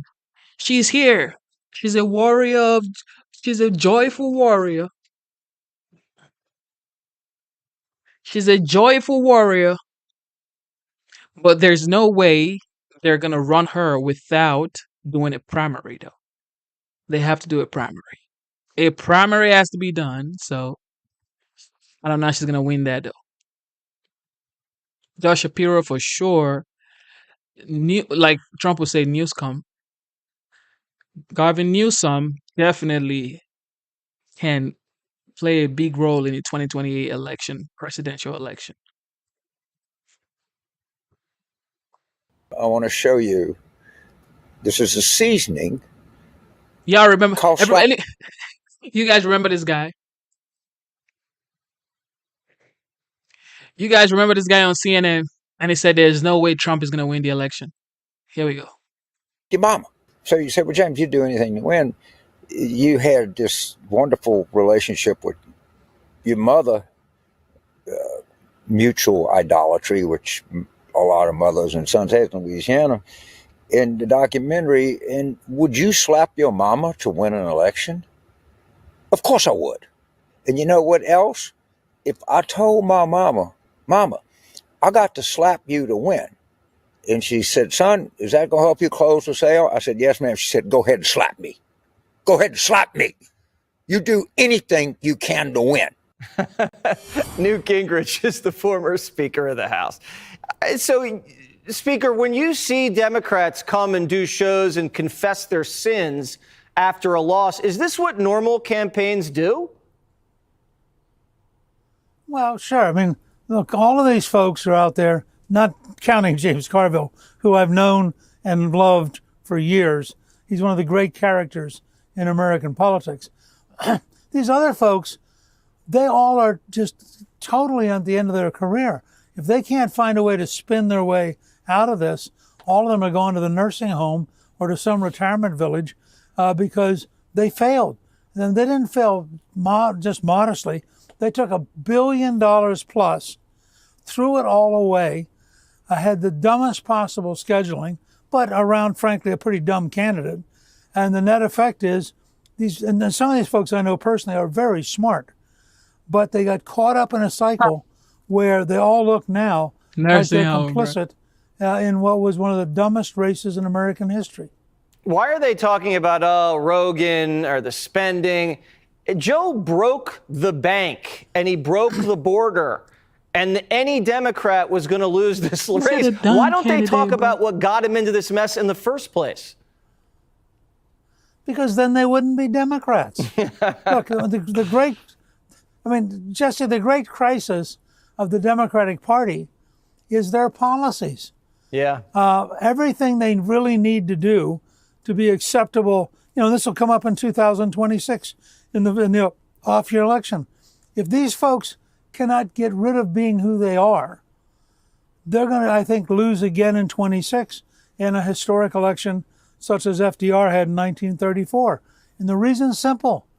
The country doesn't want their policies. The country doesn't believe in their values. And the country thinks they can't perform. Now, the challenge for the Democrats is this is not a communications issue. It's not a better advertising issue. It's not a smarter candidate issue. The problem is the core of the Democratic Party has drifted away from America. And today, they're confronted with the reality that Donald Trump represents the values of the core of the American people, and they don't.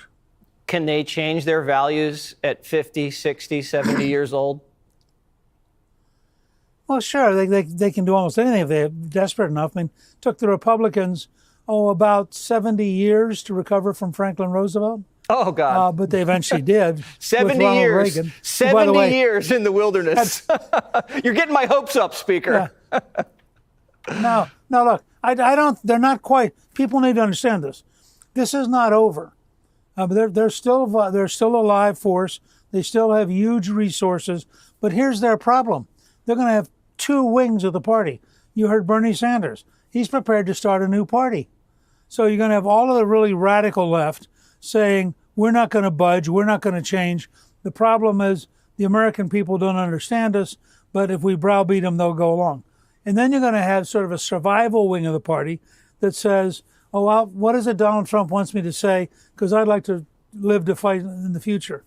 Those two wings are going to come right together in a collision that's going to take place over the next 2 or 3 years.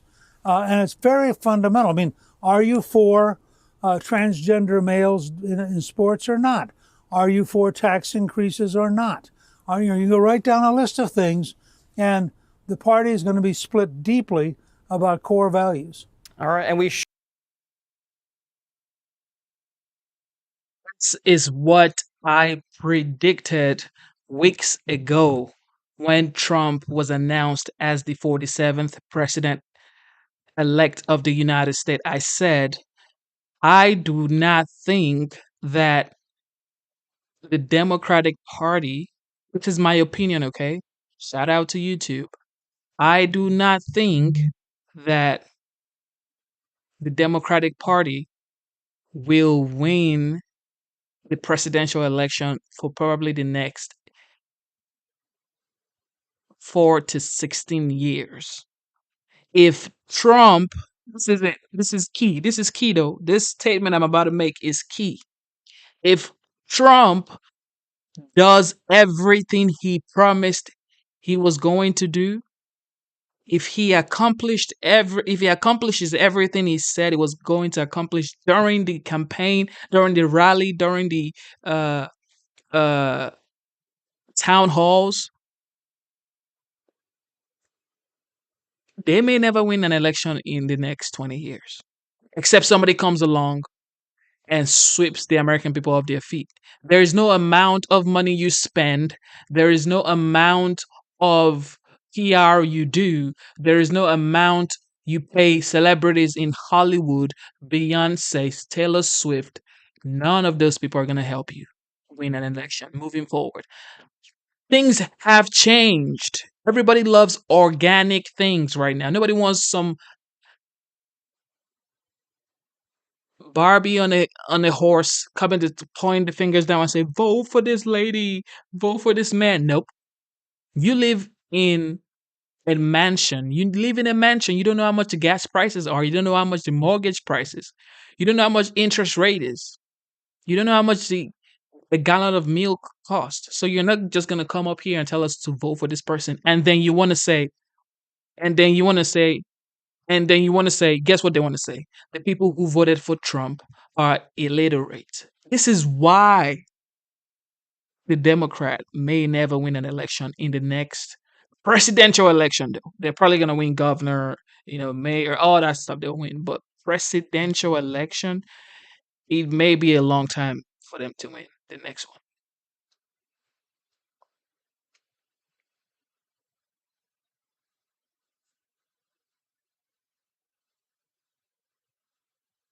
This is why they may never win the presidential election in a long time moving forward. Because I know this guy called Donald Trump.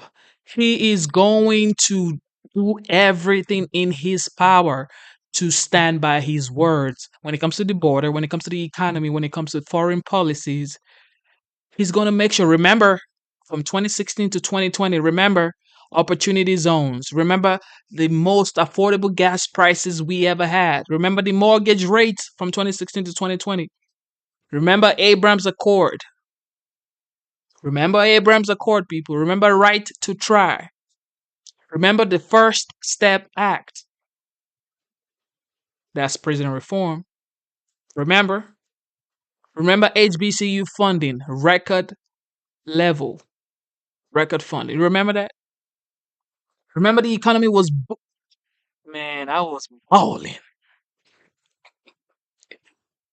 I was balling. I know y'all would tell me you were not balling from 2016 to 2020. Because some people will say, well, 2020, when it happened, they sent check to everybody. That's why you were balling. No, I was balling from like 2018, bro. I was balling from 2018. 2020 just was like icing on the cake. We had money saved up. I had money stacked up in my bank account. I'm like, yo, all of a sudden we're taking money out. We're taking money out. What's going on? We're taking money out. Bidenomics, we're taking money out. We're spending money on stuff we don't even, it's like electricity bill went up, grocery went up, gas went up, interest rate went up. It's like, woo, I got to keep my credit card now.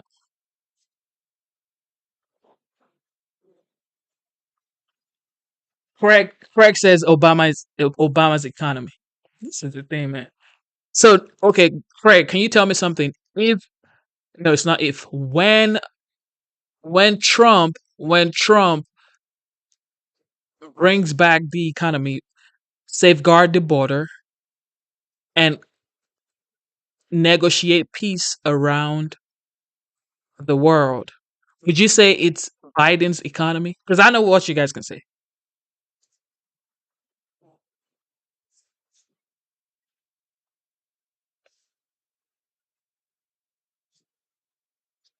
Because Bitcoin is already on a highest record right now. Bitcoin has broken the record just because Trump was announced as the president-elect. Just being announced as the president-elect, crypto is going wild. Okay, here we go. Craig, these are the people I'm talking about, guys. Craig says Trump is going to take credit for Biden's economy coming up. Biden's economy coming up? Ladies and gentlemen, thank you for tuning into the live show. Double tap your screen. Let me tell you how to double tap. No. Let me show you. Let me show you how to like the live stream because this guy is right here. Double tap your screen twice. That is how to like the live show. Double tap your screen twice. Let's get the likes up, guys. Let's get 10% of the people watching right now to like the live show. God bless you. God bless you. Instead of looking for perfection, seek for consistency. Never give up on yourself. Never give up on your dreams. Never give up on God. Believe in yourself. Believe in your dreams. And believe in God. Okay? God is great. God is great. God is great.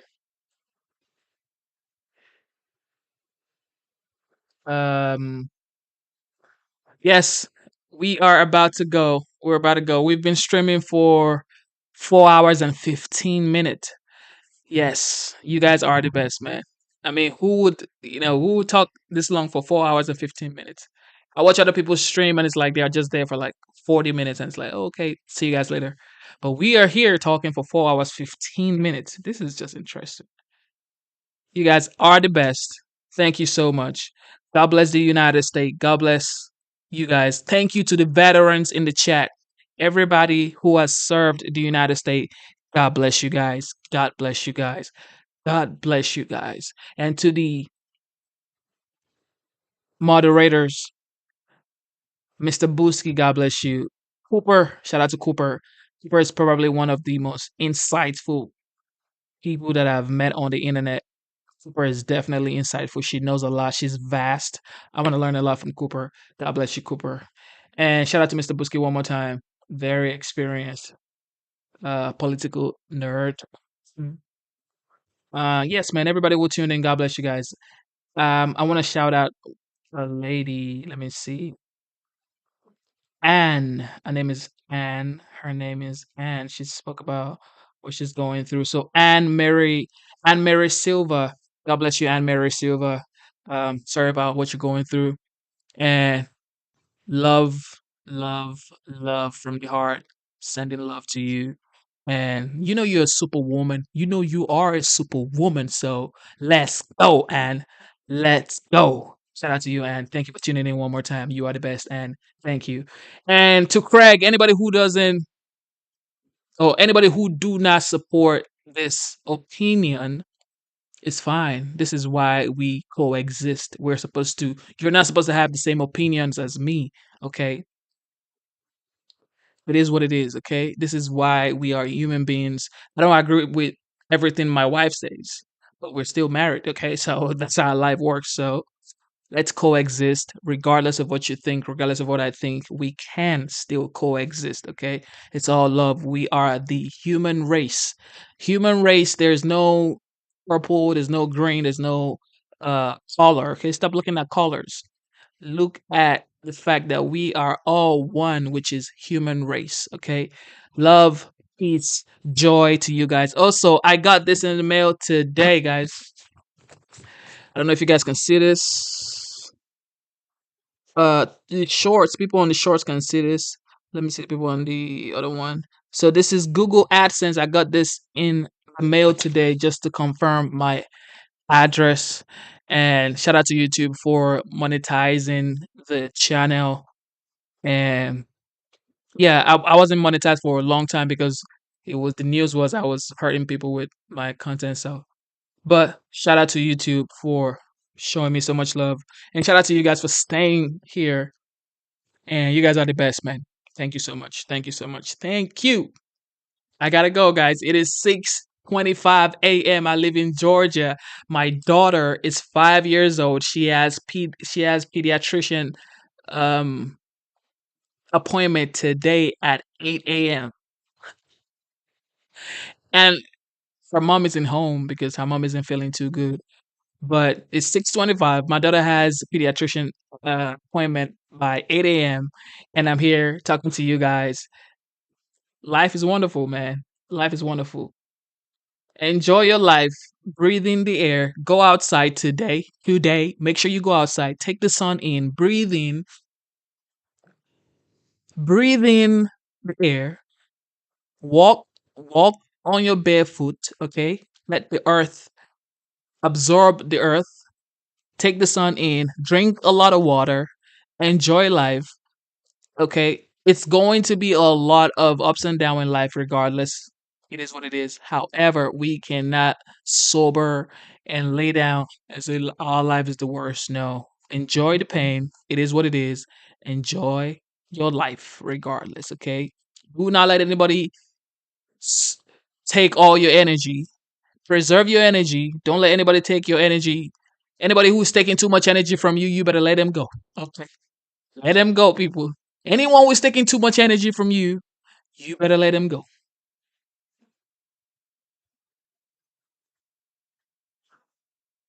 Preserve yourself. Take care of yourself. Take care of your health. Make yourself a priority. Okay. Try to eat healthy. I'm trying my best. Okay. Yeah, I'm trying my best. But you guys take care of yourself. God bless you. God bless you. God bless you. It is your boy Genesis I am signing out. Okay. I gotta go.